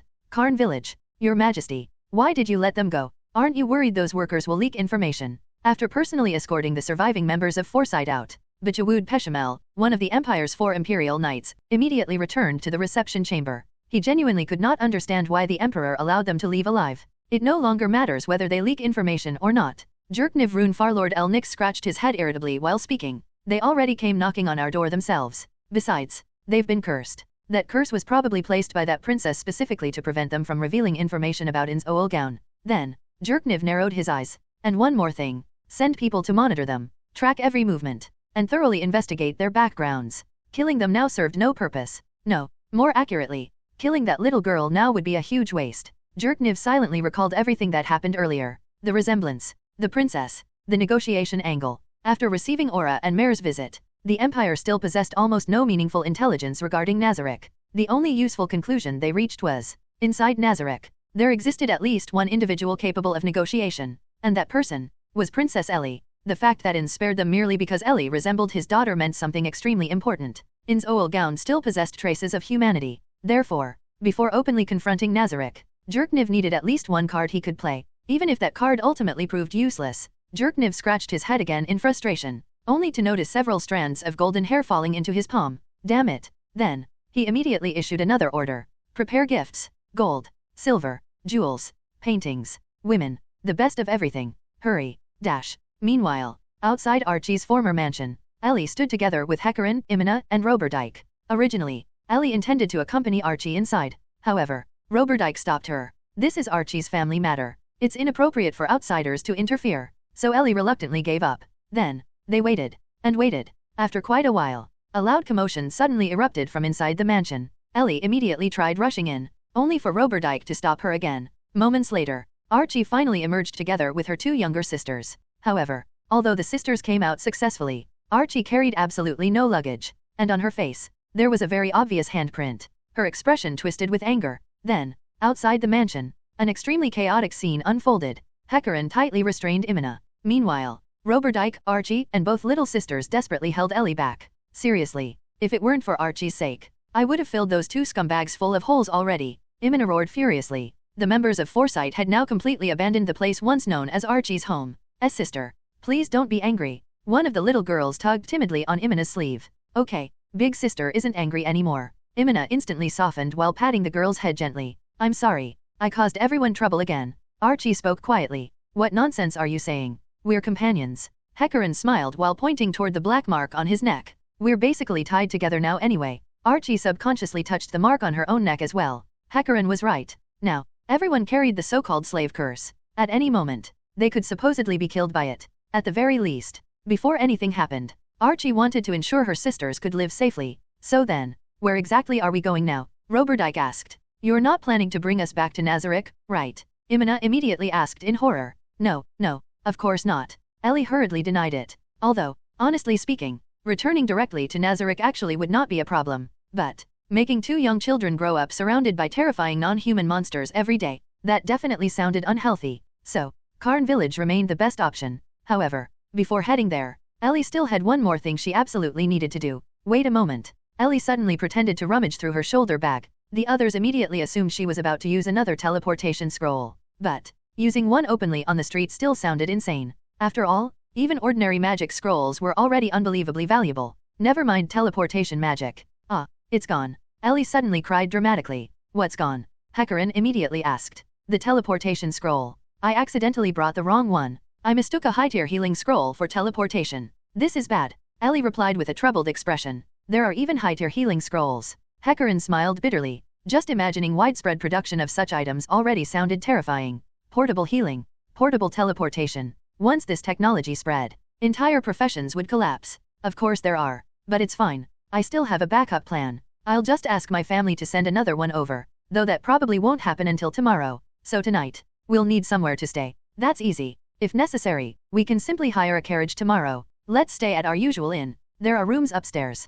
Hecarim scratched his head awkwardly. Though I don't know whether Princess Ellie can tolerate a normal inn. Don't worry about me. Right, it's that tavern around the corner. You all go ahead first. And remember to reserve one room for me too. I need to contact my family first about the scroll. See you later. Ellie smiled brightly, then immediately ran off. Hecarim laughed quietly while watching her disappear. Hecarim, stop standing there and hurry up already. Imina shouted from ahead. Coming. Hecarim immediately followed after them. At the same time, he silently thought. Ellie really was unbelievably petty. I don't need that disobedient daughter anymore. As long as she regains her noble status. Even if she crawls back crying later. I absolutely won't forgive her. The moment Archie's father finished speaking, boom, a violent explosion erupted from the mansion entrance. What happened? He instinctively screamed for help. However, no one answered. Ever since Jerkniv stripped him of noble status, the mansion no longer possessed guards. Another tremendous crash followed. The entrance doors flew apart violently. Then, standing amid the wreckage, was a petite little girl. Her face remained partially covered in bandages, yet her smile was unbelievably adorable. Who are you? How dare you trespass inside a noble residence? Archie's father still arrogantly pointed at her, completely unaware of the situation. Hehe. Although I'm cute and very tolerant, there are 3 kinds of people I absolutely cannot tolerate. People who point fingers at me, hopeless idiots, and people who disappoint my daughter. The black-haired little girl spoke softly, before Archie's father could react. Smack! A terrifying slap instantly sent him unconscious. Meanwhile, back inside Nazarick, a portal suddenly opened. Then, a petite figure dragged 2 unconscious people out from inside. Princess Ellie, what brings you back? And what exactly are these? Yuri Alpha looked slightly surprised. Oh, perfect timing, Sister Yuri. Could you help me throw this trash to the Devourer of the 9 Worlds? I understand. It just so happens the Devourer was complaining its nest lacked food. Should both be sent there? The man, yes. Wake him up first though. As for the woman, no need. Oh right. Could you also contact Sister Lupus Regina for me? Understood. Oh, Hecarim, Uncle Roberdike. Why are only the 2 of you here? Where's everyone else? Ellie entered the tavern energetically and immediately spotted Hecarim and Roberdike drinking at the counter. Ellie, you're back. Roberdike visibly relaxed after confirming Ellie returned safely. The others already went upstairs to rest. Meanwhile, Hecarim simply smiled silently while looking at her. I'm exhausted. Boss, 1 juice. Ellie immediately ran toward the counter, climbed awkwardly onto a chair far too large for her size, and loudly ordered a drink. Hecarim and Roberdike exchanged helpless smiles. Even now, they still found it difficult connecting this harmless-looking little girl with the terrifying Princess of Nazarick. Yet at the same time, their lives truly rested entirely in her hands. Ellie, so the teleportation scrolls are replenished now. Hecarin casually asked while watching Ellie gulp down the juice. Bleh. It tastes terrible. Ellie immediately placed the cup down with obvious dissatisfaction. But yes, everything's replenished. Already. Hecarin paused. Roberdyke also instantly understood. Didn't Ellie claim earlier that replacements would only arrive tomorrow morning? Yet she returned so quickly. Meaning, she had obviously lied earlier. Yeah, I did go back and cause trouble for Archie's parents. Anyway, they'll eventually fall into the Emperor's hands sooner or later. So I figured I might as well vent my anger first. Now that things were exposed, Ellie no longer bothered hiding it. Ellie. Roberdyke's expression became serious. No, I didn't kill them. I just slapped Archie's father a little. I could never murder my companion's parents. Ellie immediately defended herself with a wronged expression. Technically, that was not a lie. She truly did not directly kill him. Indirectly, however. Well, I'm sorry for doubting you. Roberdyke immediately apologized. That kind of trash doesn't deserve sympathy even if he dies. Hecarin snorted coldly after taking another sip. But no matter what, they're still Archie's parents. Roberdyke argued unhappily. They'll eventually die in the Emperor's hands anyway. Hecarin sneered. This juice really is awful. Roberdyke gave up arguing and simply finished the drink in one gulp. So then, where exactly are you taking us now, Ellie? Hecarin finally asked seriously. Honestly, with Archie's sisters involved, our situation becomes extremely inconvenient. Though of course, I'm not doubting your abilities. Hecarin quickly corrected himself after noticing Ellie rolling up her sleeves unhappily. Back to the kingdom, Ellie answered immediately. The kingdom. Hecarin's expression instantly became complicated. Could it really be Nazarick territory again? Relax. We're not going to my home. Although going directly there would technically be safest. I'm worried Sister Archie won't psychologically survive that experience. So we're not doing that. Ellie explained seriously. Then where? We're going to Karn Village. Karn Village. Roberdyke muttered. He knew that place. It was near the Katsa Plains. And more importantly, very close to Nazarick.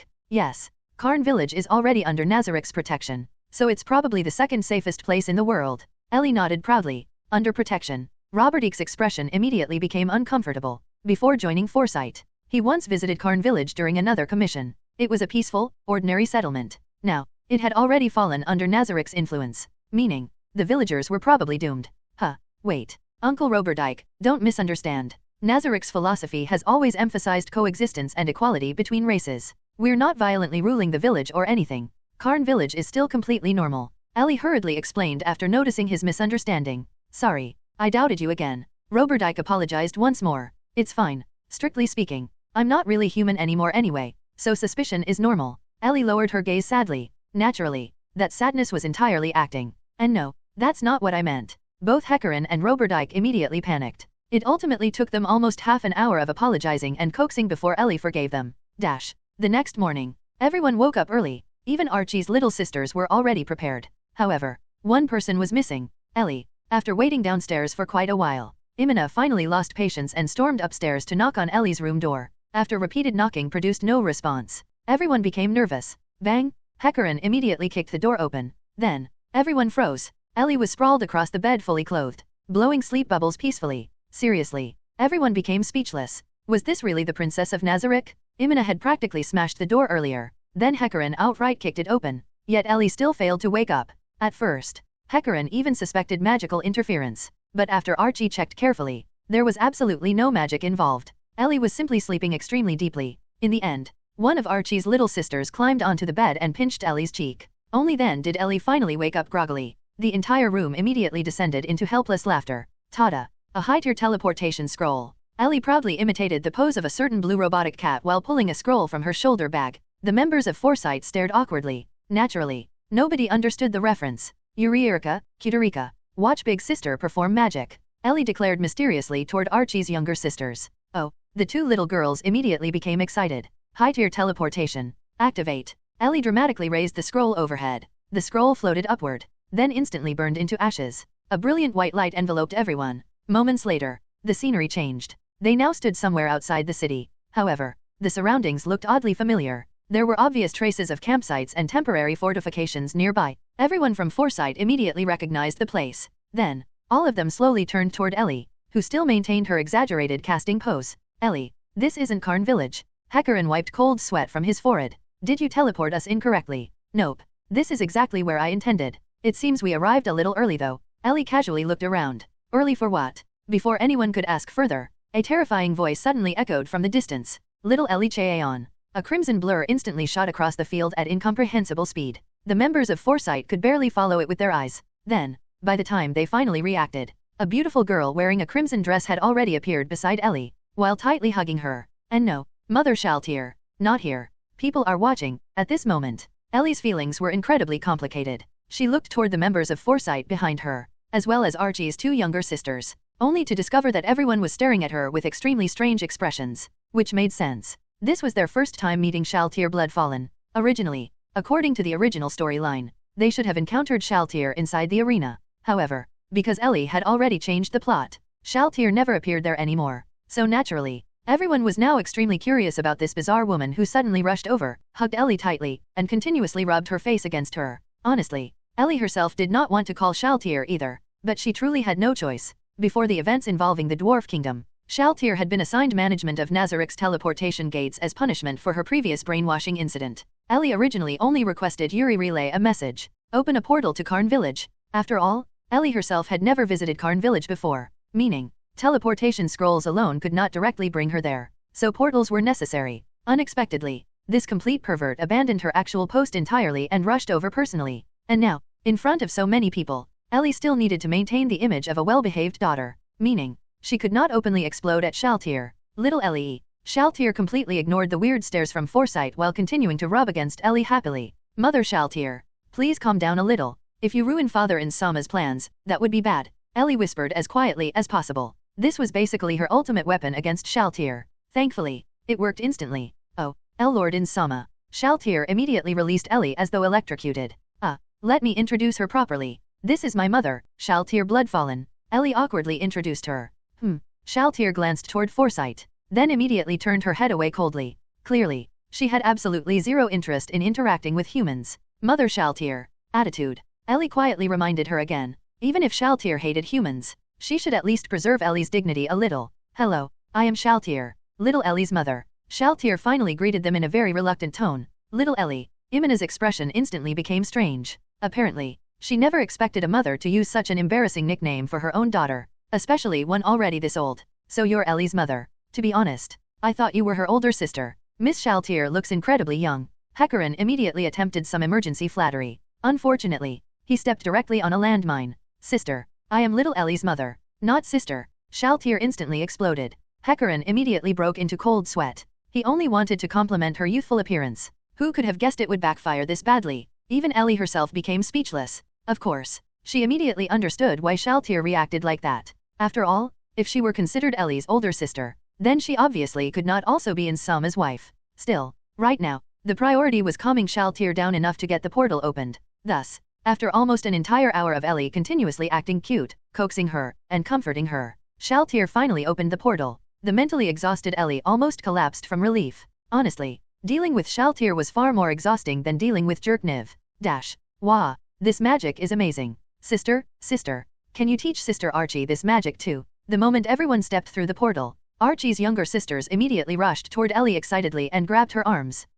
I'm sorry, little Eureka, little Cuterica, but I don't know how to use this magic either. Ellie could only answer honestly. Naturally, she understood why the little girls asked. Archie frequently left home for dangerous work. If she could use teleportation, then she could return anytime. Eureka, Cuterica, don't trouble Ellie. Archie hurriedly scolded them while walking through the portal together with the others. Still, it really would be convenient if either Archie or Ellie could use teleportation naturally. Hecarim casually commented. I already said I can't use teleportation. Ellie instantly exploded. After all, Ellie remained incredibly sensitive regarding magic. Hecarim's words basically stomped directly onto her tail. Sorry, that's not what I meant. Hecarim hurriedly apologized again.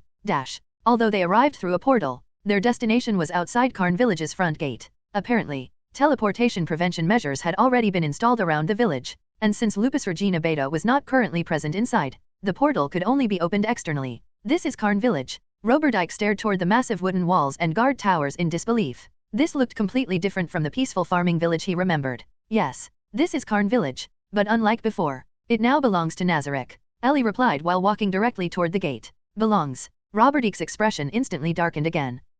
Uncle Roberdike, don't misunderstand. Nazarick isn't violently ruling them or anything. Karn Village is still completely normal. Ellie immediately noticed his misunderstanding again and hurriedly explained. Then, bang, bang, bang, Ellie directly pounded on the gate. Who goes there? A voice immediately shouted from above. Everyone looked upward. Several goblins stood atop the watchtower, already aiming bows downward. Goblins, prepare for battle, Hecarin instinctively shouted. The other members of Foresight immediately drew weapons as well. Even Roberdike instinctively shielded Archie's little sisters behind himself. The goblins above likewise became fully alert. Wait. Everyone calm down. Put your weapons away. Ellie glared angrily at Hecarin. Seriously, who exactly was in charge here? Hecarin reluctantly lowered his swords first. However, the goblins still maintained full combat readiness, which, honestly, Ellie could understand. Previously, Ainz Sama intentionally conducted experiments by sending monsters toward Karn village, so heightened caution was normal. I'm from Nazarick. I came to visit Sister Henry. Ellie directly revealed the important keywords immediately. She even specifically mentioned Henry's name in case the goblins failed recognizing Nazarick itself. You know Boss Henry? The goblin above questioned suspiciously. We're not acquaintances exactly, but I know Sister Henry. Ellie replied patiently. The goblins immediately began discussing among themselves quietly. Ellie slowly became irritated. Seriously, why exactly did she need permission entering her own territory? If Lupus Regina were present, none of this nonsense would be happening. No, you cannot enter, even if you know Boss Henry's name. If you want inside, leave all your weapons outside first. The goblin finally shouted down. The members of Foresight exchanged glances. Given Ellie's usual personality, they naturally assumed she would calmly persuade everyone first. Thus, they all prepared to disarm themselves. Unexpectedly, Ellie's expression instantly changed. You've gone too far. You still won't open the door. Before anyone reacted, Ellie's leg flashed forward at terrifying speed. Boom! The enormous wooden gate instantly exploded inward. A gigantic hole appeared directly through the center of the supposedly sturdy gate. The members of Foresight stared blankly. Even the goblins froze completely. Ellie's cute smile had vanished entirely, and standing before the shattered gate was the true Princess of Nazarick that the goblins guarding the entrance never imagined. That the massive gate, which had previously withstood direct assaults from ogres and even mountain giants, would actually be kicked apart by a tiny little girl. For several seconds, the goblins froze completely. Only afterward did they finally react and remember they were still holding bows and arrows. Then, almost instinctively, they fired. Unfortunately, such attacks were utterly meaningless against Ellie. Without even bothering to move properly, Ellie casually waved her hand. Pa, pa, pa. Every incoming arrow was instantly swatted away. After all, even though Ellie herself lacked any special anti-projectile equipment, the one who personally trained her close combat techniques was none other than Cositus. To Ellie, deflecting weak goblin arrows was easier than swatting mosquitoes. Enemy attack! Enemy attack! The goblin atop the watchtower immediately screamed. Ellie ignored him entirely and walked straight through the gigantic hole she created. The huge commotion naturally attracted everyone nearby. Soon, goblins, ogres, villagers, and guards all rushed over. Seriously, when exactly did Ellie become this short-tempered? Hecarin muttered while following behind her in total confusion. Quickly call Sister Henry or Enfiria out here. Ellie shouted unhappily toward the crowd. Even though she really was irritated, she still would not actually hurt the villagers. I am Enfiria. What business do you have with us? At that moment, Enfiria bearer finally emerged from behind several armed goblins. Behind him, Ellie also spotted Henry Emmet hiding nearby. Apparently, Henry originally intended stepping forward herself, but Enfiria stopped her first. Reasonably so. After all, a tiny girl capable of kicking apart fortress gates while specifically searching for Henry was obviously dangerous. However, seeing the affectionate couple together immediately calmed Ellie down somewhat. Honestly, she had already been in a bad mood since morning. First, she was forcefully awakened before getting enough sleep. Then, she suffered Shaltair's affection assault. Then, she spent nearly an hour coaxing that lunatic away. Then, the goblin guards irritated her further. So yes, Ellie genuinely became angry. Though, to be fair, she also naturally had a terrible temper to begin with. Please look at this. Ellie reached into her small handbag. Instantly, every goblin around tensed again. Then, Ellie pulled out a bottle containing a purple potion. The moment Enfiria saw it, his eyes widened immediately. Ah, you know Lord Ainz. Everyone lower your weapons. Enfiria hurriedly shouted. However, before anyone fully relaxed, whoosh, a violent gust of wind suddenly exploded toward Ellie. Clang! Ellie instantly drew out her massive hammer and blocked the incoming strike. The impact produced an ear-piercing metallic sound. Only then did everyone realize what happened. Oh, Princess Ellie. Lupus Regina Beta stared blankly while holding the gigantic cross-shaped battle mace she had just swung directly at Ellie. Sister Lupus Regina. What an enthusiastic greeting. Ellie gave her a terrifyingly sweet smile. Dash. A short while later, Lupus Regina awkwardly introduced Ellie to everyone present. This is Lord Ainz Sama's daughter, Princess Ellie of Nazarick. The villagers instantly panicked. To them, Ainz himself was practically a god already. Now, they had nearly attacked his daughter. We're terribly sorry. Please forgive us. Henry immediately bowed deeply in apology. Even the goblin guard who originally threatened Ellie stepped forward. It was our fault. It has nothing to do with Boss Henry. If punishment is necessary, punish us instead. Alright. I'm not blaming you. Being cautious isn't wrong. But next time, at least talk before pointing weapons at people. And Ellie slowly turned toward Lupus Regina. Sister Lupus Regina will repair the gate. Me. Lupus Regina instantly looked horrified. Ellie completely understood why. Recently, she had already been scolded by Ainz for concealing information regarding the giant attack incident. Meaning, her current mental state was extremely fragile. Still, Ellie remained merciless. You attacked first without even checking who I was. Punishment. Ellie smiled sweetly. Lupus Regina instantly wilted. Understood.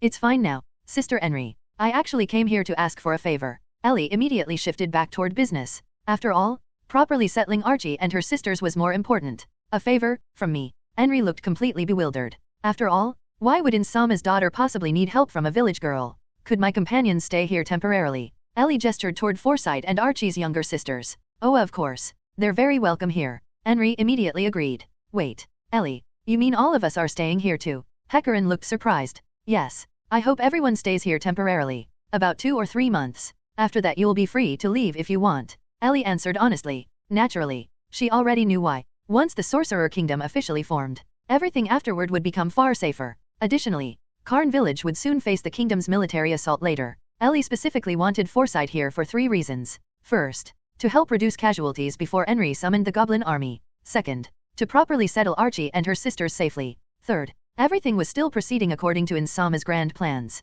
Then let's treat it like a vacation. Imina immediately agreed before Hecarin even responded. Roberdijk also silently nodded with a smile. Only Archie looked hesitant. I am extremely grateful. But, my sisters, I wanted them to attend school. Archie said awkwardly. Which honestly was reasonable. Karn village obviously lacked schools. Even nearby Irantal barely had anything educational. Formal schools only began appearing after Ainz founded the Sorcerer Kingdom. Meaning, Ellie suddenly thought of something. Maybe she really should suggest educational reforms to Ainz later. Don't worry, Sister Archie. Just wait 3 months. The school will exist by then. Ellie said confidently. After all, she already knew the future plot progression. Then, as if suddenly remembering something, Ellie turned toward Lupus Regina again. Oh right, Sister Lupus Regina. Did you finish the task I gave you earlier? Already done. She's tied up in Henry's backyard. Lupus Regina answered strangely. Wait. Ellie's expression instantly stiffened. She suddenly remembered something extremely important. Lupus Regina was secretly a hardcore sadist. Meaning, there was a very real possibility she misunderstood the meaning of take good care of her.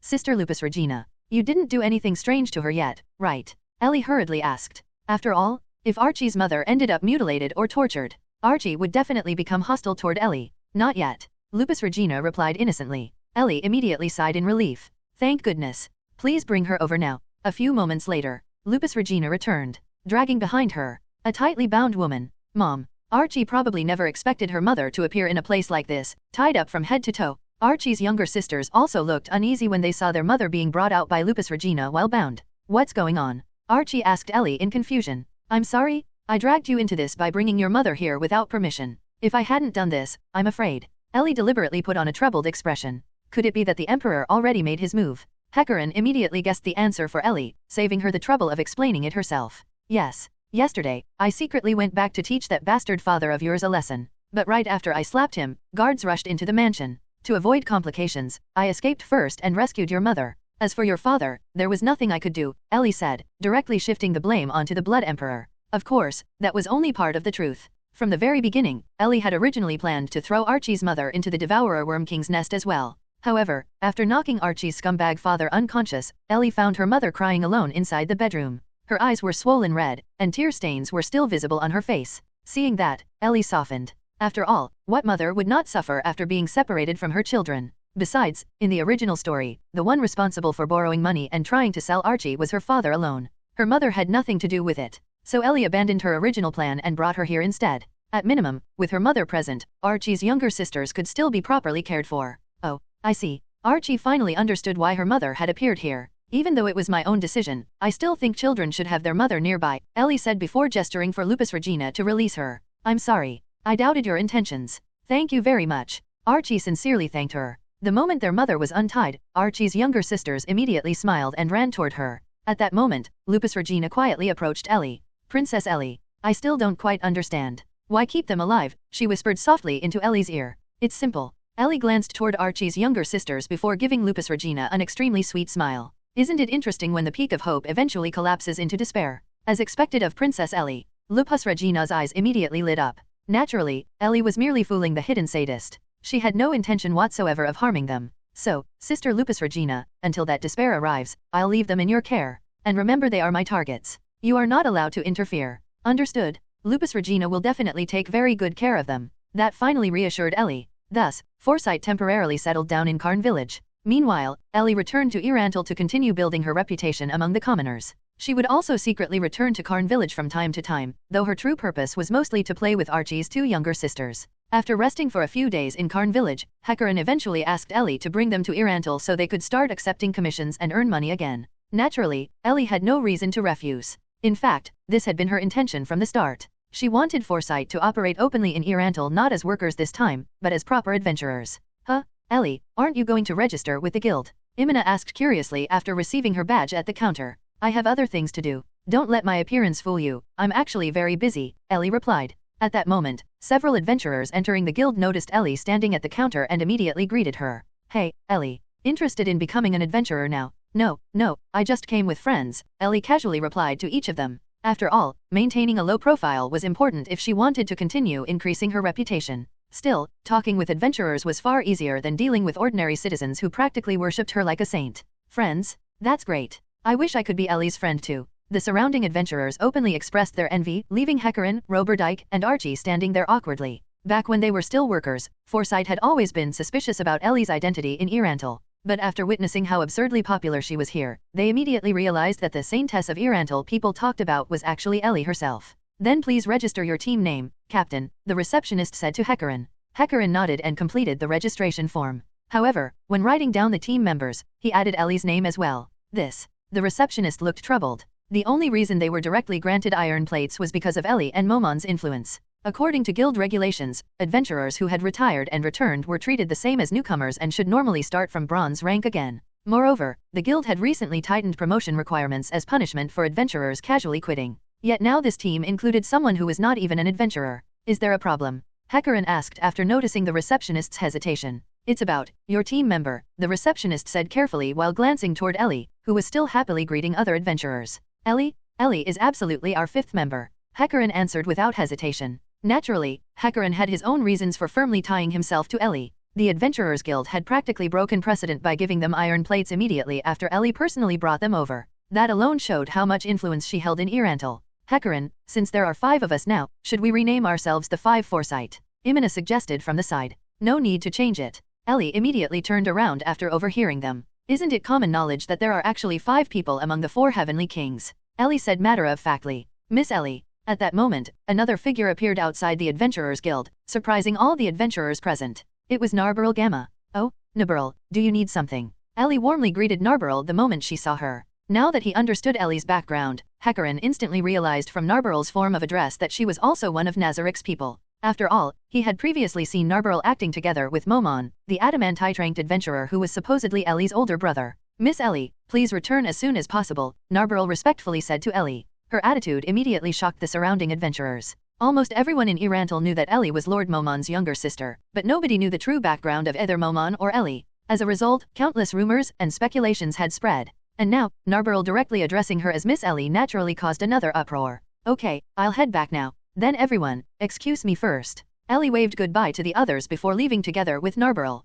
The moment Ellie disappeared, the curious adventurers instantly surrounded Foresight. Hey, brother. How did you guys even meet Ellie? It was just coincidence, Hecarin could only answer vaguely. There was no way he could honestly admit that Ellie had randomly approached them on the street and started chatting with them herself. Damn it, I'm so jealous. Ellie's older brother is the adamantite-ranked adventurer Lord Momon. Ellie herself can use 6th tier healing magic, she's kind-hearted, and she's ridiculously cute too. Hey brother, do you need extra manpower? We can help carry luggage or loot. The surrounding adventurers openly expressed their envy and jealousy. Sorry, we're not recruiting anymore, Hecarin replied awkwardly while rejecting them one by one. Honestly speaking, if he had a choice, Hecarin would rather never have gotten involved with Ellie or accepted that commission to explore Nazarick. Unfortunately, it was already far too late for regrets now.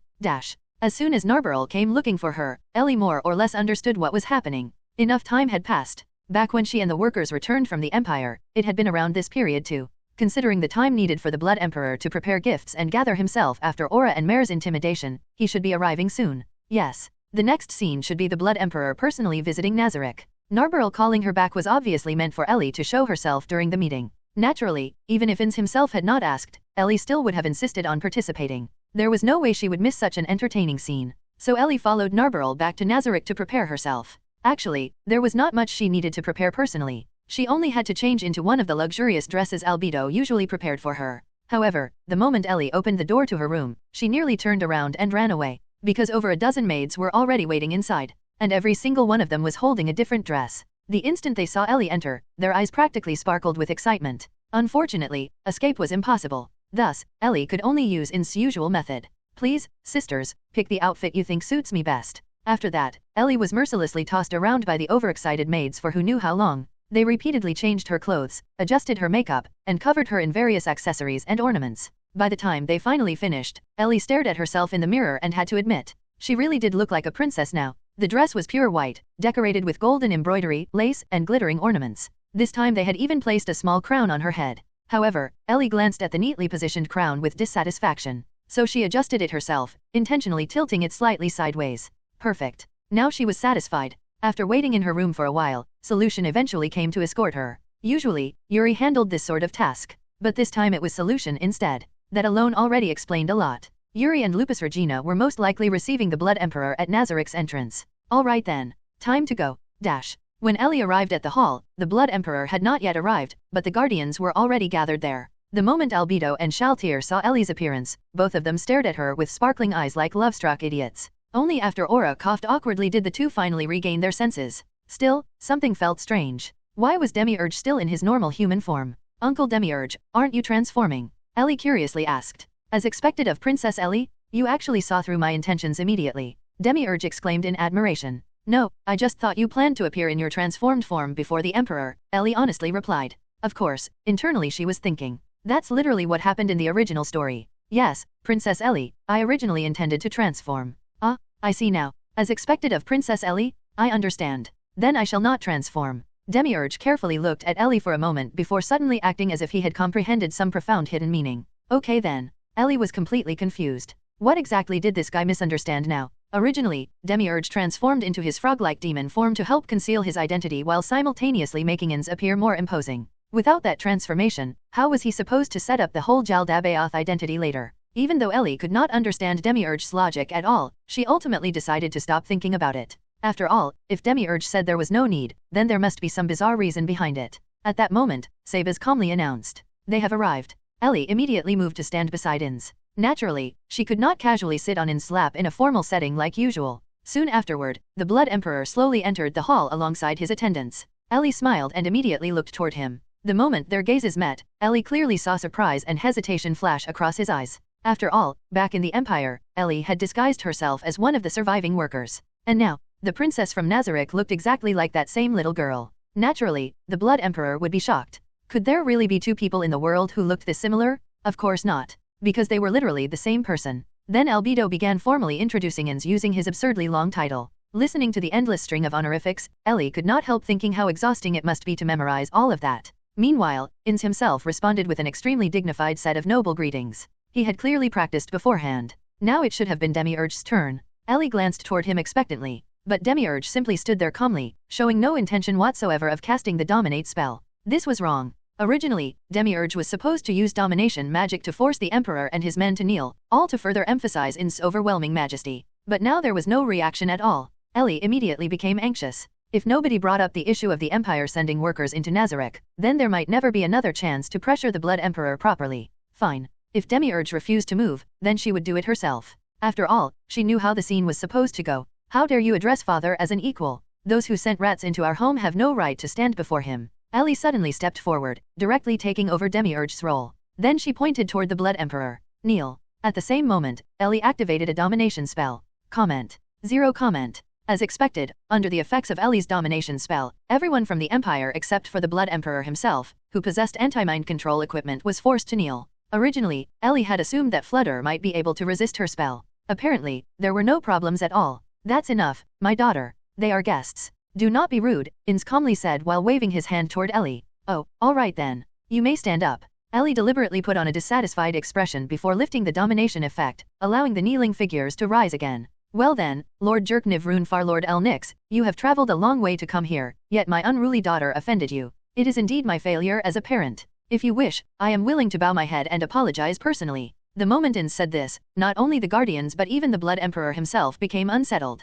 Of course, Ainz himself had not thought that deeply about it. He simply wanted to make himself look imposing. But the Blood Emperor immediately began overthinking everything again. And that was exactly what made this whole situation so entertaining to Ellie. There is no need to apologize, Lord Gown. It is only natural for a daughter to stand on her father's side. Besides, we came here precisely to apologize. We are hardly qualified to call ourselves guests. After saying that, the Blood Emperor gestured toward his attendants. One of them respectfully brought forward a sealed jar, which Demiurge accepted without issue. It was indeed our fault for sending intruders into your residence without permission. Therefore, we have brought the head of the noble responsible. Please accept this as our apology. The Blood Emperor hurriedly explained himself the moment he saw Demiurge take the container away. Ainz glanced toward Demiurge before calmly reaching into the jar and pulling out a severed human head. Standing nearby, Ellie naturally saw everything clearly. Honestly, if this had been her old life, she probably would have gone pale from fear after seeing something so bloody. But after transmigrating here, she honestly felt nothing anymore. Maybe she had simply gotten used to it.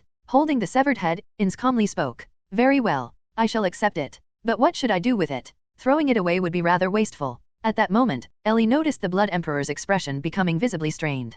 Clearly, he had already begun imagining horrifying things again. Meanwhile, black mud-like substance suddenly spread across the severed head before dripping onto the floor and rapidly forming into a massive death knight. Although Ellie really wanted to complain about the complete violation of conservation of mass. Seriously, how does a single head become an entire death knight? Trying to apply real-world logic to a fantasy world was completely pointless. Seeing Ainz casually create a death knight from a corpse clearly terrified the Blood Emperor. Ellie almost wanted to laugh seeing him desperately maintain composure while internally panicking. Now then, Lord Jerkniv Runfarlord El Nix. Ainz once again turned his gaze toward the Emperor. Lord Gown, simply calling me Jerkniv is fine. My full name is admittedly rather long, the Blood Emperor replied with forced calmness. I see. Then I shall gladly accept your suggestion, Lord Jerkniv. Ainz nodded lightly. My daughter acted rudely earlier. However, considering the inconvenience your nobles caused Nazarick, I shall consider the matter settled. Thank you for making the journey personally. You may now return. This time, the Blood Emperor's shock was completely obvious. He could no longer maintain his calm facade. I apologize, Lord Gown. I do not believe I heard you correctly. I said you no longer need to apologize. You may return now. We still have many matters to attend to, Ainz replied calmly. If I may ask, what sort of matters require your attention next? The Blood Emperor carefully asked. Thanks to you, I have learned that even remaining low-key will still invite trouble. Since that is the case, I have decided it is time to reclaim what rightfully belongs to us. The moment Ainz said that, Ellie immediately realized something. Wasn't this just the expanded version of the fake history she herself had invented earlier? The whole ancient Kingdom of Nazarick story had apparently become official canon now. What exactly do you mean? The Blood Emperor asked with a drastically changed expression. Ainz slowly sighed. Please simply consider this the complaints of an old man. Then he slowly continued. You may not know this, but this land originally belonged to my domain. However, unfortunate events occurred, and so I slumbered underground for many years. When I awoke, the world had completely changed. Ainz paused briefly before continuing. Originally, I intended to live quietly and avoid interfering with a world no longer belonging to our era. Unfortunately, he intentionally stopped speaking and looked directly at the Blood Emperor. The Emperor's expression immediately turned awkward. Since living quietly is impossible, I have decided to return to the surface, reclaim what belongs to me, resolve all troublesome matters, and eliminate anyone who refuses to let us live in peace. Ahaha, that hardly sounds like a mere complaint anymore. The Blood Emperor awkwardly laughed while sweating heavily. I apologize. I became slightly emotional, Ainz replied calmly. No, Lord Gown. It is only natural to reclaim what belongs to you. In fact, I would like to propose an alliance. Shouldn't it be submission? Shaltir suddenly interrupted from the side, only to immediately get kicked by Aura. No talking. Silence. Ainz raised his hand with overwhelming authority, instantly silencing both of them. Ellie almost burst out laughing internally. Ainz had finally managed to use the pose he practiced so hard in front of the mirror. Lord Gown, your desire to rebuild your nation is completely justified. Therefore, our empire wishes to fully support you in reclaiming your rightful lands. What do you think? The Blood Emperor carefully proposed. For Jerkniv, merely leaving Nazarick alive without his empire suffering catastrophic damage would already count as a victory. Of course, Ellie knew from reading the story that the Emperor was massively overestimating himself.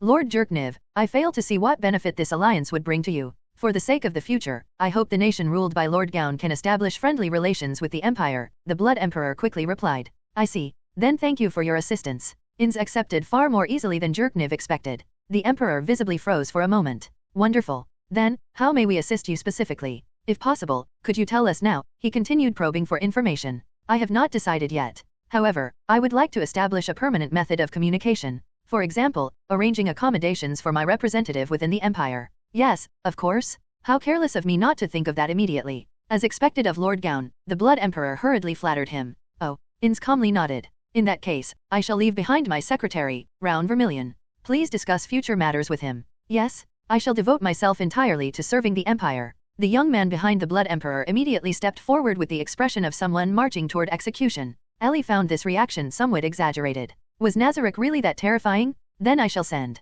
Naturally, Ainz intended to send Demiurge. After all, Demiurge was Nazarick's primary strategist and the mastermind behind most of their operations. However, in the original story, Demiurge appeared in his transformed form. Right now, Demiurge was standing here in his ordinary appearance. If he openly went to the Empire like this, wouldn't people eventually connect him to the Demon Emperor Jaldabaoth later? At that moment, Ellie immediately decided she needed to interfere again. And honestly, this sounded much more fun. Father. Ellie suddenly interrupted Ainz before he could finish speaking. What is it, my daughter? Ainz asked. Can I go instead? Ellie asked expectantly. Is that gigantic skeleton a god? That was Jerkniv's very first thought upon seeing Ainz Ooal Gown. Even while equipped with anti-mental control equipment, Ainz still radiated overwhelming pressure and authority. What should I do? There's no turning back now. Ainz Ooal Gown is staring directly at me. He's clearly observing me. No, calm down. As Emperor of the Empire, I cannot disgrace my nation here. At the very least, I must make him acknowledge my value. Only then will the Empire have a chance to survive. Let's go.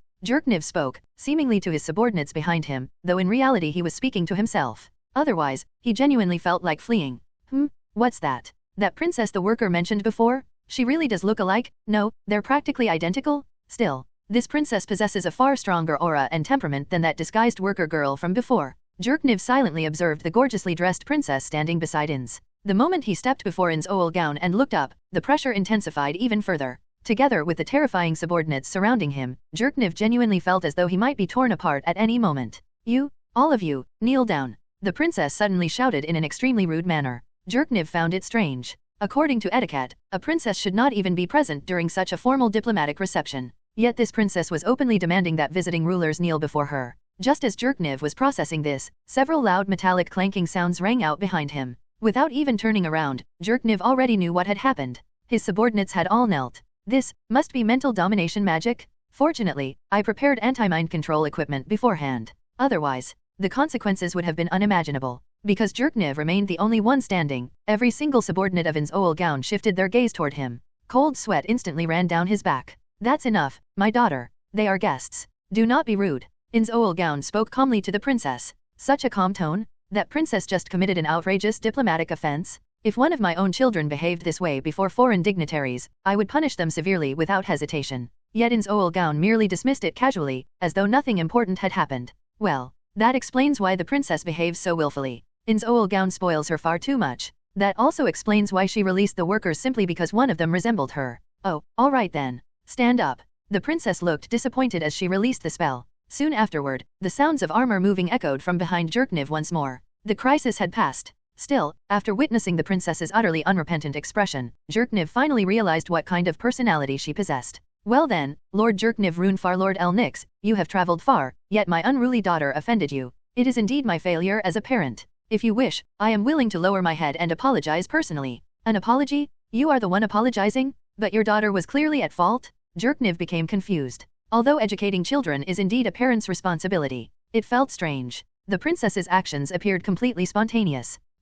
Or perhaps, was all of this planned from the beginning? No. An ominous feeling suddenly emerged within Jerkniv's heart. Afterward, as his ministers presented the severed head of the scapegoat noble, Jerkniv finally realized why things felt awkward earlier. Was Ainz Ooal Gown intentionally apologizing first to redirect the conversation toward this incident? No, that cannot be it. I came here specifically because of this matter. We would have discussed it regardless. So perhaps, he is simply excessively protective of his own people? I can't understand him at all. The head had already been delivered. After supporting that noble for so long, his only remaining purpose was becoming a sacrificial offering. Now that he was dead, there was naturally no way to verify anything anymore. Even though they still did not know how much information Ainz possessed regarding the workers' invasion, they had to insist the noble acted independently. That was the Empire's only option. Still, could this matter truly be concealed? After all, Ainz had already sent 2 dark elves directly into the Empire to intimidate them. That alone clearly demonstrated his anger. Then, I shall accept it. But what should I do with it? Throwing it away would be wasteful. As expected.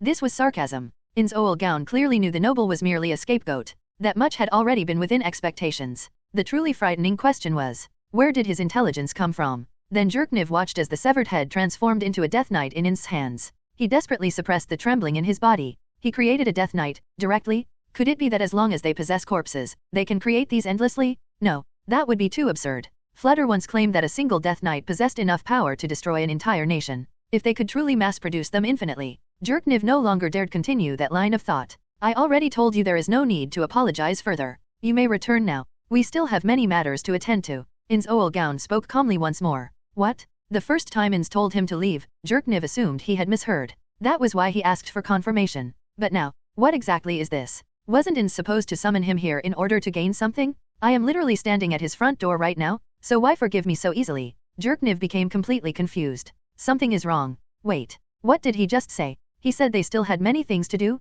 What things? I need to know. Even if it angers him, I must find out. Thus Jerkniv gathered his courage and asked the question. But the answer he received nearly shattered him mentally. Reclaiming their land. No. Judging from everything Ainz Ooal Gown had shown him, his military strength, his wealth, his terrifying personal power, it was entirely possible. Oh no, this is bad. Was this the true purpose of summoning me here? A declaration of war? Damn it. What did I ever do to deserve this? What should we do? What should I do? What should the Empire do? As the nation that provoked him first, the Empire would most likely become the first target of his hostility. The wisest option now would simply be submission. Absolute surrender. From a purely rational standpoint, that was unquestionably the correct answer. But the being before him, Ainz Ooal Gown, was not human. Could the people of the Empire truly accept the rule of such a monster? Would they even be allowed to live peacefully? Or would they eventually be transformed into death knights? What should I do? What should I do? If only my ministers were here, I could at least discuss it with them. But now, the fate of the entire empire rested solely in his own hands.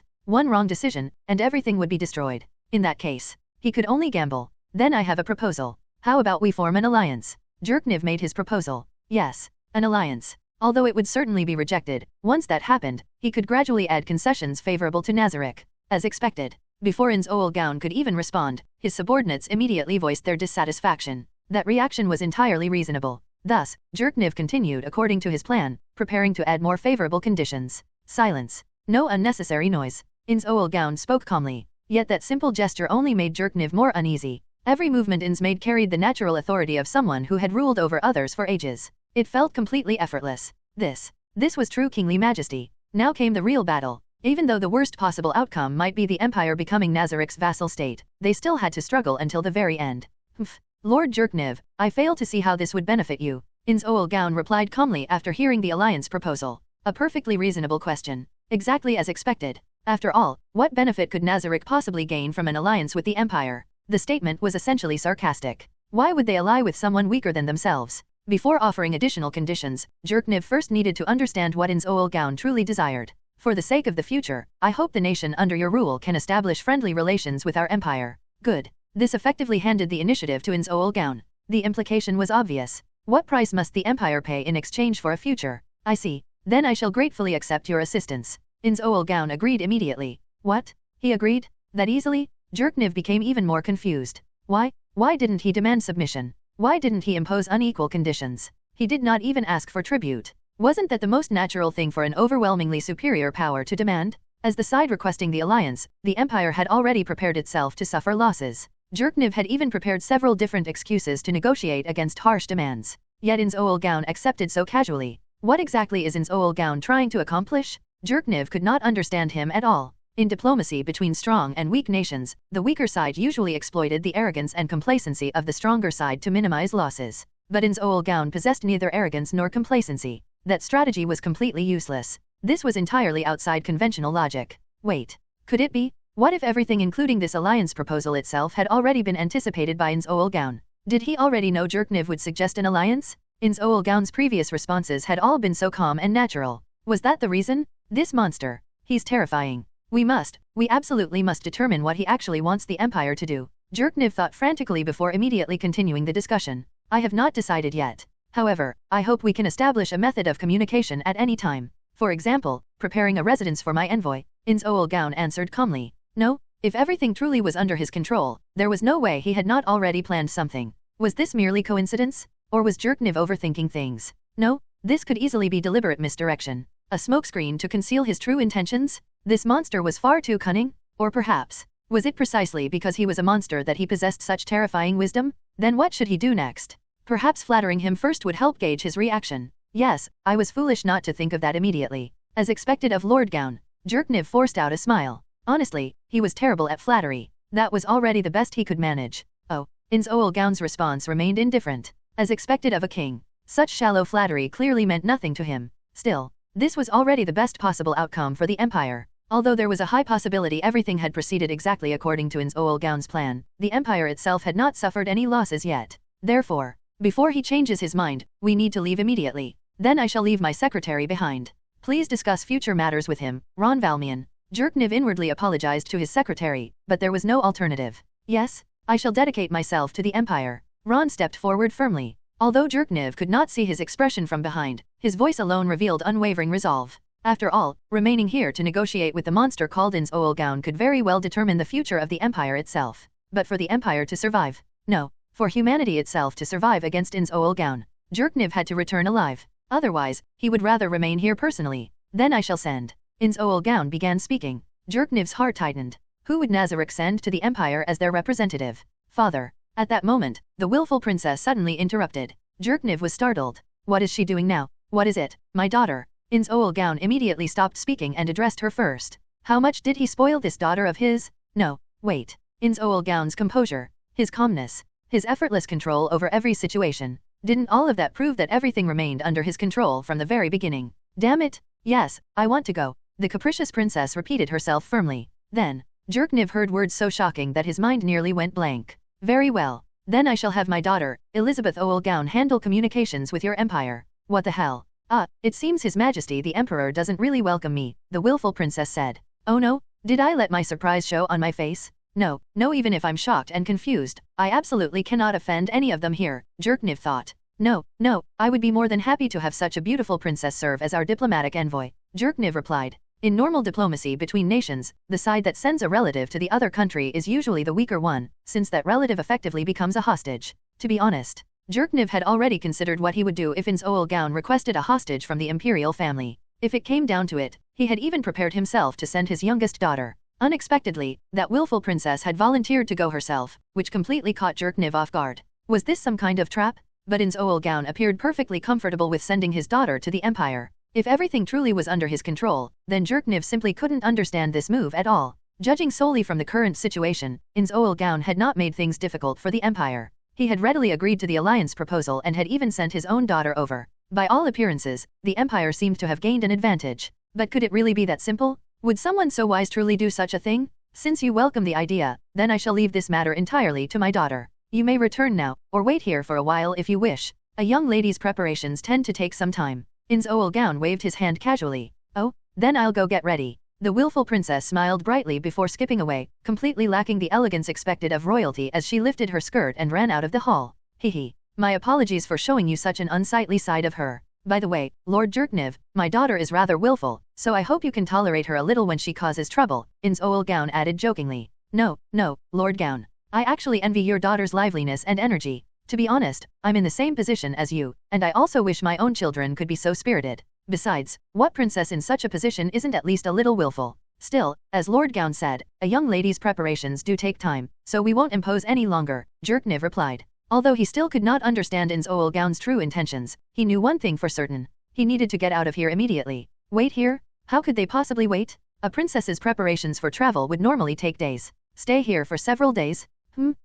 I see. Damn it. I almost fell for that monster Ainz Ooal Gown's scheme. Jerkniv suddenly realized the truth. That willful princess had already demonstrated her abilities earlier. She possessed the power to forcibly control others. Sending such a capricious princess to the Empire as a diplomatic envoy was practically a declaration that Nazarick intended to exploit the situation to its fullest. This was bad. Really bad. Everything was still completely under Ainz Ooal Gown's control. No wonder he spoiled his daughter so much. Moreover, the Empire had no way to refuse. After all, the other side was even willing to send their own daughter. The Empire practically had no excuse to decline. Such a seemingly sincere gesture was actually a massive trap. The key point was this. Ainz Ooal Gown had openly admitted that his daughter was willful and hoped they would be tolerant of her behavior. In other words, if she later used her mind control abilities within the Empire to gather intelligence, Nazarick could simply brush it off by saying, She's just a mischievous child acting on her own. And because she was a princess, even if they discovered it, they wouldn't dare do anything to her? Ainz Ooal Gown, you bastard? Jerkniv felt both irritated and impressed at the same time. The sheer audacity of openly laying out the trap while leaving the other party helpless against it was almost admirable. A genius. However, now that he understood the trick, he had to make his position clear. Since Ainz Ooal Gown had already said his daughter was willful, remaining silent would effectively mean agreeing to everything. He needed to establish boundaries first, just as Jerkniv was about to speak. Although Ellie can be rather willful at times, she is still my precious daughter. Watching your child grow up is one of the greatest joys a father can experience, isn't it? Ainz Ooal Gown interrupted him before he could say anything. Yes, there is nothing more gratifying than watching your children grow up, Jerkniv could only agree. Lord Jerkniv, you think so as well, correct? Ainz Ooal Gown asked in return. Yes, Lord Gown, Jerkniv replied with a strained smile. Damn it, he saw right through me? Just how terrifying was this man? He had blocked Jerkniv's attempt before he could even voice it. Ainz Ooal Gown had already declared that this was his beloved daughter. Under such circumstances, how could Jerkniv possibly complain about her behavior? If he questioned that willful princess now, it would essentially be the same as slapping Ainz Ooal Gown in the face. That would absolutely destroy the alliance. But if he stayed silent, then things would become extremely troublesome once the princess arrived in the empire with her mind control abilities. Just as Jerkniv found himself trapped in a dilemma, Ainz Ooal Gown spoke once more, making him realize how naive he had truly been. Lord Jerkniv seems quite fond of children as well. In that case, I have a proposal. Since we are now allies, it would be rather rude to make you wait around while my daughter prepares. Why not stay here for the night before returning? We can also take this opportunity to discuss the education of children. Naturally, I will do my utmost to entertain all of you. Ainz Ooal Gown spoke cheerfully. Holy shit, sending over a mind-controlling daughter wasn't enough? Now he wanted to take down everyone right here? Jerkniv's internal alarm bells exploded instantly. Spend the night in a place that felt like the depths of hell? What a joke? Let's not even talk about whether that mind-controlling daughter would come over and deal with his subordinates one by one. There might be even more terrifying methods waiting for them. Jerkniv absolutely refused to believe that the monster called Ainz Ooal Gown would invite him to stay overnight without ulterior motives. At that moment, Jerkniv noticed something. A tall, slender man wearing glasses and dressed in a strange suit stood beside Ainz Ooal Gown. Earlier, he had been standing beside that willful princess. And just now, when Ainz Ooal Gown invited them to stay the night, that man smiled. He definitely smiled. That eerie-looking man, with his unsettling grin, looked exactly like someone whose scheme had just succeeded. No, absolutely not. They could not let him succeed. This was not a place to linger. They needed to leave immediately. No, there's no need for that. Although I would very much like to have a long conversation with Lord Gown, I must return as soon as possible to prepare for Her Highness's arrival, Jerkniv replied with a forced smile. Is that so? What a pity. In that case, no, then allow me to have someone escort you out, Ainz Ooal Gown said regretfully. A pity that your plan failed, huh? So now you're already preparing the next move? Jerkniv thought bitterly. Thank you for your consideration, Lord Gown. Since we came here by carriage, we shall naturally return by carriage as well, Jerkniv said. Although he had never ridden a dragon before and genuinely wanted to try it, after everything Ainz Ooal Gown had said and done, he absolutely refused to believe there were no hidden motives behind the offer. I see. Ainz Ooal Gown once again sounded disappointed. Whether that disappointment was genuine or not, there was no doubt. It was definitely an act. Before he comes up with even more tricks, I need to get out of here immediately. Then we shall take our leave now. Once the princess is prepared, she may discuss matters directly with my secretary, Rani, Jerkniv quickly said. In that case, Demiurge, escort our guests outside, Ainz Ooal Gown ordered. Yes, Lord Ainz, the slender man replied. No, Lord Gown, there's no need to trouble him. Since this is such a rare opportunity, could you instead ask the maids to guide us? I have never seen such beautiful ladies before, Jerkniv hurriedly declined. It was obvious. The moment he noticed that man's smile, Jerkniv became wary of him. And Ainz Ooal Gown had instantly seen through that wariness? Just how terrifyingly perceptive was this monster? And despite knowing full well that Jerkniv was wary of him, he still deliberately assigned him as escort. Wasn't that outright mockery? Ainz Ooal Gown was clearly sending him a message. Who do you think is truly in control here? Damn it! This guy never had any intention of treating him as an equal ally, and he knew that perfectly well. Yet Jerkniv was powerless to resist and could only follow along with Ainz Ooal Gown's script. Hehe. Thank you for the compliment. I'm sure the maids will be delighted to hear it. To be honest, I'm very happy to have gained an ally like you. I almost feel like declaring today a national holiday, Ainz Ooal Gown said with a smile. Yes, Lord Gown is absolutely right. This is certainly a joyous occasion, Jerkniv replied with a stiff smile, while desperately suppressing the urge to shout. A memorial day for becoming slaves. Inside the returning carriage, Jerkniv remained silent. Flutter, who had previously ridden with him, was no longer present. Instead, one of Flutter's disciples occupied the seat beside him. After witnessing so many unbelievable things, Flutter was undoubtedly discussing them excitedly with his students at that very moment. Compared to that group, this carriage was deathly quiet. Only a heavy atmosphere filled the air. Ronnie had already remained behind in the Great Tomb, and another secretary had taken his place. The reason for the suffocating silence was simple. Ever since leaving the tomb, Jerkniv had worn an expression of utter despair and had not spoken a single word. Bichwood had never before seen the Blood Emperor look so defeated. Naturally, Jerkniv noticed the expectant gazes from Bichwood and the others. But what could he even say? There was nothing he could do, because they simply did not understand what kind of enemy the Empire was facing. Once you stepped into that tomb, no, it could no longer be called a tomb. It should be called the Demon King's Castle. The magnificent architecture, the unfamiliar decorations, the overwhelming luxury. Everything demonstrated just how wealthy its owner was. And the owner of all this could casually summon a Death Knight capable of destroying an entire nation. That alone already proved the overwhelming power of Nazarick. In other words, the Empire was facing an enemy whose military and economic power completely eclipsed their own. But the truly horrifying part was this. The being who possessed all of that power was also extraordinarily intelligent. Anyone with a functioning brain could see the future awaiting the Empire if they opposed him. The Empire's national strength was indeed formidable. But before Ainz Ooal Gown, it amounted to nothing. Comparing the Empire to him was like comparing a lamb to a dragon. And worse still, that dragon was intelligent. Jerkniv looked down at his tightly clenched fist. No, there was still hope. The Empire's defeat was not yet certain. No, humanity's defeat was not yet certain. Suddenly, Jerkniv laughed. A loud laugh worthy of the title Blood Emperor. Seeing their emperor smile again, Bichwood and the others finally relaxed slightly. If even the emperor lost hope, then there truly would be no future. All right, let's hear your thoughts. Tell me what you think about that tomb. Say whatever comes to mind. No one will be punished for speaking honestly. Let's begin with the tomb's master Ainz Ooal Gown himself, Jerkniv said. Right now, what he needed most was advice. How should we deal with Ainz Ooal Gown? Well, since Jerkniv had raised the topic himself, it was natural for him to continue first. Ainz Ooal Gown is a monster among monsters. He can casually create Death Knights. If we become his enemies, the Empire may not survive to see another day. Even if we surrender, because he is undead, there's no guarantee he won't slaughter the living indiscriminately. Any objections? Jerkniv asked. No, Bichwood answered immediately. The secretary and Flutter's disciple also shook their heads. I see, so everyone agrees. Jerkniv sighed. After witnessing those things with their own eyes, doubting him was impossible. I'd like to add something, Bichwood continued. I believe it would be almost impossible for humanity to defeat that monster, even if the entire Imperial army fought him. As one of the Empire's 4 Imperial Knights, Bichwood's words carried enormous weight. But the real issue, Jerkniv added grimly, is that this monster also possesses extraordinary kingly charisma. He has every quality a ruler should possess. Yes, Bichwood said with a bitter laugh. Honestly, that monster had more kingly presence than even our own emperor. Indeed. I admit it myself, Jerkniv answered without hesitation. Compared to him, I fall far short. Because that was simply the truth. Was it because of that line? Silence. No noise, the secretary asked. Of course, Jerkniv replied. Didn't you all feel it as well? The overwhelming authority that naturally radiated from him the moment he spoke those words.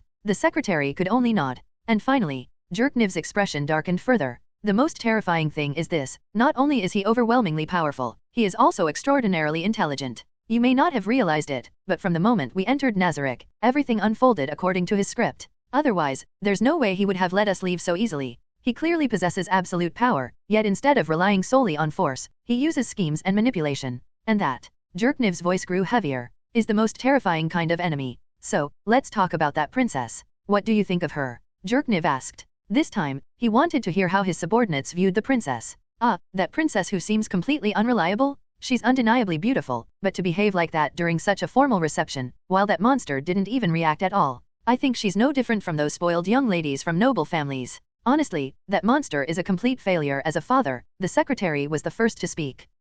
If you possessed that kind of power, your daughter would probably end up the same way. Isn't it normal for fathers to spoil their daughters? Besides, only we consider that meeting formal. To that monster, receiving us was probably no different from afternoon tea. Otherwise, why would he bring along such an unruly daughter? Bichwood laughed. But that princess's ability, was that mind control? And that monster kept emphasizing how willful she is. I have a very bad feeling about letting her come to the Empire, Flutter's student said. That Princess Ellie, was that her name? Her coming to the Empire is indeed dangerous. With her abilities, she could uncover our secrets at any time. Fortunately, she doesn't seem particularly intelligent, so there should still be ways to handle her, Jerkniv said. Jerkniv's judgment wasn't baseless. He had already reached that conclusion from her appearance alone. Certainly, she was extremely beautiful and adorable, and the luxurious dress suited her perfectly. But the problem was the crown. Even her terrifying father hadn't worn any accessories symbolizing royal authority, yet she deliberately wore a crown as though she feared others wouldn't recognize her as a princess. Not only that, she had intentionally tilted the crown crookedly.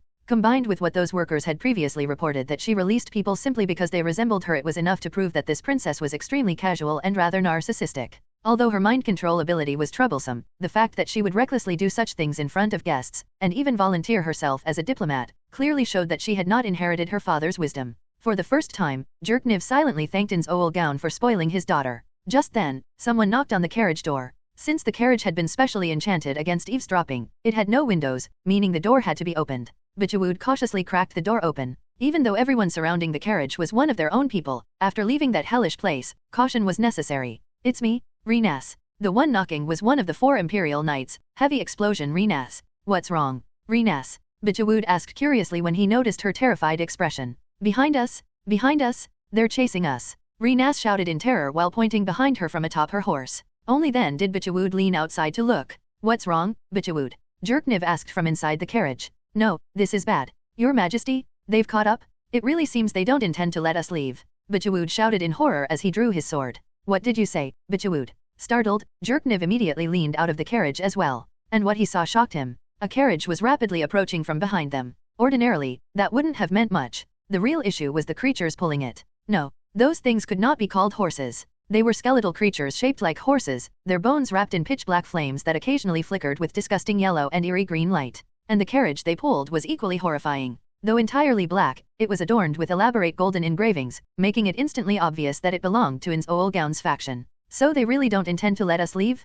Jerkniv immediately imagined the worst possible outcome. Everyone here would die, because the moment that eerie carriage drew near, all the cavalry escorting them were thrown into chaos. Their horses had been terrified by the skeletal monsters, including Renas's mount. Jerkniv thought bitterly. I had just concluded that Ainz Ooal Gown wasn't the sort to rely on brute force, and immediately afterward he proved me wrong. Fine. At least this proves one thing clearly. Ainz Ooal Gown is a genuine monster.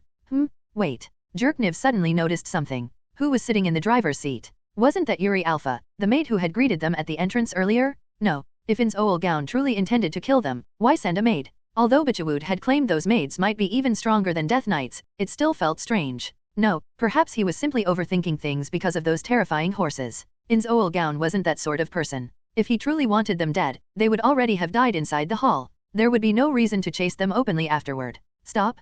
Put your weapons away. Bichwood, you too," Jerkniv ordered. "But, Your Majesty." Bichwood clearly wanted to protest, though Jerkniv noticed his sword hand trembling violently. He understood that fear. "Relax. They're not here to kill us. Let's get down and see what other tricks Ainz Ooal Gown has prepared," Jerkniv said while once again tightly clenching his own trembling hand. The convoy gradually slowed to a halt. The black carriage stopped as well. "Your Majesty Jerkniv Rune Farlord El Nix, please forgive our sudden interruption." Yuri Alpha gracefully descended from the carriage and spoke respectfully. "It's nothing. But may I ask why Miss Yuri hurried after us so urgently?" Jerkniv asked with a smile as he stepped out of his carriage. At this moment, Flutter also stepped down from another carriage. The instant he saw the skeletal horses, his legs nearly gave out beneath him. Fortunately, his students caught him in time. That alone proved everything. Those horse-shaped monsters were definitely no ordinary creatures. Even while wearing anti-mind control equipment, Jerkniv could still feel waves of terror radiating from them. As for everyone else, the moment the eerie carriage approached, most people could barely remain standing.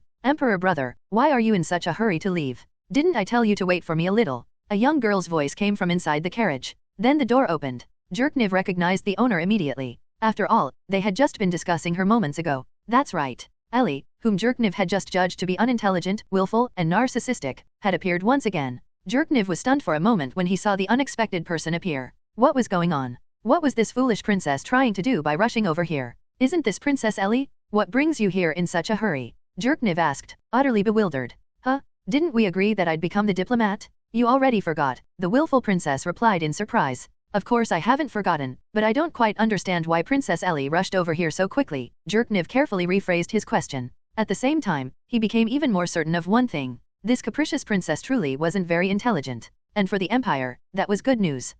If you haven't forgotten, does that mean Emperor brother still doesn't welcome me?" the princess immediately asked in an unhappy tone. No.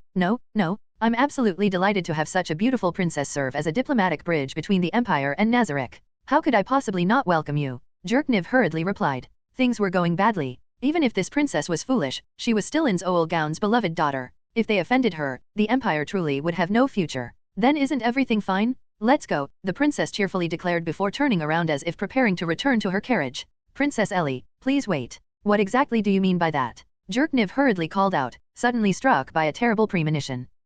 Is there some other problem? Didn't we agree we were going to the Empire? The princess asked while tilting her head innocently. Your Highness Ellie, are you saying you intend to accompany us back to the Empire right now? Jerkniv asked. Although his face remained calm, his trembling voice betrayed him. Bichwood, who had served him for years, immediately noticed. Yes? Didn't we already agree on that? The princess answered with a smile. Oh no, oh no, oh no. Jerkniv's mind instantly filled with one thought. Ainz Ooal Gown, you bastard. Think of a solution? He had to stop this situation from spiraling further out of control. Your Highness Ellie, although we are overjoyed that you wish to visit the Empire so soon, we are completely unprepared and fear we may fail to provide proper hospitality. If possible, could you allow us some time to prepare for your arrival? Jerkniv said, determined to stop this troublesome princess from accompanying them immediately. I don't mind. As long as there's a room big enough for one person to stay in. Oh, right, not just me, but also Sister Yuri. A room for 2 people is enough, the princess replied casually. Only the 2 of you came. Jerkniv froze for a second before continuing awkwardly. Princess Ellie, you are royalty from Nazarick. You should be more careful regarding your personal safety. Although the Empire is relatively peaceful, there are still many people hostile toward the royal family. I would be deeply worried for your safety. What kind of princess traveled with only one maid? This was official diplomacy. And she only brought one attendant? How much did Nazarick look down on the Empire? Although Jerkniv was furious internally, he dared not show it. Angering her meant death. Oh, so your Empire isn't very peaceful either? Is it because of your new policies? I understand now. But it's all right, Emperor brother. You can just send people to protect me, and Sister Yuri is very strong too, the princess said with a smile as she glanced toward Yuri Alpha. Thank you for the compliment, Your Highness Ellie, Yuri Alpha replied while adjusting her glasses. The moment Jerkniv heard the princess's words, his expression stiffened. The carefully maintained smile instantly turned serious. Bichwood immediately understood why. What's wrong, Emperor brother? So you really don't welcome me after all? In that case, I'll head back first and come later after you're ready. Sorry for troubling you, the princess said disappointedly. No, that's not what I meant. I'm merely surprised that your highness trusts the Empire so deeply. I would be honored if you came immediately, but... Jerkniv paused before glancing toward the terrifying skeletal horses radiating overwhelming dread. What's wrong? The princess asked curiously. Although this may be presumptuous, since only you and your maid have accompanied us, may I invite the beautiful Princess Ellie and her maid to ride together with me? Jerkniv asked while extending his hand politely toward her. Oh? Is Emperor brother interested in my family's soul-eating demon? Of course. Come sit with us, the princess happily replied. No, that's not what I meant. Jerkniv nearly lost composure. He had forgotten this princess wasn't very bright. If he didn't explain things clearly, she simply wouldn't understand. What I meant was, I would like to invite your highness to ride in my carriage, Jerkniv explained as he opened the carriage door himself and respectfully gestured toward the interior. Bichwood could not understand what his emperor was thinking. This princess possessed mind control abilities? Inviting her into the carriage at such close range, wouldn't that practically guarantee being controlled? I see. Actually, I'd really like to, but Emperor brother, think about it. There are only 2 of us. If we both ride in your carriage, the princess said awkwardly while glancing back at her own carriage. Yes, that's true. Jerkniv cursed himself internally for his carelessness. He had panicked so badly that he made such an obvious mistake. Fortunately, the princess was foolish enough not to notice. Your Highness Ellie, please ride with His Majesty Jerkniv. I can handle the rest, Yuri Alpha said. Sigh, but Sister Yuri would have to drive all alone behind us. That sounds so lonely. Ugh, then sorry, Emperor brother. I really want to stay with Sister Yuri, the princess replied unhappily before making her final decision. Your Highness Ellie, Yuri Alpha said emotionally. Jerkniv was also deeply moved by the scene, so moved that he nearly cried. In the end, the willful princess did not accept Jerkniv's invitation to ride in his carriage. Instead, she returned to her own carriage and followed behind them from a distance. It had to remain far away. If it came too close, the horses pulling the convoy would collapse from fear at the sight of those horse-shaped monsters called soul eaters. If those things approached any nearer, even humans would struggle to remain standing, let alone horses. Damn it. The moment he entered the carriage, Jerkniv slammed his fist heavily against the wall. Bichwood, the secretary, and Flutter's student exchanged puzzled glances, unable to understand why the Emperor had suddenly become so furious. I've been tricked. To think they would scheme this deeply. Ainz Ooal Gown. Jerkniv scratched his head in frustration. Your Majesty, what exactly happened? Bichwood asked. Everything was under his control from the beginning, that bastard. Jerkniv sneered bitterly. You remember what happened before we left, don't you? Ainz Ooal Gown said he would wait for his daughter a little while longer and invited us to stay the night. Everyone nodded. Of course they remembered. But no one had imagined that the princess would completely ignore convention and directly chase after them. Normally, when a princess officially visits another country, preparations take several days. Guards, attendants, formal clothing, gifts. Everything needed time. Yet this willful princess had brought only one maid. And even more absurdly, Her father, that monster Ainz Ooal Gown, had actually allowed her to run around like this completely unsupervised. Whether we stayed the night or not, the result would have been the same. No matter what we do, we're nothing but clowns dancing in his palm. Jerkniv scratched his head again in frustration. Your Majesty, what do you mean? Everyone remained completely confused. They simply couldn't understand what the princess had done or what Ainz Ooal Gown had planned. Even we could immediately tell that princess was extremely free-spirited. As her father, Ainz Ooal Gown naturally understands her personality even better than we do. Yet he still deliberately allowed such a daughter to appear during a formal diplomatic meeting. And when she volunteered herself as envoy, he agreed without hesitation. It's obvious he intended this from the very beginning, Jerkniv said through clenched teeth, growing increasingly agitated. But Your Majesty, what benefit does Ainz Ooal Gown gain from this? If we ignore the princess's special abilities for a moment, isn't it actually advantageous for the empire that she came here? Bichwood asked. How is that advantageous? Jerkniv slammed his fist against the carriage again the moment he heard the question. Sorry, Bichwood. He realized he had lost control of his emotions once more. Yes, from one perspective, Ainz Ooal Gown sending his daughter here does benefit the empire somewhat. Jerkniv sighed. But the price the empire must pay is enormous. The price? Everyone looked confused. This princess, who seemed mentally deficient, had brought only one maid. How could that possibly be disadvantageous? Even if the maid was powerful, she was still only one person. If they truly wanted to, capturing them should theoretically be possible. Wouldn't that make the princess little more than a hostage? Yes, the price. A very heavy price. The empire will lose the trust of both the church and its people, Jerkniv said heavily. The moment he mentioned the church, everyone immediately understood why Jerkniv had tried so desperately to invite the princess into his own carriage earlier. The issue wasn't the princess herself. It was her carriage. More specifically, those two terrifying horse-shaped undead monsters she called soul eaters. Just imagine it. That capricious princess openly riding such a carriage straight into the imperial capital. What would ordinary citizens think when they saw it? And what would the church, which utterly despised undead creatures, think? Not to mention, that girl was a princess from an allied nation. And she was both willful and narcissistic. Would she willingly sneak into the city quietly? Impossible. I have to admit, Ainz Ooal Gown's move was brilliant. So brilliant that I genuinely don't know how to respond, Jerkniv muttered while scratching his head again helplessly. Then, Your Majesty, when we return, how are we supposed to explain this to the church? The secretary asked nervously. There's no explanation, Jerkniv answered flatly. Given the empire's current situation, do we even have another choice? We are facing a demon king capable of mass-producing death knights. If we can't even ensure the survival of our people, then nothing else matters. But the church. The secretary tried to continue, but Jerkniv raised his hand to stop him. Of course Jerkniv understood how important the church was to the populace. Without the church's support, the empire's medical system would practically collapse overnight. Although the church's fees were considered expensive, they were still far more affordable than alchemical potions. And now, they were escorting the Demon King's daughter into the capital like an honored guest. Public opinion would undoubtedly plummet. As for the church, they would have to rely on Fludder to handle that situation for now. Protecting the empire from this great demon took priority above all else.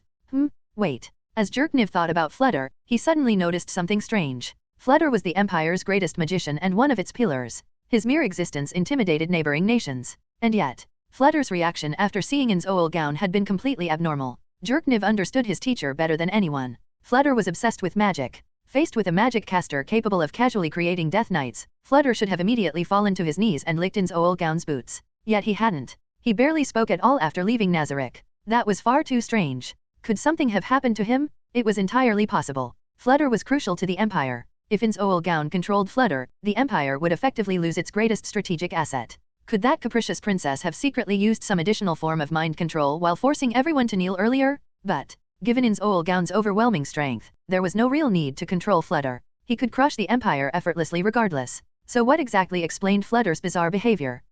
Suddenly, Jerkniv's face turned pale as cold sweat poured down his back. Could it be? Could Fludder have already known about Ainz Ooal Gown's true strength all along? So that's it? Ainz Ooal Gown. You schemed against me? So this was your plan from the very beginning? Jerkniv finally understood. From the very beginning, no. From the very start everything had been under the control of that monster, Ainz Ooal Gown. The one who first suggested sending people into Nazarick had been Fludder himself. In other words, Fludder had betrayed the empire from the very beginning. Your Majesty. Bichwood and the others looked at him in confusion once again.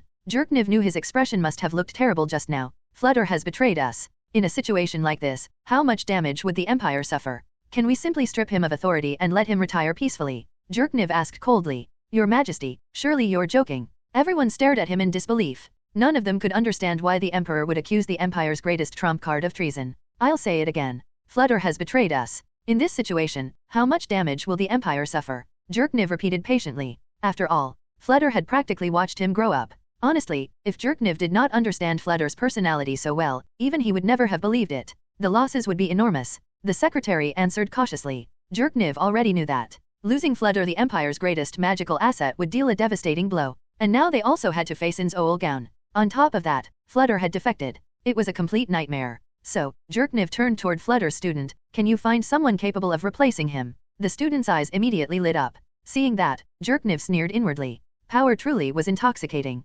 Replacing Flutter meant inheriting the position of the Empire's highest magic caster, a seat Flutter had occupied for decades. Any magic caster would naturally harbor ambitions toward such a role. Jerkniv did not consider ambition a bad thing. Desire was what drove progress. However, there were some things that needed to be clarified first. The person who succeeds Flutter will most likely have to fight Ainz Ooal Gown, Jerkniv stated flatly. The student instantly deflated. At least he still possessed common sense. His life clearly mattered more to him than status. In that case, I'll prepare a list of candidates, the student stammered. Jerkniv knew perfectly well that his own name would definitely not be on that list. Very well. Bring me the list once it's ready. Next comes the matter of gathering intelligence on Ainz Ooal Gown. At present, the only thing we can do is wag our tails like obedient dogs and try to win his favor, Jerkniv said mockingly. Like dogs? Bichwood gave a self-deprecating laugh. Then, Your Majesty, how long must we keep wagging our tails at that monster? Not for too long. My plan is to create an alliance between nations: the Empire, the Kingdom, the Theocracy, the Council State, the Holy Kingdom,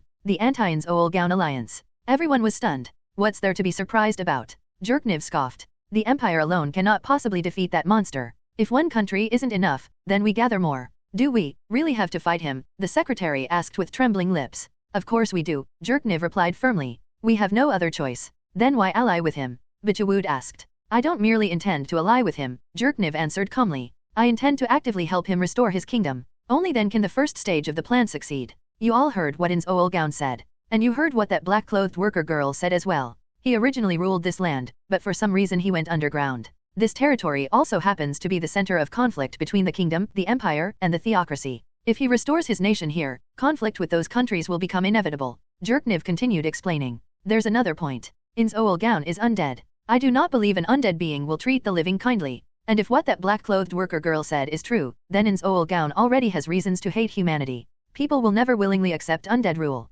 Rebellion is inevitable. And once rebellions begin, suppression will follow. If he suppresses people too brutally, the kingdom and the theocracy, especially the theocracy, which prioritizes humanity above all else, will never remain silent. But Your Majesty, the secretary interrupted nervously. If the Empire openly allies with him, won't the other nations think we're collaborators? Even if we eventually help defeat that monster, wouldn't the Empire become the next target afterward?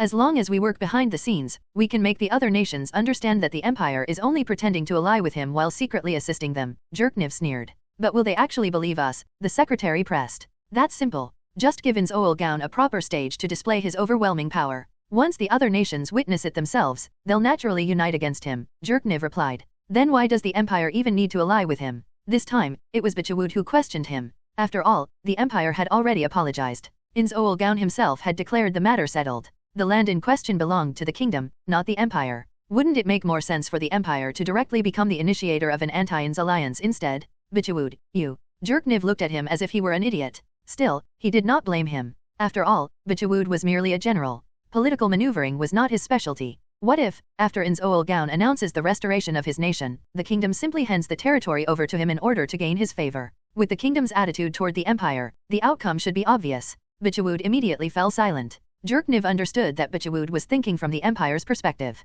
But pushing Ainz Ooal Gown toward the kingdom's side would be catastrophic. So the Empire's role will be that of a spy, Jerkniv continued. Pretending to be Ainz Ooal Gown's ally while secretly supporting the alliance against him. Of course, if we are exposed, the Empire could easily be destroyed by that monster. And honestly, if I were him, I would do exactly that. Making an example out of one nation was indeed the most effective deterrent. If it were Your Majesty, you absolutely would, Bichwood laughed bitterly. I'll take that as praise. That is why the Empire itself cannot openly initiate the alliance. Other nations must form it voluntarily. Our role is simply to gather intelligence from inside Nazarick, and to find individuals capable of opposing Ainz Ooal Gown. Does anyone like that even exist? Flutter's student asked skeptically. Of course, Jerkniv answered confidently. Oh, Your Majesty already has candidates. Bichwood seemed to understand. Of course. You already saw them yourselves, Jerkniv replied with a cold smile. The implication was obvious. You intend to make them betray him, the secretary asked uncertainly. Was that even possible? Ainz Ooal Gown possessed overwhelming charisma as a ruler.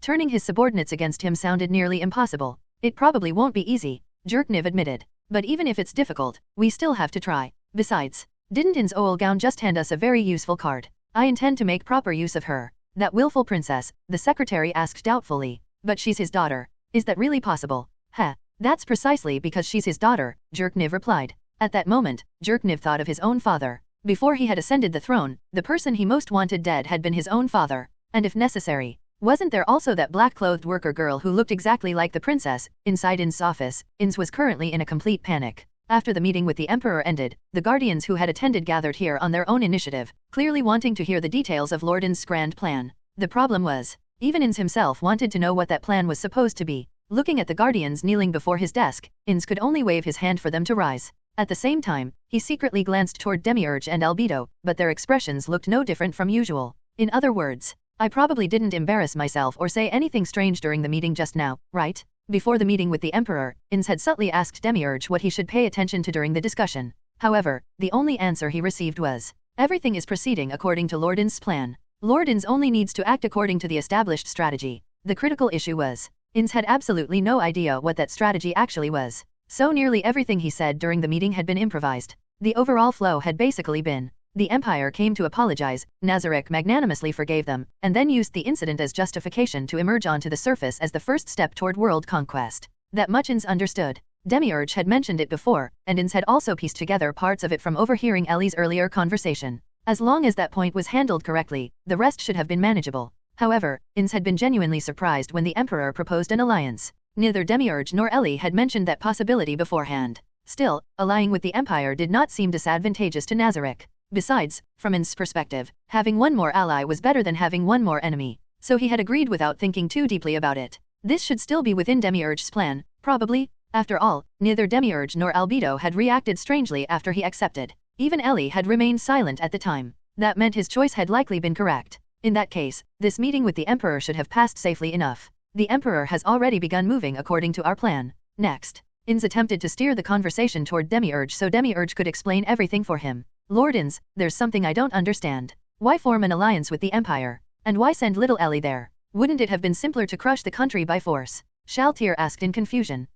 Shaltir had also questioned the alliance back in the audience hall. She really never learned, did she? If you recklessly attack an enemy without understanding them, aren't you worried they might use another strange item to brainwash you again? Ainz thought helplessly. Shaltir is right. Mare and I could storm their capital easily. It's nothing special, Aura added. Of course, Ainz knew they were not doubting his decision. They simply wanted to understand the reasoning behind it so they would not make mistakes themselves later. Especially Shaltir, who had already once failed due to lack of understanding. As for the alliance, well, I just thought it wouldn't hurt Nazarick. And after forming an alliance, I could probably interact more with the Emperor and maybe even learn some useful knowledge from him. Obviously, that was not something Ainz could possibly say out loud. So how was he supposed to answer them? First of all, when he agreed to the alliance earlier, neither Demiurge nor Albedo nor Ellie had objected. If his decision had contradicted Demiurge's plans, Demiurge would definitely have spoken up immediately. Since he did not, then the decision must have been correct. Alright, let's use that logic. I believe conquering everything purely by force is foolish, Shaltir, Ainz declared solemnly, while secretly glancing at Demiurge and Albedo again. Neither of them reacted. Good. Looks like I guessed correctly. Now I can push the explanation onto Demiurge. Demiurge. Ainz looked directly at him and called his name with as much dignity and authority as possible. Normally, Demiurge would immediately understand what Ainz meant. Hopefully this time too. Yes, Lord Ainz. Please forgive these foolish subordinates for failing to comprehend the greatness of your strategy, Demiurge replied immediately. No, Demiurge, there is no need to be so harsh. Ainz nearly froze. That was not the explanation he wanted? My deepest apologies, Lord Ainz, Demiurge said respectfully. Then, Albedo. Since Demiurge would not explain things properly, Albedo would have to help instead. Ainz was starting to panic slightly. Lord Ainz is truly merciful, as expected of Lord Ainz. Nope. Forget Albedo. Just looking at her love-struck expression made Ainz feel uncomfortable. The two people he relied on most were completely useless right now. And Ellie was not here either. He was all alone. Well then, let's just use Ellie's explanation from before. A righteous cause. And a legitimate justification, Ainz declared. A righteous cause? A legitimate justification. Lord Ainz. I don't understand, Shaltir admitted blankly. In truth, it was not only Shaltir. Aside from Demiurge and Albedo, who had heard Ellie's earlier explanation, all the other guardians looked just as confused. Ainz understood perfectly. Back then, when he first overheard Ellie inventing Nazarick's history to those workers, he had been just as bewildered as Shaltir was now. Yes. Conquering through force alone is easy, but it creates too many enemies. This time, our opponents are humans, not primitive races like the lizardmen. So we require a reasonable justification. The Empire's attempt to invade Nazarick gave us exactly that. Therefore, we demanded an apology from the Empire, and the Empire has now expressed its willingness to assist us in restoring our nation. With the support of an existing country, our future actions now possess legitimacy, Ainz continued explaining. Restore the nation. What does that mean? Shaltir became even more confused. Naturally. After all, only Demiurge and Albedo had heard Ellie's fabricated backstory before. Shaltir's confusion was perfectly normal. Back then, when Ainz first heard Ellie casually invent Nazarick's ancient kingdom setting, he had been just as shocked. Shaltir, this is part of Lord Ainz's grand strategy. Albedo spoke up. Good. Leave the explanation to Albedo? Albedo, Ainz immediately said. Explain Nazarick's background to everyone. Yes, Lord Ainz. Albedo answered enthusiastically. After hearing Albedo explain Nazarick's background, which had actually been fabricated by Ellie, the other guardians all showed rather subtle expressions. Unlike before, none of them immediately burst into worshipful praise for Ainz. Ainz understood why. After all, Nazarick was a place personally created by him and the other supreme beings. Now Ellie had suddenly turned it into the setting of some ancient destroyed kingdom. It was only natural that the guardians felt confused. He. Demiurge suddenly laughed after seeing everyone's reactions. Do you really think Lord Ainz devised Nazarick's background and all these plans for such a superficial reason alone? Demiurge said smugly. Huh. All the guardians aside from Demiurge and Albedo looked shocked. Of course. Ainz himself was equally shocked. Everyone should use your brains more. Lord Ainz is our supreme ruler. He is also the leader who united all the supreme beings. How could his plans possibly be so shallow? There must naturally be a deeper purpose behind all of this, Demiurge continued confidently. The other guardians immediately nodded in agreement. As expected of Lord Ainz, everything he did must have profound meaning behind it. Demiurge, what exactly are you talking about? Stop making things up? I don't understand anything either, Ainz screamed internally. Exactly. Lord Ainz would never create such a backstory for no reason. The reason Lord Ainz refuses to explain further is because all of you are still thinking too shallowly. Lord Ainz clearly hopes that you can understand his true intentions yourselves. What a pity, Albedo added dramatically. No, there is no deeper meaning, and that setting wasn't even my idea in the first place. It was Ellie's? Ainz panicked internally. This is troublesome, Lord Ainz. Shouldn't we explain your true intentions to these dull-wit fools? Otherwise it may interfere with future strategy, Demiurge suggested respectfully. Immediately, every guardian turned toward Ainz with eyes full of expectation. Ugh, the pressure was overwhelming. But, I still have one final weapon? Ainz slowly rose from his chair. He looked meaningfully at the guardians before turning around with his hands behind his back. As expected of Demiurge and Albedo, you two truly managed to see through all my intentions. I would never dare, Demiurge immediately replied modestly. Lord Ainz's wisdom is far beyond my reach. I merely understood a tiny fraction of it. No, Demiurge, you are being too modest. Ainz hurriedly praised him further. After all, he desperately needed Demiurge to explain what kind of ridiculous master plan Lord Ainz had apparently come up with this time. No, Lord Ainz is the modest one. Ever since you created the identities of the adventurer Momon and Princess Ellie, you had already been preparing such a far-reaching strategy. Compared to Lord Ainz, I am truly insignificant, Demiurge said self-deprecatingly. What? Momon? Ellie? What do they have to do with any of this? Ainz was extremely grateful his face was just a skull. Otherwise his stunned expression would definitely have been obvious. What is this? Shaltir's tone was full of dissatisfaction and jealousy. Clearly she was upset that only Demiurge and Albedo could understand Lord Ainz's grand plan. Even Aura and Mare looked unconvinced. Lord Ainz, we understand this is a test you have given us. However, I am too foolish to comprehend your true intentions. Please enlighten us, Sabas bowed respectfully. I humbly request instruction as well, Cocytus added. Ainz felt enormous pressure. Seeing the guardians' hopeful eyes filled him with intense guilt. He simply could not live up to their expectations. Therefore, there was only one option left. Demiurge, I permit you to explain your understanding to the others. Yes, Lord Ainz. Demiurge readily accepted. Ainz immediately breathed a sigh of relief. At last, he would finally learn what kind of terrifying master plan Lord Ainz supposedly had. First, Demiurge explained the true reason Ainz agreed to the alliance. As mentioned earlier, directly ruling the surface by force would damage Nazarick's reputation. Therefore, the alliance proposal had already been anticipated by Lord Ainz. During the meeting, Lord Ainz deliberately displayed overwhelming power before the Emperor by casually creating a Death Knight. That single act had successfully intimidated the Emperor. The Emperor was a wise ruler. He clearly understood how terrifying Nazarick's strength was and naturally feared that power being directed against the Empire. Originally, the Emperor came merely to apologize. However, Lord Ainz intentionally refused to let him apologize so easily. Then, by bringing up Nazarick's emergence onto the surface, Lord Ainz skillfully pressured the Emperor into voluntarily proposing an alliance. Of course, everything had unfolded exactly according to Lord Ainz's plan. The Emperor had merely been unknowingly led along by Lord Ainz from beginning to end. Next came the reason the Emperor proposed the alliance in the first place. That too had been arranged by Lord Ainz. The surviving workers had been intentionally released by Princess Ellie, and Princess Ellie herself had infiltrated the group in disguise, feeding the Emperor false information, specifically the fabricated history of Nazarick. Thus, by the time the Emperor arrived, he already believed Nazarick had once been a nation. Then, during the meeting, Lord Ainz deliberately avoided mentioning the matter directly. Yet the Emperor himself brought up the restoration of Nazarick's nation. That alone proved he had already fallen into Lord Ainz's trap. As for why Lord Ainz accepted the alliance and allowed the Empire to support Nazarick's restoration, Lord Ainz had already explained it himself. Righteousness and legitimacy. With the Empire's support, Nazarick could now openly establish a nation upon the surface. To outsiders, Nazarick would no longer appear to be mere invaders. Instead, they would possess a noble cause, reclaiming land that rightfully belonged to them. Of course, even with such justification, the kingdom would never willingly hand over territory. War with the kingdom was inevitable, and at that time, Lord Ainz would reveal his overwhelming might before the world itself. All those insignificant insects would witness the true power of the Supreme One. After seeing Lord Ainz's strength, those weak nations would inevitably unite in fear and attempt to destroy Nazarick together.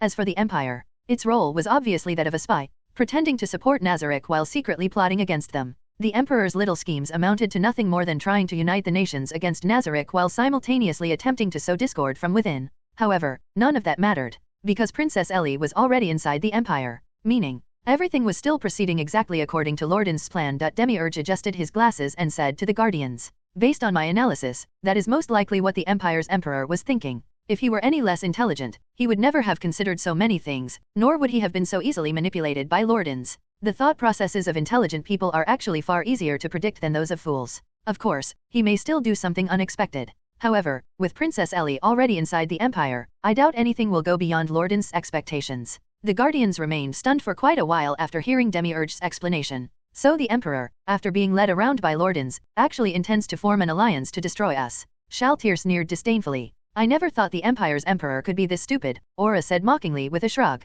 "Wouldn't it just be easier to destroy the Empire directly?"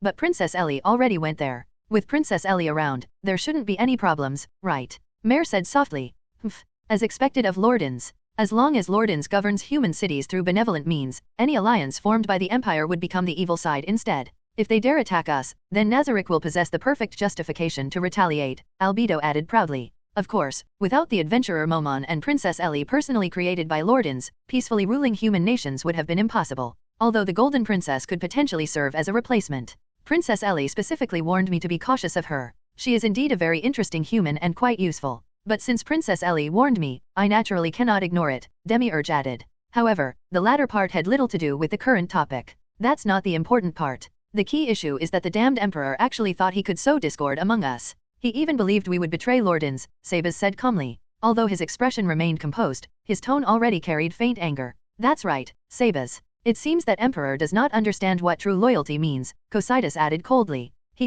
Everyone, calm yourselves. Think carefully about what Demiurge just said. Everything is proceeding according to Lord Ainz's plan. They are merely clowns dancing in the palm of Lord Ainz's hand. Wouldn't it be more entertaining to let them continue performing a little longer?" Albedo said with a smile. "Indeed. To be honest, I only understood part of Lord Ainz's grand design after seeing Princess Ellie dressed like that," Demiurge said admiringly while looking toward Ainz again. "Huh? What does Ellie's outfit have to do with anything?" Ainz became even more confused. Feeling Demiurge's reverent gaze and the Guardian's expectant eyes upon him, Ainz could only force himself to continue. "That's exactly right. I never expected you to understand my intentions so thoroughly, Demiurge," Ainz said guiltily while still maintaining a dignified expression. As expected of Lord Ainz, all the Guardians immediately cried out in admiration. "This is all thanks to Princess Ellie. If Princess Ellie had not reminded me, I might have ruined Lord Ainz's plans," Demiurge said respectfully. Ainz turned toward Demiurge in confusion. Although he desperately wanted to ask, "How exactly did Ellie remind you? Explain it properly." He could only suppress the urge and let Demiurge continue. "It happened like this. When Princess Ellie dressed herself up, she immediately saw through my original plan and told me not to transform during the meeting with the Emperor. At that moment, after noticing Princess Ellie's appearance, I suddenly understood everything," Demiurge explained. "Understood what? Tell me already?" Ainz screamed internally. "The reason Princess Ellie reminded me not to transform was because she wanted the Emperor's attention focused entirely on herself. That was why Princess Ellie immediately used the Dominate spell at the beginning of the meeting," Demiurge continued admiringly. So that's what it was?" Ainz had genuinely been startled when Ellie suddenly cast Dominate during the meeting. Ellie was not the type to behave rudely without considering the bigger picture. Her actions had completely surprised him at the time. So it had all been intentional? Ainz was stunned. But why would little Ellie do something like that? And honestly, I still don't feel comfortable letting little Ellie go to a place like that alone, Shaltir asked worriedly. Shaltir, are you questioning Lord Ainz's arrangements? Albedo immediately snapped. I'm not doubting Lord Ainz. I'm just worried about little Ellie-chan. Aren't you worried too? Shaltir immediately retorted. I am worried too. But. Albedo's tone weakened slightly as she glanced nervously at Ainz. Don't look at me. I don't know what Ellie's thinking either. I was shocked when she suddenly said she wanted to go too. But I didn't dare refuse her because I thought it might be part of some grand plan again. Ainz screamed internally. At this point, all his hopes rested on Demiurge's explanation. You probably didn't notice. Princess Ellie's appearance this time was very different from usual, Demiurge said mysteriously. The other guardians exchanged confused looks. The crown. Princess Ellie wore a crown, Cocytus answered. That surprised Ainz quite a bit. Now that Cocytus mentioned it, it was true. Ellie normally never wore crowns or royal ornaments in Nazarick. But this time, she had. And now that he thought about it carefully, the crown had even been deliberately tilted crookedly. Was that intentional too? Ainz thought. Exactly. Princess Ellie deliberately wore a crown symbolizing royal authority, and she intentionally tilted it crooked. Meanwhile, Lord Ainz the supreme ruler of Nazarick wore absolutely nothing symbolizing kingship, Demiurge explained. Oh, that's right. Lord Ainz doesn't even have a crown. Lord Ainz? Please allow me to prepare one immediately. Albedo instantly rushed over excitedly. No need to rush, Albedo. Lord Ainz did this intentionally. Besides, even without a crown, Lord Ainz remains Nazarick's absolute ruler. That is unquestionable, Demiurge said. Ahem, yes, exactly. That's enough, Albedo. Let Demiurge continue first, Ainz hurriedly said nervously. Forget the crown already. Yes, Lord Ainz.